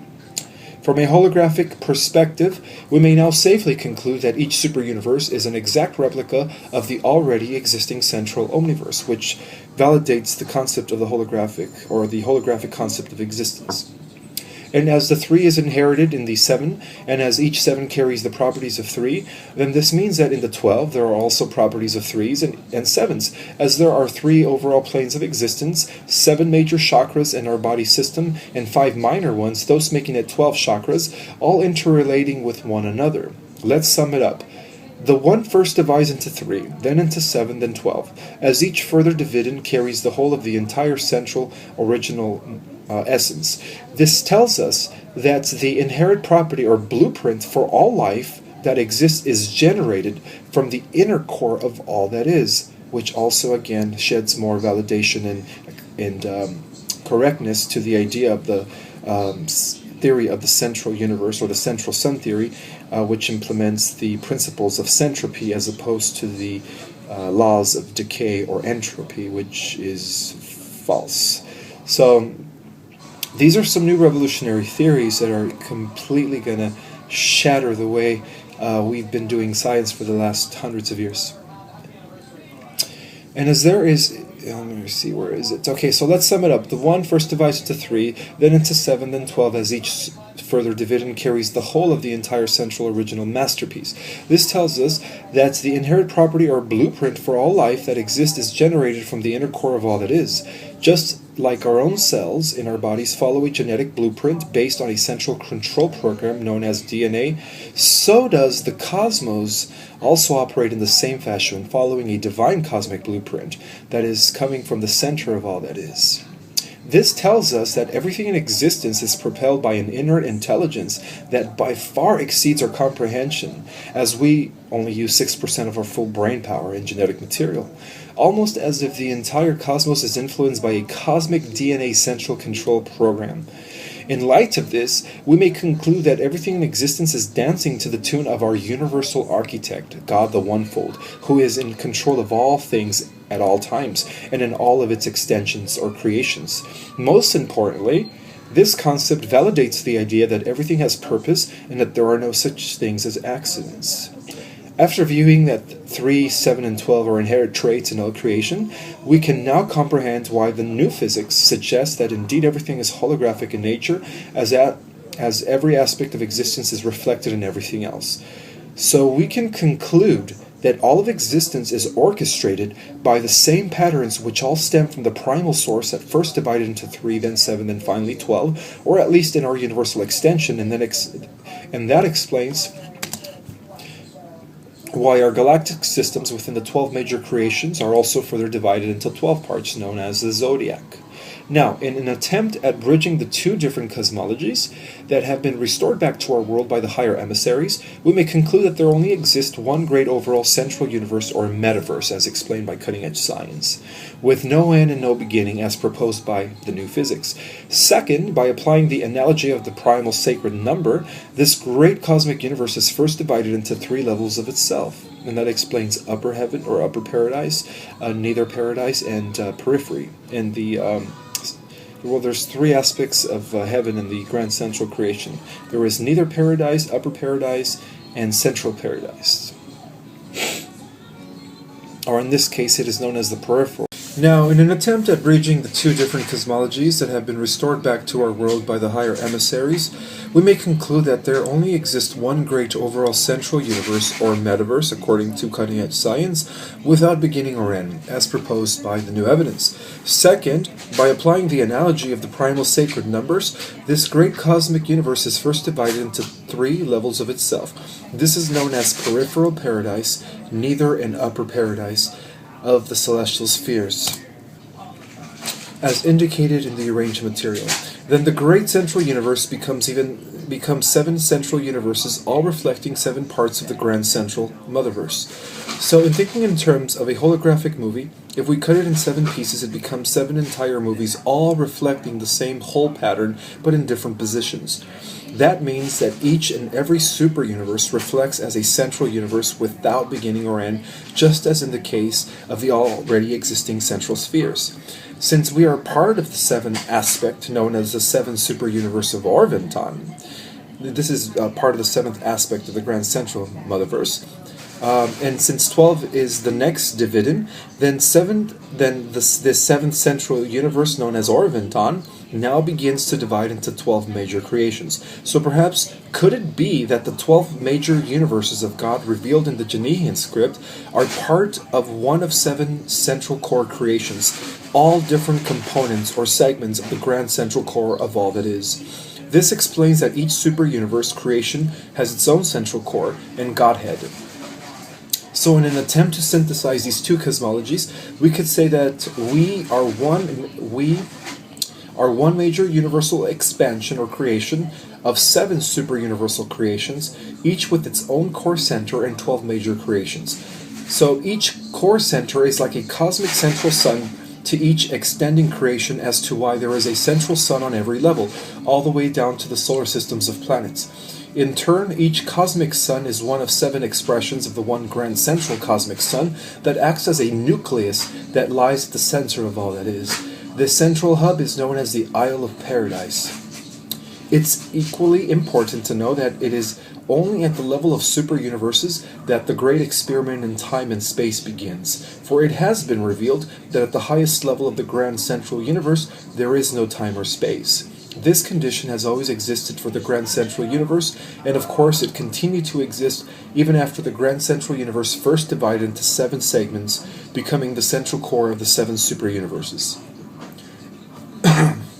In fact, it was the descending and refraction of pure light substance dividing into 7 where the extension of the light source of pure energy began its experiment in space. In quantum physics today, this is similar to how the singular white light is refracted through the prism to reflect the 7 colors of the rainbow. So in the case of our universal creation, time began the great descent at the moment the central core in the universe became 7 fragments or 7 cosmic rays, those beginning its experiment into the great void, thereby creating an alpha and omega into a completion cycle that became known as one universal round. In the case of our universal round, it was the 12 major universe of compassion that marked the end of this experiment in the cosmic grand time cycle of the 7 super-universe of Orvonton. According to the Urantia papers, the super-universe of Orvonton is incomplete because, perhaps the ascension of the 12 major universes marks the completion of the super-universe of Orvonton. In review of the Urantia materials with the Yanichian script, we can postulate that there are 12 major universes pertaining to the 7 super-universe of Orvonton. However, in actuality, since there are 7 super-universes, there are a total of 84 organized major creations, or since 12 times 7, in number, with millions of local universes, which are minor universes or creations, existing within different segments of the grand central omniverse. This cosmology of higher evolution is now evidently being confirmed by the revolutionary scientific concept of a multiverse cosmology. This concept is now being accepted in our scientific community, especially after LISA, which stands for Laser Interferometry Satellite Antenna, brings concrete data scientifically confirming the existence of multiple universes.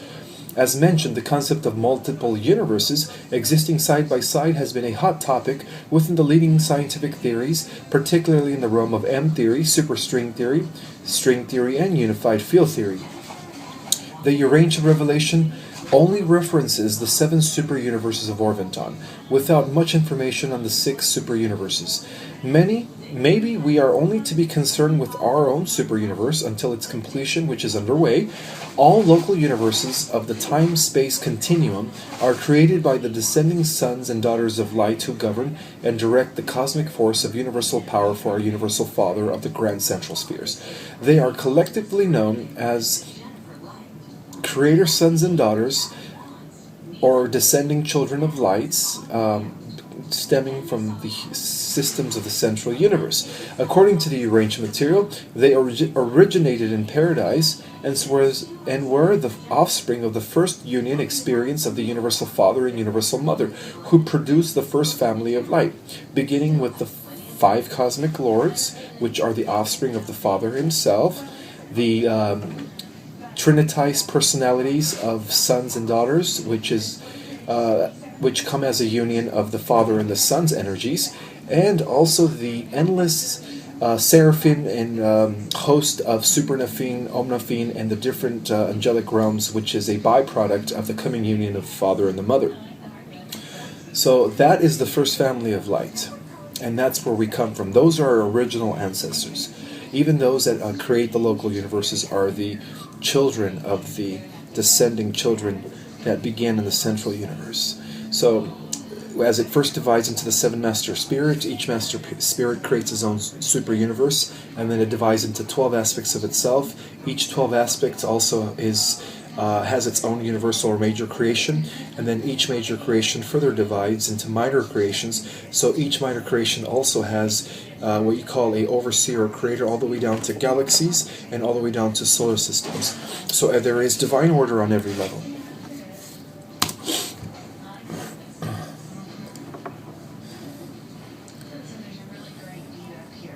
All local universes of time and space continuum are created by the descending sons and daughters of light who govern and direct the cosmic force of universal power for our universal Father of the grand central spheres.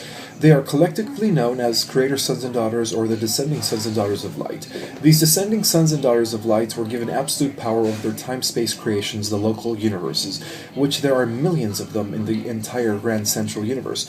When the time came, each creator son, daughter, were endowed not only with the same divine attributes as their parents in paradise, but were descending in pairs, providing balance between the feminine and masculine aspects of the universal God force. Each creator son had a wife or twin flame that reflected the feminine aspect of the paradise trinity within the local domains of the local universes, since each fragment contains the essence of the whole. For instance, in our last creation, and particularly in the local universe of Nebadon, Lord Michael has a complementary partner that governs our creation with him, or as he would be, in this case, the overseer of our local universe of Nebadon. According to ancient esoteric studies, it is believed that Lord Michael's heavenly consort and feminine side is known as Michaela of Faith. This lady goddess is the loving side of Lord Michael, and at the highest level of existence, they are considered one androgynous being, as all twin flames are. In essence, all creation reflects both a duality and a singularity. It just so happens that living in the lowest vibration of the spectrum, we only perceive the duality state. In conclusion, let it be known that ultimately there is only one universal source known as the Supreme Absolute Prime Creator, and that everything has stemmed from this one source. For the Omniverse, or as science now calls the Metaverse, is one body animated by one great macro spirit, and by virtue of its holographic nature, it is important to know that everything in existence is an extension and part of this great living universal force that many call spirit. It is everywhere at once, a unified field. It is in everything, for nothing will ever and has never existed outside of this all-encompassing living energy source. It is the true spiritual meaning of monotheism, as this one spirit source permeates all of existence, and it is omnipresent, everywhere at once, omnipotent, all-powerful, and omniscient, all-knowing, existing in everything all at once. Whether we see it as the Force of Star Wars, or the unified field theory of everything in science, or chi prana in Eastern metaphysics, or the Holy Spirit in Western theology, it is describing and revealing the same phenomenon that we are all part of, the living Spirit of God. In review, we have witnessed that there is a great cosmic pattern unfolding throughout all of existence, celestial, etheric, and material. With this in mind, we can therefore conclude that the great central Godhead of all creation has endowed all of his creation with the same creative abilities and characteristics of its original self in each and every single one of us. Mankind in general is the final extension of our Creator's light, and our purpose is to reflect the entire whole within us, therefore making us co-creators with our Creator Source. The time for us to recognize who we really are draws near. This is the opportunity that is being offered at this time in our world as our planet ascends into the 8th dimension of refined matter. So yes, as I said earlier, our planet is entering a dimensional frequency that is higher than the 4th, higher than the 5th and 6th. However, for the most part, most people will exist within the 4th and 5th dimension. And there are going to be different types of beings coexisting on different planes of reality, but I will get more into that later. Let me just finish this chapter. In review, we have witnessed that there is a great cosmic pattern unfolding throughout all of existence, celestial, etheric, and material. With this in mind, we can conclude that the great central Godhead of all creation has endowed all of his creation with the same creative abilities and characteristics of its original self in each and every single one of us. Mankind, in general, is the final manifestation of our Creator's light, and our purpose is to reflect the entire whole essence within us, therefore making us co-creators with our Creator Source. The time for us to recognize who we really are draws near. This is the opportunity that is being offered at this time in our world as our planet ascends into the higher frequencies or into the higher realms. We live in an omniverse, metaverse, holographic existence which is first divided into 3, then 7, then 12. And then through their multiple universes and worlds all evolving, and even though there are multiple universes and worlds all evolving parallel to each other, we have to remember that they are still connected and part of the grand central universe, like different aspects of the whole umbrella, cosmic umbrella. We are all part of one grand cosmic experience, all interconnected and all evolving as one macro living entity at the highest level. In fact, based on the new evidence, human beings are like trillions of cells coexisting together in this omniverse, as cells are in our human body, for all existence is one. And that concludes the ending of chapter 5, The Universe is Bigger Than What We Were Told. So, the next chapter would be chapter 6, which is all universes and all creations operate according to universal laws and are governed by multiple celestial, etheric, and material administrations or councils of light that have been set up by the great Godhead source of all creation. And I will go over that tomorrow night. Thank you. So, there is now scientific evidence providing more information regarding the missing links that took place that even Darwin and his people can figure out because of the fact that everything was being orchestrated divinely by a higher superior intelligence. And there is now evidence that connects the advanced space age intelligence that visited our planet long ago and colonized it to the ancient mythological deities that were wrongly classified as gods, and also to the celestial personalities as talked about in our Bible. So one thing that's happening right now is that our science through the new evidence is tapping into the supernatural realm it's tapping into the etheric matter, the spiritual matter, and the energies that are beyond the vibration of the third dimensional frequency. And they can't explain it with their limited data using only Newtonian mechanics.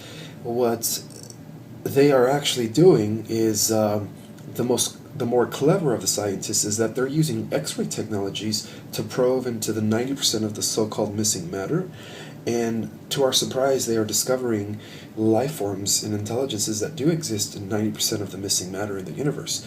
So what that tells us is that everything is light energy vibration, and everything is controlled by frequency, from the highest levels where energy is at pure capacity, all the way up to the lowest levels where I would suppose we exist, since we are also energy beings, temporarily experiencing a human experience.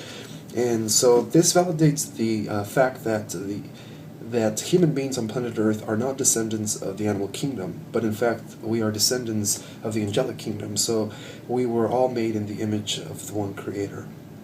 And we are part of the celestial realm, but right now we're currently in a fallen state, but even that has purpose, and there's a reason why our spirit descended into becoming flesh and bones. And so the ancient astronaut theory, the intervention theory, the panspermia theory also propose the theory of multiple civilizations and endless worlds, and through superstring theory, M theory, and unified field theory, now the possibility of multiple universes.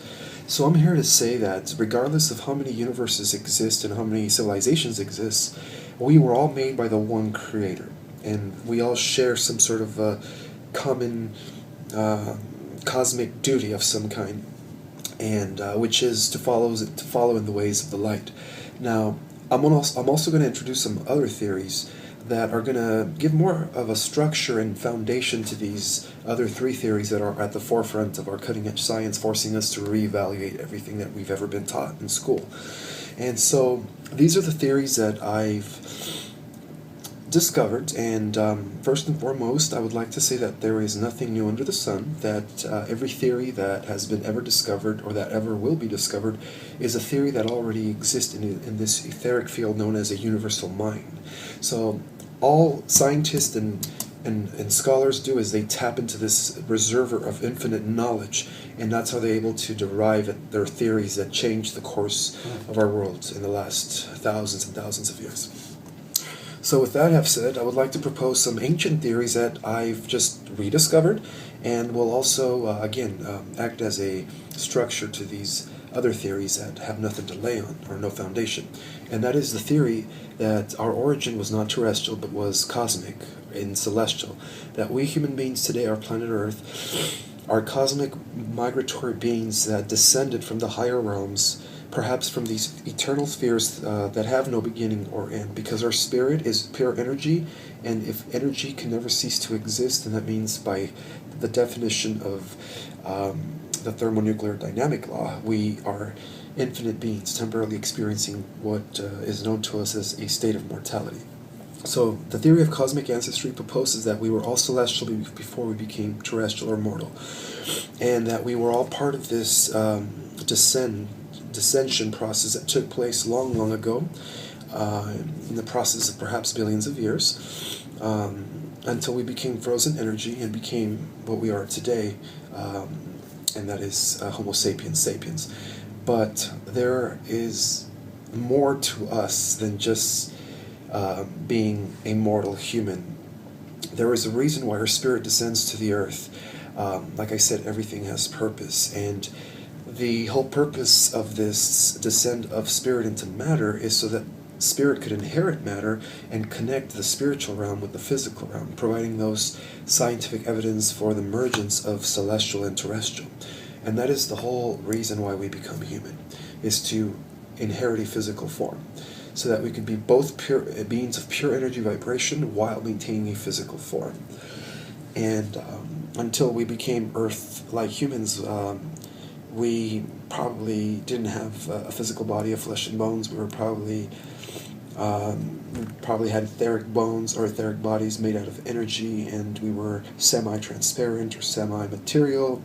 We were still multi-dimensional because we were using our full deck. Right now, there is scientific evidence that we are only using less than 10% of our full genetic material, which explains why we're using only less than 10% of our brain or mental capacity. Now, the whole evidence of this junk DNA also provides more evidence, and it validates the intervention theory, the ancient astronaut theory, and the panspermia theory. It totally forces us to reevaluate our origin as descendants of these ancient celestial visitors that mythology wrongly classified as gods. As you know, there is only one God. However, there is scientific evidence based on the undug archaeological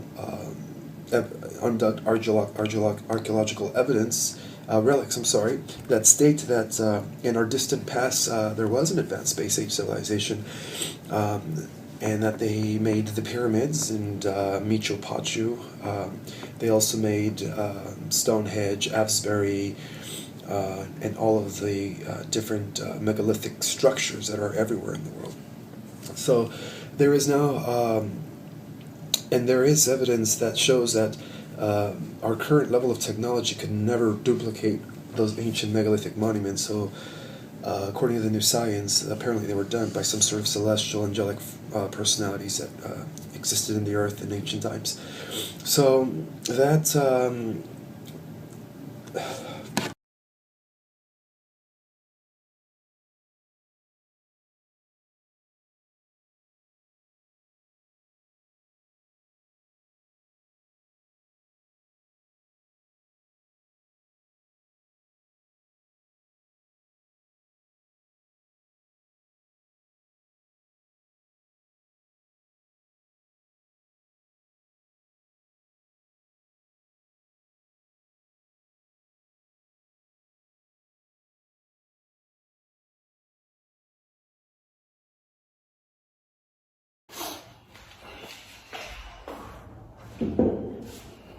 Xin chào mọi người. Buổi trưa của em đây. Em đang đóng đồ cho cô Hà cho khách sỉ. Và dán tem mác là công đoạn cuối cùng. Buổi trưa nào em cũng như thế này.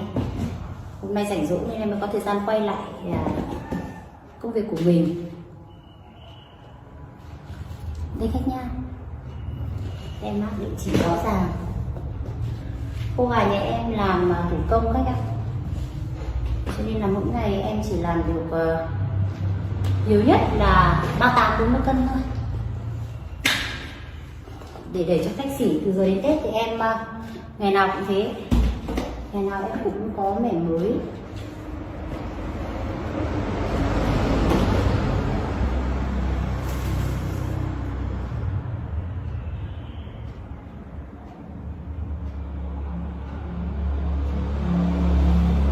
Khô gà như em làm thì khách ăn thì biết rồi đấy ạ. Hoàn toàn từ thịt gà rất là ngon, không tạm màu, khô giòn luôn, khô từ bên trong ra bên ngoài, như này khách để được rất là lâu, thoải mái. Bây giờ mà khách mua dần cho Tết là được rồi ạ, chỉ còn 2 tuần nữa thôi. Không chất tạo màu, không chất bảo quản, màu vàng rất là tự nhiên đấy khách nhá.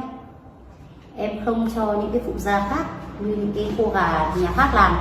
Đây ạ, khô gà nhà em màu vàng rất là tự nhiên, màu vàng của thịt gà được sấy khô, ăn rất là ngọt của thịt gà, không phủ bột chiên nướng gì hết. Rất là nhiều những cái cơ sở sản xuất khác người ta thường hay phủ những cái bột để người ta làm tăng cái số lượng kg ấy, tăng nặng hơn đó. Nhưng mà nhà em thì không làm cái việc đó, và khách ăn 3-4 năm nay nhà em làm rồi thì khách biết ạ. Và đây là hôm nay em làm cái mẻ này là để đẩy đi khách xỉ ở Hà Nội. Đang là cái công đoạn cuối cùng để em dán tem cho khách đây, địa chỉ tem mác rõ ràng. Từ giờ đến Tết khách lẻ em sẽ làm và ưu tiên khách xỉ nhiều hơn. Còn khách lẻ muốn mua để ăn Tết hoặc là để biếu làm quà Tết ấy, thì báo em sớm để em để phần, bởi vì năm Tết nào em cũng cháy hàng, mà cũng phải ra riêng tầm khoảng ngoài 15-20 em mới làm trở lại, bởi vì là